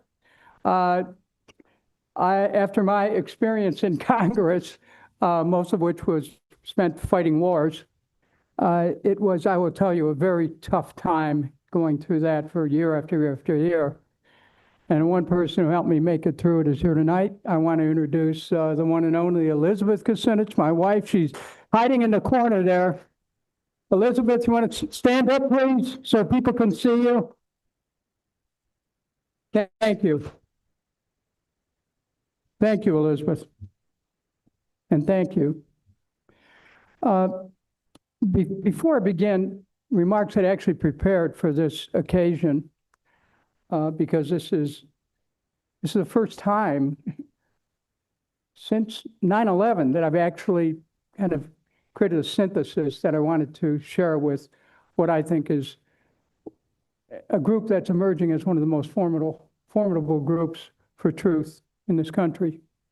But I just have something that I want to share with you before I begin. And that's about what happened yesterday in Utah with Charlie Kirk.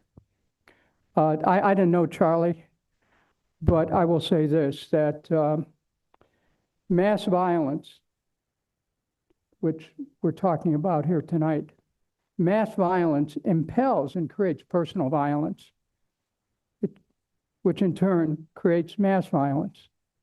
So whatever your politics, please understand that the assassination of Charlie Kirk is a grave assault on our nation. It diminishes all of us. It challenges us to recognize that we have to escape this endless rotation of the wheel of violence. We are dedicated to turning the tide. So thank you for being here this evening.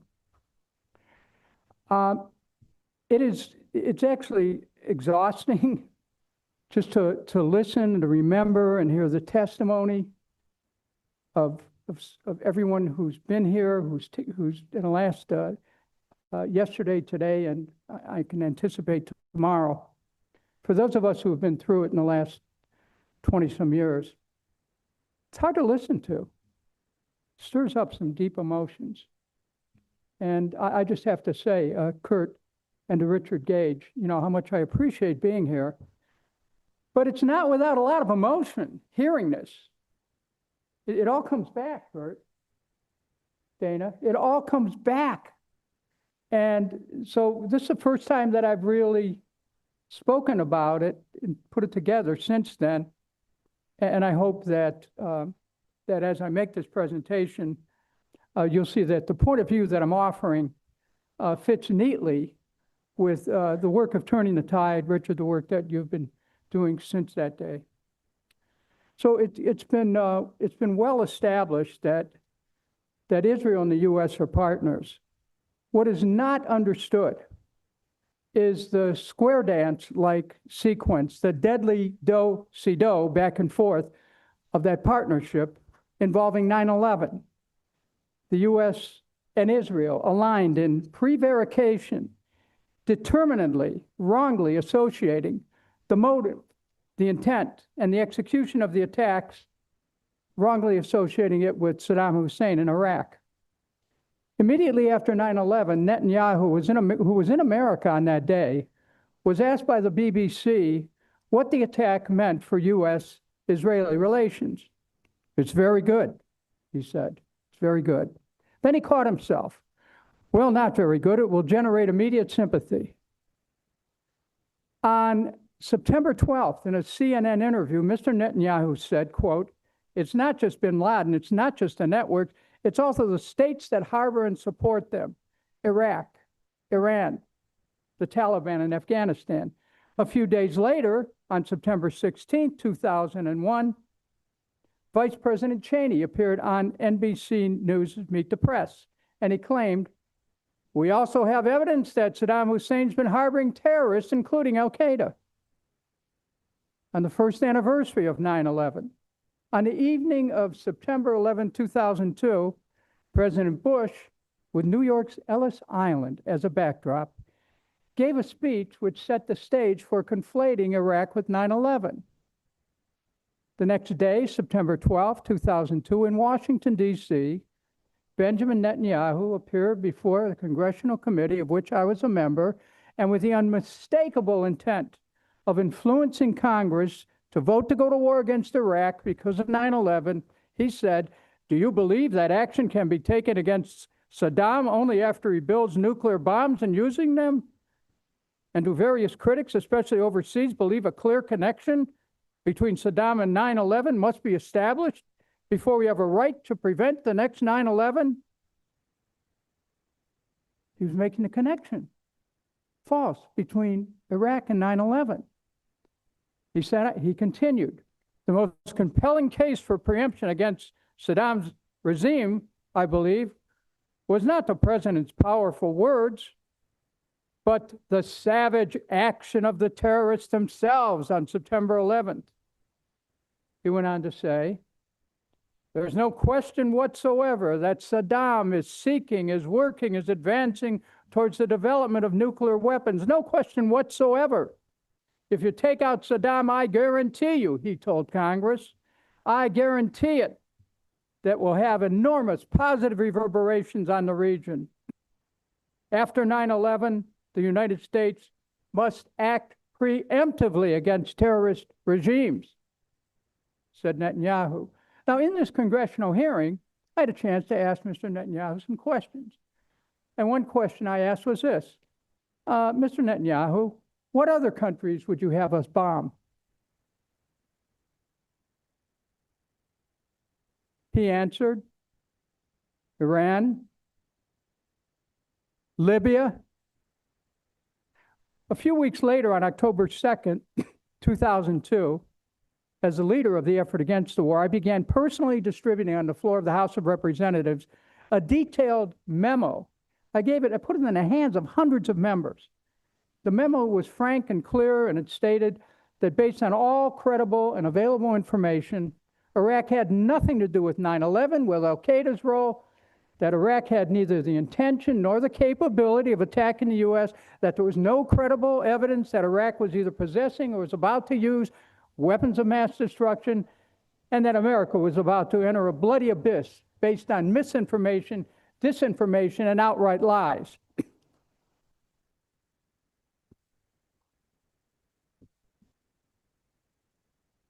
On October 7, 2002, President Bush spoke in Cincinnati proclaiming, we've learned that Iraq has trained al-Qaeda members in bomb making and poisons and deadly gases.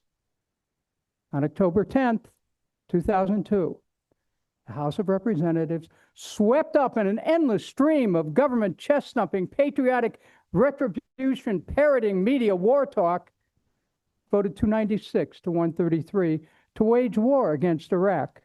The Senate followed the next day. On January 28, 2003, at his State of the Union address, President Bush told Congress, evidence from intelligence sources indicates Saddam Hussein had links to terrorist organizations, including al-Qaeda. On February 5, 2003, General Colin Powell, the U.S. Secretary of State, in an appearance before the United Nations Security Council, we all remember it, he asserted, Iraq today harbors a deadly terrorist network headed by Abu Mossad al-Zarqawi, an associate and collaborator of Osama bin Laden and his al-Qaeda lieutenants. On February 18, 2003, in a Wall Street Journal op-ed, Benjamin Netanyahu said, if we do not prevent the marriage of militant Islam with weapons of mass destruction, 9/11 will be a mere prelude. The next month later, on March 15th, Mr. Netanyahu, in an interview with the Jerusalem Post, said, the removal of Saddam Hussein is essential in the global war on terror. It's the lesson of 9/11. On March 16, 2003, Vice President Cheney said on Meet the Press, we believe Iraq has had a relationship with al-Qaeda that's gone on for a number of years. On March 18th, a few days later, President Bush provided a presidential determination, which is a legal justification for attacking Iraq, in a letter to Congress. I've determined that Iraq's continuing threat and links to terrorist organizations, including al-Qaeda, require action, the letter said. And then on March 19th to 20th, 2003, the U.S. instituted a so-called shock and awe, a massive military attack on Iraq. On March 21st, 2003, The president formally notified Congress under the War Powers Resolution that combat operations had begun. He said, I've also determined that the use of armed force against Iraq is consistent with actions against international terrorists and terrorist organizations, including those who aided in the terrorist attacks that occurred on September 11th, 2001. They kept going, conflating Iraq with 9/11. Now, Benjamin Netanyahu, the once and future leader of Israel, and President George Bush, each conflated Iraq with 9/11 synchronously at key moments, each with the same purpose: a deadly orchestration towards a premeditated war against Iraq, which 9/11 was used to falsely justify. We know now that Iraq had nothing to do with 9/11, but at least 1 million innocent Iraqis died because of that war. 5,000 of our brave servicemen and women lost their lives in that war. Our economy suffered greatly, at least $5 trillion in cost. Our national honor was tarnished.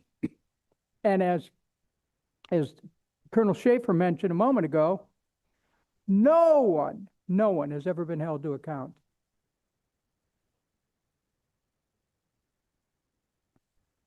However, several presidential candidates were even based upon proudly voting for the war with Iraq, against Iraq.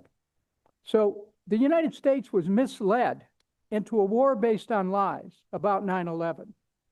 And despite, or Richard, perhaps because of the report of the 9/11 Commission, many questions remain unanswered.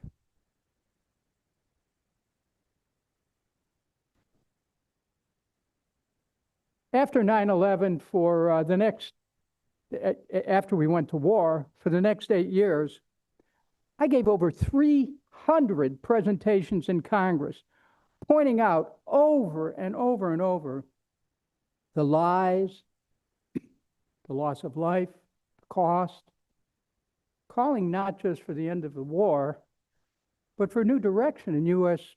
policy in the region. I introduced legislation for the creation of a cabinet-level Department of Peace to begin a new effort to shift the consciousness of the nation away from violence as a way of settling conflict, to avert deadly violence at home and war abroad. Now, Prime Minister Netanyahu, notwithstanding his twisting of facts, conflation of Iraq with 9/11, is cheerleading for the U.S. to go to war with Iraq at such a horrible cost of blood and treasure, has nevertheless ascended in the estimation of Washington. Bereft of any credibility on what constitutes U.S. national security, in the ensuing years, the Israeli Prime Minister has been successful in gaining U.S. weapons to bomb Lebanon, Syria, Yemen, Gaza, the West Bank, and most recently, Qatar. The U.S. pursued Israel's interest in bombing Libya, murdering Gaddafi, and then murdering Iran's General Soleimani. Now, Netanyahu gave a speech to Congress last year during which he received an astonishing 55 standing ovations, as he called for America to stand together, this time against Iran. When we stand together, we win and they lose, he said, urging a U.S. attack on Iran, which occurred less than a year later, with the U.S. bombing 3 of Iran's nuclear sites. We stood with Netanyahu and his country in Iraq, and we lost. We lost our national honor. We lost our men and women who put their lives on the line.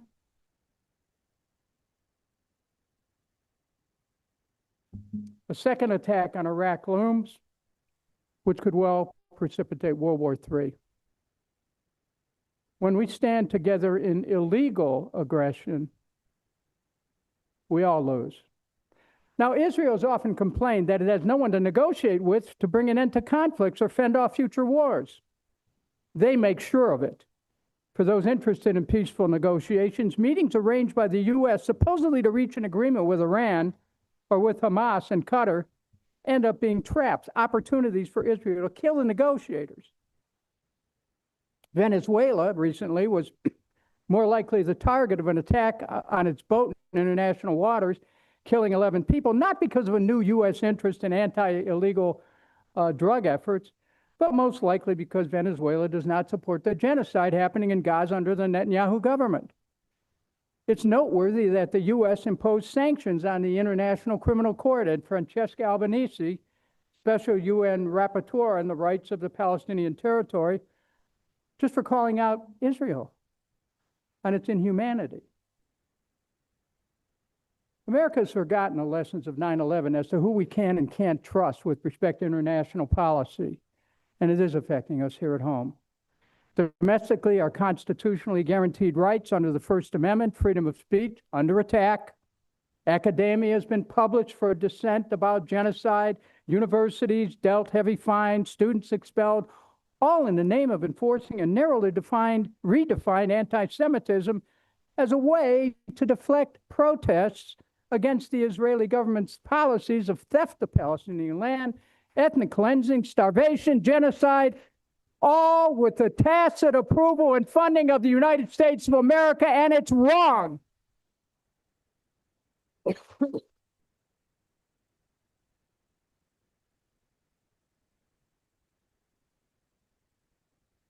The United States, our social reality has been reconstructed to support genocide and to support the policies of a nation and its leaders who lead us from one bloody conflict to another. The U.S. may protect Israel with its veto in the Security Council, but it cannot protect it from the hundreds of millions of people worldwide who are not misled, who know wrong when they see it, and condemn murder for what it is.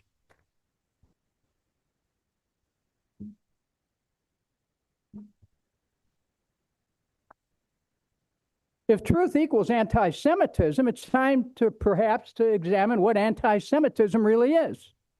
The facts are that countless Gazans have died. Gazans are being starved.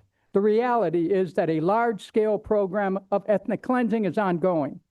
If we allow this bleak reality to be dismissed as merely politically motivated anti-Semitism, we allow that to happen, we're all being reduced to moral ignorance. Now, 6 million Jews perished in the Holocaust. Never again means never again. It means it for Jews, it means it for Gazans, it means it for people everywhere.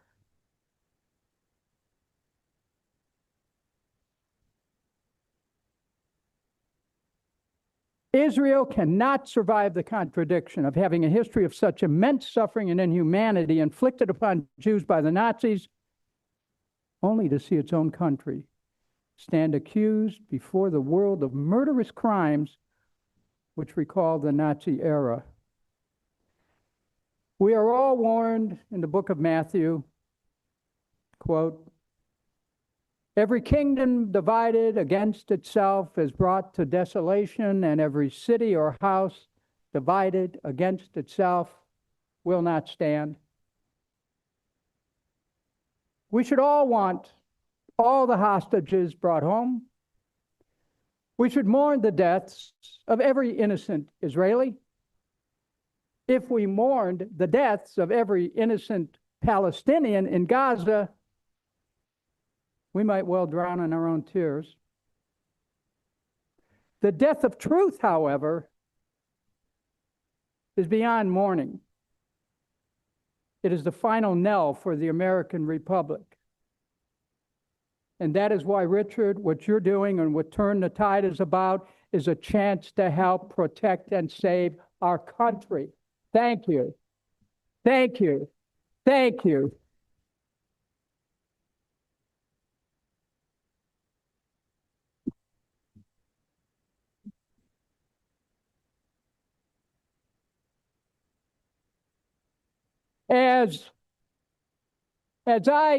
As I conclude, I want to ask this question. Why is it that we in America, who pride ourselves on freedom of thought, freedom of speech, freedom of inquiry, why are we not permitted to ask questions about the apparent destructive symbiotic relationship between the U.S. and Israel, about the constant strategic deception, about the billions that go for mass murders, about the undue influence that Israeli interests have on our own government? Why can't we probe further into the advisability of having the leaders of a nation of 10 million influence the most important national security decisions of our nation of 350 million? It is time for the U.S. to assert our own hard-won sovereignty, not through escalatory rhetoric and illusions of world dominance, but by thoroughly examining the premise not only of U.S.-Israeli relations, but of all of our foreign entanglements. Let's start taking care of things here at home.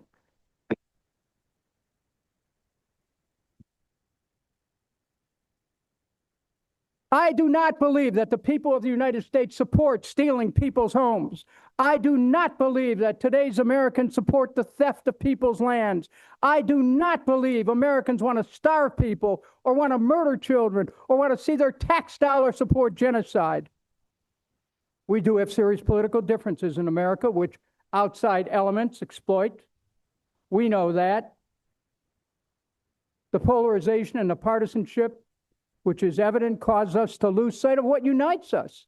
At such a time, we must remember things that help hold us together. What binds us together as American people is a sense of common decency, a desire to do the right thing, a desire to see our families flourish and our communities thrive, a belief in goodness and God in our communities, and a hope for something that we used to call the American dream: a home, hearth, health, education, jobs, decent wages, retirement security. We cannot hope to attain this unless we're truly free and independent, with no permanent friends or foes, just the permanent social and economic interests of the American people as our first commitment and as our highest fiduciary responsibility. As we strive, we must remember who misled us into war against Iraq over 9/11 and be thoroughly cautious. Thanks again, Richard, Curt, and all of you here, to turning the tide, and those who know that we do not fear asking the deeper questions that followed the events of 9/11/2001, 24 years ago. Everything that we're told about 9/11, which was instrumental in leading us to attack Iraq, has been proven to be a lie. Accordingly, we have a clear right and an obligation to search for answers to the fundamental question about the planning of 9/11, its execution, the physical effects, the structural consequences when the planes hit the World Trade Center.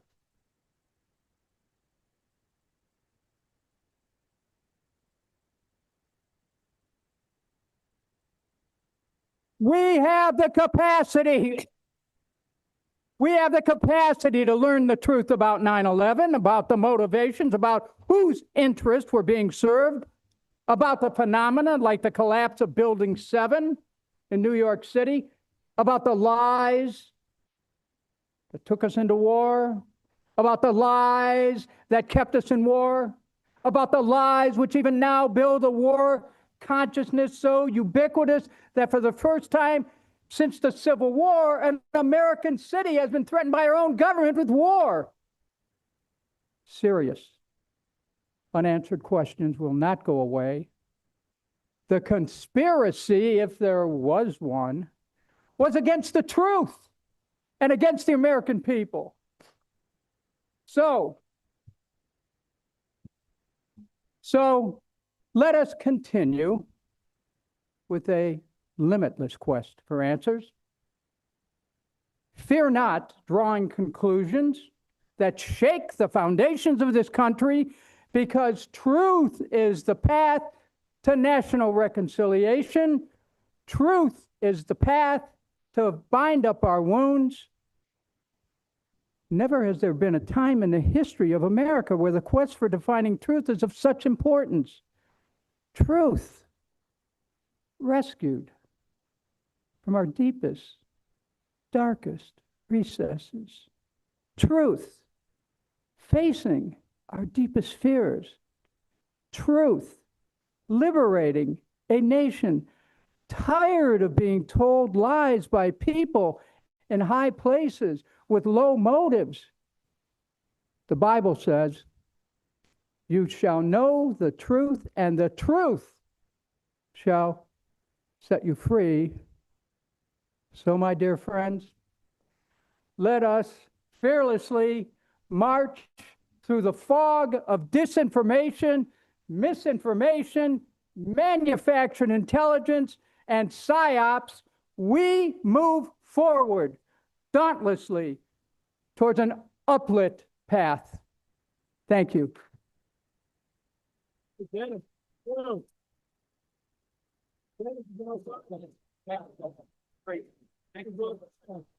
Thank you very much.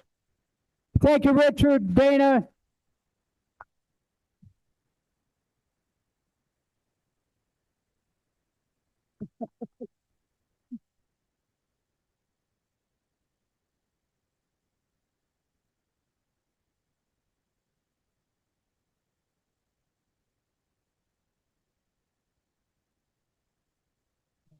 Thank you very much. That I posted that on my Substack. You can sign up for free. So if you want a copy of it, thanks again. And again, Curt, thank you. Love you. Love you, Dana. Bye-bye. Thanks.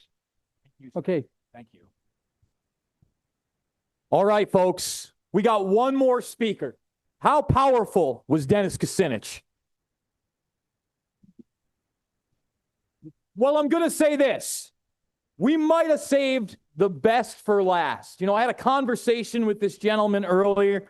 It was absolutely as powerful, if not more powerful than that, if you can believe it. And this is a guy that just doesn't talk the talk. He walked the walk.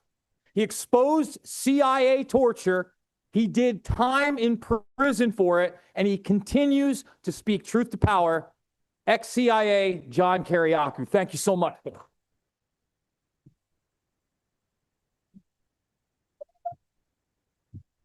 Thank you, everybody. Perfect. Thank you. Thanks, everybody. I actually had a prepared speech, which I normally don't do. I just wing it.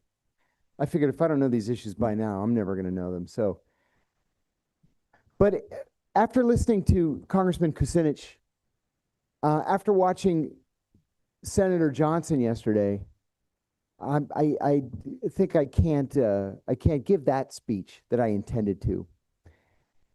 What I'd like to do is just to stand here and say, yeah, I agree. That's kind of the end of the story. I agree.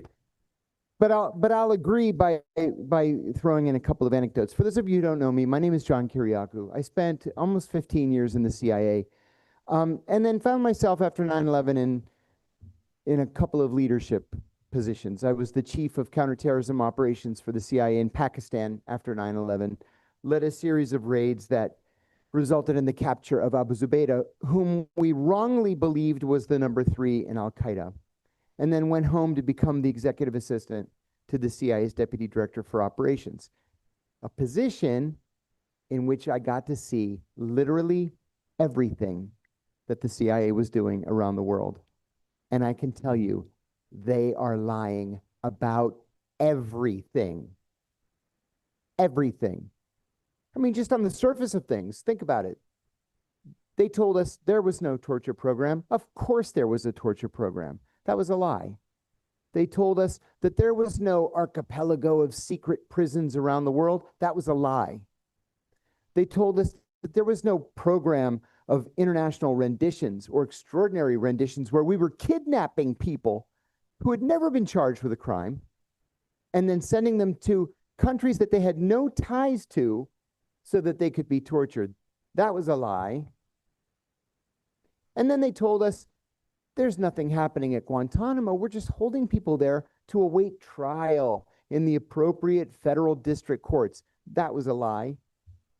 Literally everything they said was a lie. Now listen, I will admit to you, I was a true believer for a long time.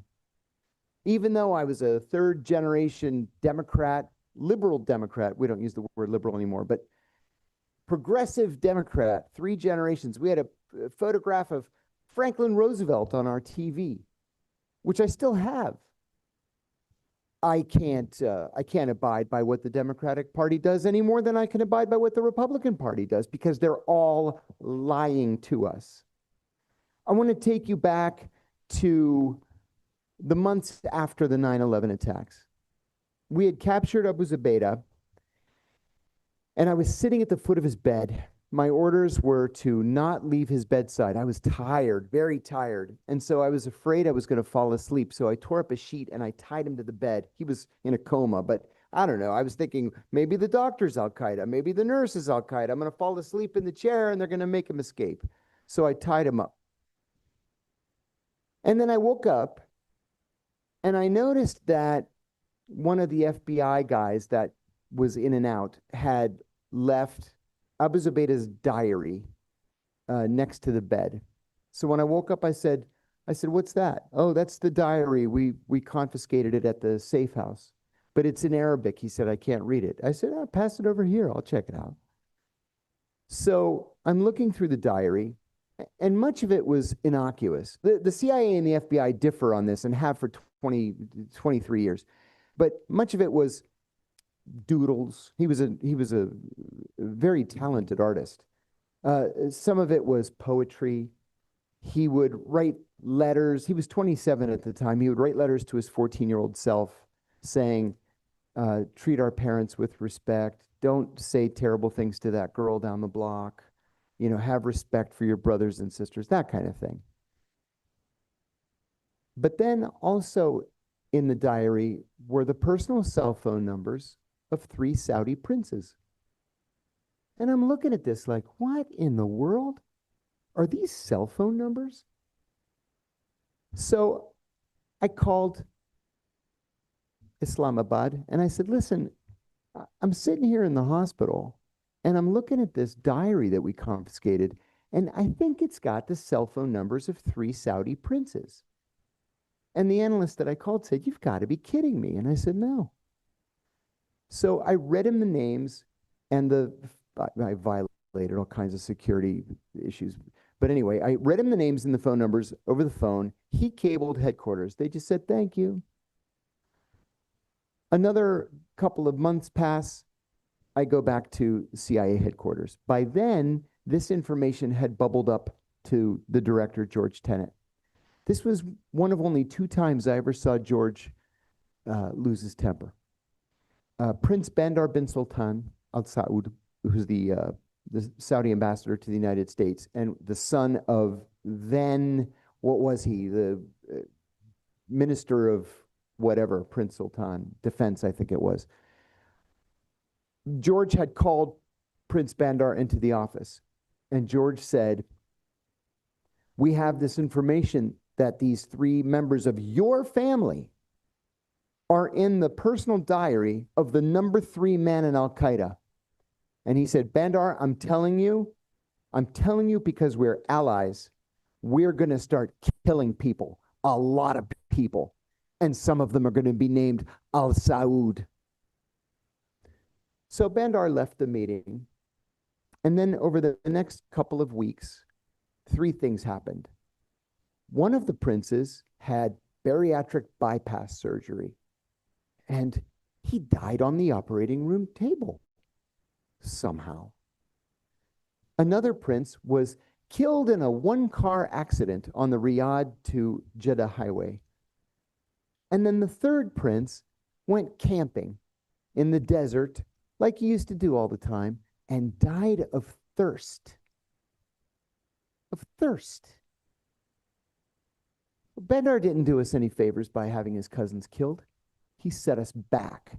But that was the plan, because those 3 princes would have had to answer questions as to why in the world their personal cell phone numbers were in Abu Zubaydah's diary. And it wasn't just that. Why was Omar al-Bayoumi at President Bush's Crawford Ranch before 9/11 with Crown Prince Abdullah, and then he excuses himself from the meeting to go outside and call the hijackers. Why was that never investigated? It's because the CIA wouldn't let us investigate it. The CIA wouldn't let the 9/11 Commission investigate it. What kind of commission was the 9/11 Commission if it was not permitted to interview CIA officers? Or if it was not permitted to interview prisoners at Guantanamo? What, do they just fill in the blanks by making it up? And it's not just the Saudis that were a problem for us. The Israelis were at least as big a problem. The Saudis aren't so heavy-handed about it as the Israelis are. And I'll give you just one example. When I got back from Pakistan, I was promoted. And I went up to the 7th floor to be the assistant to the deputy director, as I said. On my first day on the job, I was so excited. And I went into the deputy director's office, and I went like this. I said, "So, what are we doing now?" And he said, "I actually can't tell you. You have to go up to or down to the 6th floor and sign some secrecy agreements, and then we'll talk." I said, "Okay." They were waiting for me in security. They had 6 secrecy agreements lined up on the table. And I knew the security officer. I said, I need to sign these secrecy agreements. And so he had them all laid out. I signed each and every one. And the secrecy agreement is such that you promise to never, ever talk about this ever for the rest of your life. You take it to the grave unless it's declassified. And for the most part, it's been declassified. So I signed the 6 agreements and I said, "So what's up?" And he goes like this. "Next year, we're going to invade Iraq. We're going to overthrow Saddam Hussein. And we're going to open the biggest Air Force base in the world so we can move all of our air assets out of Saudi Arabia and deprive Osama bin Laden of the ability to say that we are polluting the land of the 2 holy mosques." I was dumbstruck. I've just gotten back from Pakistan, where we've all dedicated our lives to finding Osama bin Laden. And all I could think to say was, "We haven't caught bin Laden yet. What do you mean we're going to overthrow Saddam Hussein?" And he said, "Stop. The decision's been made. We don't have a say. And the battle lines have been drawn." I said, "What are the battle lines?" He said, "The pro-invasion forces are OVP, the Office of the Vice President, OSD, the Office of the Secretary of Defense, and the National Security Council." And he said, "The anti-Iraq war factions, as crazy as this sounds, CIA, the Joint Chiefs of Staff, and the State Department." And I said, "So what do we do?" He said, "We do as we're ordered to do. We're going to go to war with Iraq." So that's what we prepared for from March of 2002 to February of 2003. It was all about getting ready to fight the Iraqis. And for what reason? There was no reason. I never encountered a CIA officer who ever believed that there was a connection between Saddam Hussein and Al-Qaeda. Osama bin Laden hated Saddam Hussein as much as he hated us. There was literally nothing Muslim about Saddam Hussein. There was a famous story that Saddam and his vice president, Izzat Ibrahim Aduri, went to Mecca to make the minor pilgrimage, the Umrah, in 1988 or 89. Saddam didn't know the prayers because he had never learned the prayers. Izzat Ibrahim was very religious and was kneeling behind him and whispering the prayers quietly to Saddam so Saddam could say them more loudly to make it look like he knew what the hell he was doing. There was nothing Muslim about Saddam Hussein. But Dick Cheney said there's a connection between Al-Qaeda and Iraq, and that's the reason why we're going to attack. It was just completely made up, just like the weapons of mass destruction. Saddam had 2 sons-in-law, Hussein Kamal al-Majid and Saddam Kamal al-Majid. They were brothers married to Saddam's 2 daughters, Rana and Rugged. Rugged and Rana. Rugged was the older one. They defected to Jordan. And they did it in the middle of the night because they were panicked that Saddam's eldest son, Uday, was going to kill them. So we put a team together. We flew out to Amman, where they had been given refuge. And we had this plan that we were going to go in and say, all right, tell us where the weapons of mass destruction are. Because we couldn't find them. We figured maybe these guys, you know, are they're geniuses or something. They found this one patch of dirt that our overhead imagery can't find, and maybe, you know, we just missed them or something, because none of us ever saw any weapons of mass destruction. So we go to the palace where King Hussein had them holed up. And when we walked in, even before my boss could say anything, Hussein Campbell said, all right, I need overhead imagery of Saddam's palaces. I need air cover. I need secure communications. I need weapons. And my boss said, oh, wait a minute. We didn't come here to make you president of Iraq. We came here for you to tell us where the weapons of mass destruction are. He said, there are no weapons of mass destruction. The truth is, we had so scared the shit out of them in 1989 that they destroyed all the weapons of mass destruction, and they buried the ruined missiles in the desert. There were no weapons of mass destruction. That's why the United Nations never found any. That's why we never found any. No country ever. Even the Israelis, they have weapons of mass destruction. Okay, show us where. We'll go get them. And then we'll punish them and bomb them or something. We're just supposed to take the Israelis' words for it. So there were none. In the end, we gave Hussein Campbell and Saddam Campbell nothing. They stayed in exile about 6 months, and then they sent word back to Iraq that they wanted to beg forgiveness and go back. They were met at the Iraqi-Jordanian border by Saddam's 2 sons, who executed both of them. So that was the end of it. They never even made a foot inside Iraq. Now, fast forward a little bit more to the week before we crossed the border into Iraq. I want to tell you 2 things about that. Number one, my primary role in the deputy director's office was to be the morning briefer for all of the deputy directors and the associate deputy directors, as well as the heads of counterterrorism, counter-narcotics, counter-proliferation, counterintelligence, and the chief of staff. That was at 7. And then at 7:30, I would brief the director. So I went into the briefing this morning, and I said, before I get into the substantive reporting from overnight, we had a message from the Israelis, and they said that they want to be in on the attack in 3 days. And the deputy director said, absolutely, positively not. And I said, I already told them no. Well, it just so happened that in the western Iraqi desert, when the Iraqis electrified that part of the country, they built electrical towers with 3 legs. And 2 days before we attacked Iraq, somebody put explosives on one of the legs for like 100 miles. And every tower just started tipping over. And I remember the deputy director saying, those fucking Israelis, they just don't know when to take no for an answer. Excuse my language. So they got a little piece of the action. But it was the Israelis the whole time that were telling,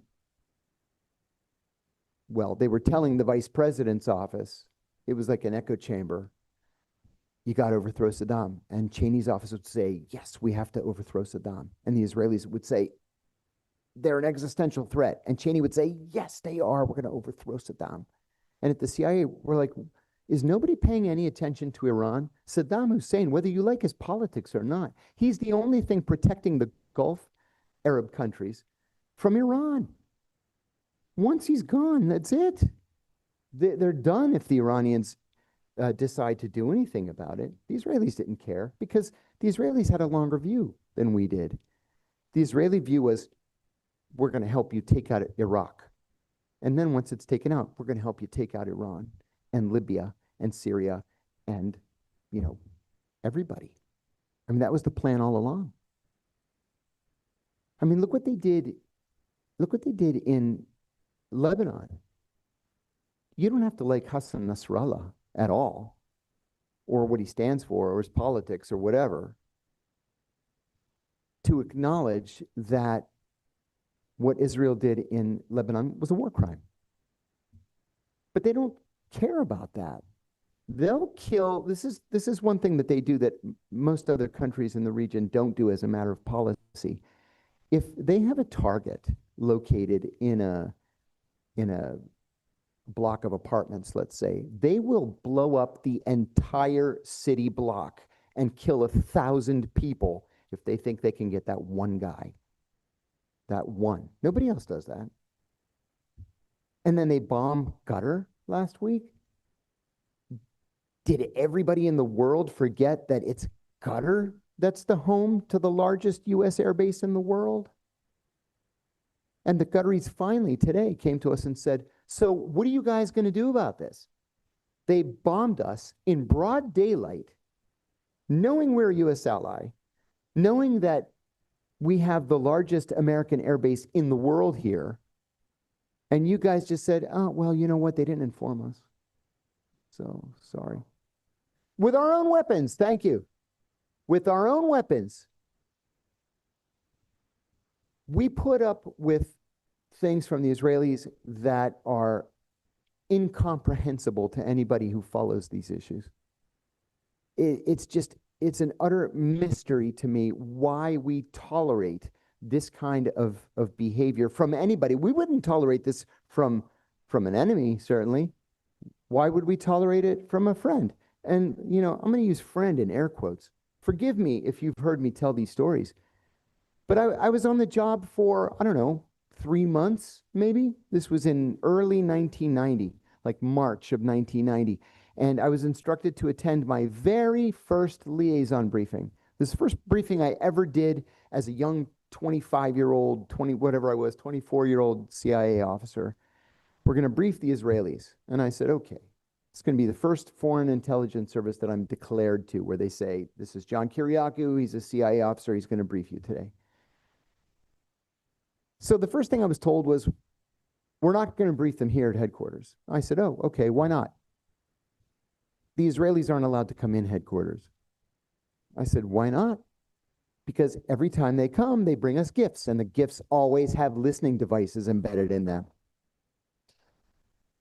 Every time. And they're packed with batteries. Like they'll give, we have a seal of the CIA, we want to give it to you as a gift. Well, we have seals everywhere in every room. And this one's packed with batteries that'll last for 18 months. So no, we don't want your gift. Thank you.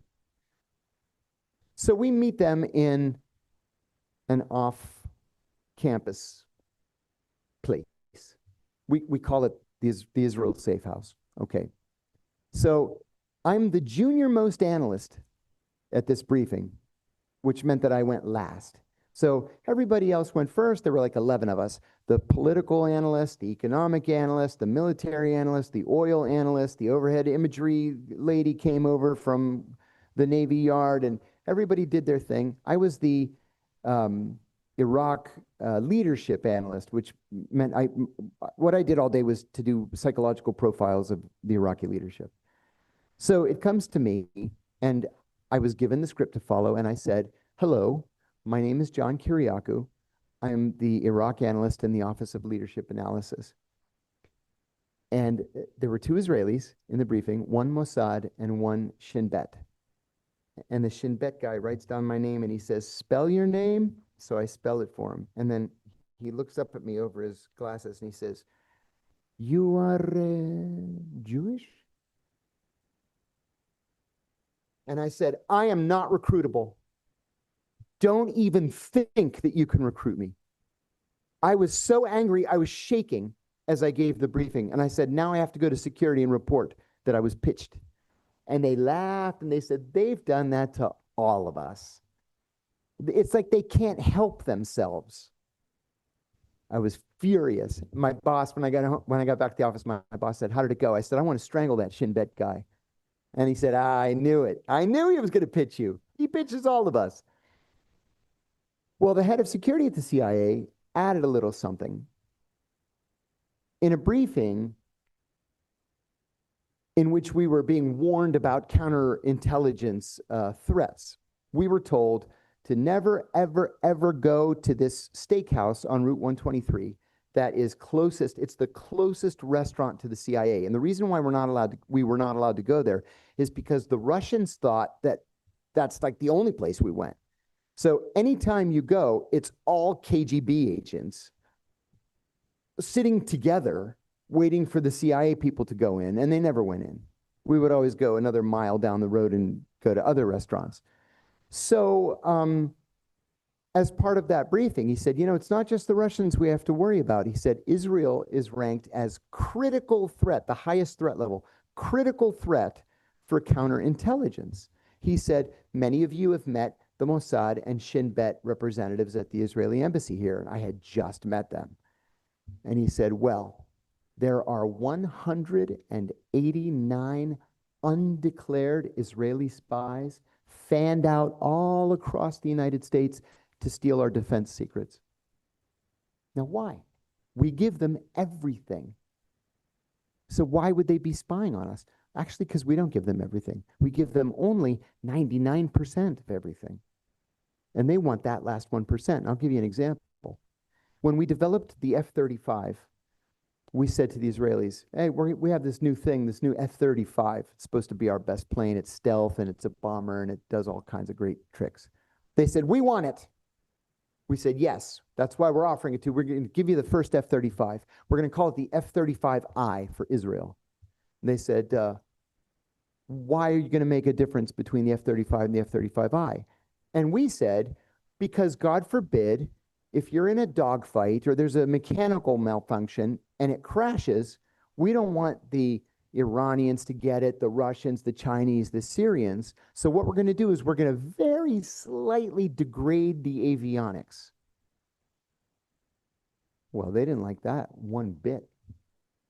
And so they decided to steal the avionics. At the same time, the Emiratis came to us and they said, hey, we want this F-35. We said, great, we're going to give it to you. We're going to call it the F-35E for Emirates. It's going to be exactly the same as the F-35I. So we're going to slightly degrade the avionics. They said, fine, we'll take it. Not the Israelis. They wanted the F-35 period with no letter afterwards. A couple of years later, I decided I wanted to serve overseas. And several of my colleagues in the office also wanted to serve overseas at the same time in what was called the Analyst Overseas Program. You do a rotation, an actual transfer to the State Department, and you serve as a Foreign Service officer. And so I went to Bahrain. My friends actually got married and went together to Jerusalem. So when they arrived, the ambassador took them to Mossad and said, you already know my officers. They've gotten married, and they're here declared to you. The wife is going to work on Palestinian political issues, and the husband is going to go to the university and learn Arabic. And they said, fine. So the ambassador held a welcome party. They call it a hail and farewell party. You say, hello, welcome to the new people, and farewell to the people who are transferring out. And when they got back home from Tel Aviv later that night, they saw that all of their living room furniture had been rearranged while they were gone. And they were like, okay, going to be jerks about it. So they reported it. And the embassy said, yeah, they do that. They'll break into the house and just so that you know that they can do whatever they want. There's nothing you can do about it. A year later, they go to another party at the ambassador's residence. And when they get home, people had taken shits in all of the toilets in their house and left them unflushed. So they're like, all right, the Israelis again, they have to report it. They broke into the house, they took a dump in the house, every one of the toilets. And they give us these giant houses, right? Because you have to entertain. So like for me, my wife and I had, our son was like 16 months old. I had like a 5-bedroom house. You're talking about big houses with lots of toilets. Another year later, it's time to leave and to come back to headquarters. And so the ambassador throws a hail and farewell party for them. And then they get back to the house, and the dog is under the dining room table and he's whimpering. because they had cut his tail off and they wrapped it in gauze and medical tape. Like, why? They're supposed to be our best friends in the world. Why would they do something like this? And it's because they're not our friends. They care only about themselves, quite literally. And if it means spying on us and stealing our secrets and harassing our employees and lying, maybe killing Americans, you know? I was gonna say, I apologize, I only have 2 minutes left, but I was gonna say something in my original planned speech about the dancing Israelis. Of course they were dancing. You bet they were dancing because they knew exactly what 9/11 meant. 9/11 meant that we were gonna feel compelled to go overseas and kill as many Muslims as we possibly could. Of course they were dancing in the streets. That's exactly what they wanted to happen. Exactly what they wanted to happen. And it's what happened. But then when it wasn't good enough for us to go kill Afghans or a handful of Al-Qaeda people, they engineered Iraq with Dick Cheney and David Addington and Scooter Libby and all of the other war criminals who were working either at the White House or at the Pentagon at the time. And now here we are, all these years later, we still don't know the truth about 9/11. We don't know the role that the Israelis played. We don't know the role that the Saudis played because we're not allowed to investigate it. And we're supposed to just shake the Israelis' hands and forget about all the past and wish them the best, or else you're an anti-Semite. Remember, if you're anti-Netanyahu, by God, that means you hate all Jews, and we can't have that. And so here we are, 24 years after the fact. You know, in my mind, 9/11 was like last Tuesday. But 24 years have passed. And we're no better off than we were 24 years ago. Not while we have, or worse, not while we have the Israelis hanging around our necks like an anvil. So thank you very, very much for listening to me. Sorry it went late. Thank you. You got it. Thank you so much. Folks, I'm going to make this extremely brief as we are over time. I will say, if you do want to know about the celebrating Israelis, please check out my film, Fabled Enemies. You'll find out so much more. You'll find out about Amdocs, Converse, and more. We are getting together at 1 DuPont Circle after this at the Admiral. If you want to have drinks, talk to some of us. And let me just say this. Thank you to everybody who has put this on. We've got one more spectacular day tomorrow focusing on the Pentagon. I absolutely love you guys. It is not about left or right. It is always about right and wrong. And we will see you tomorrow on the flip side.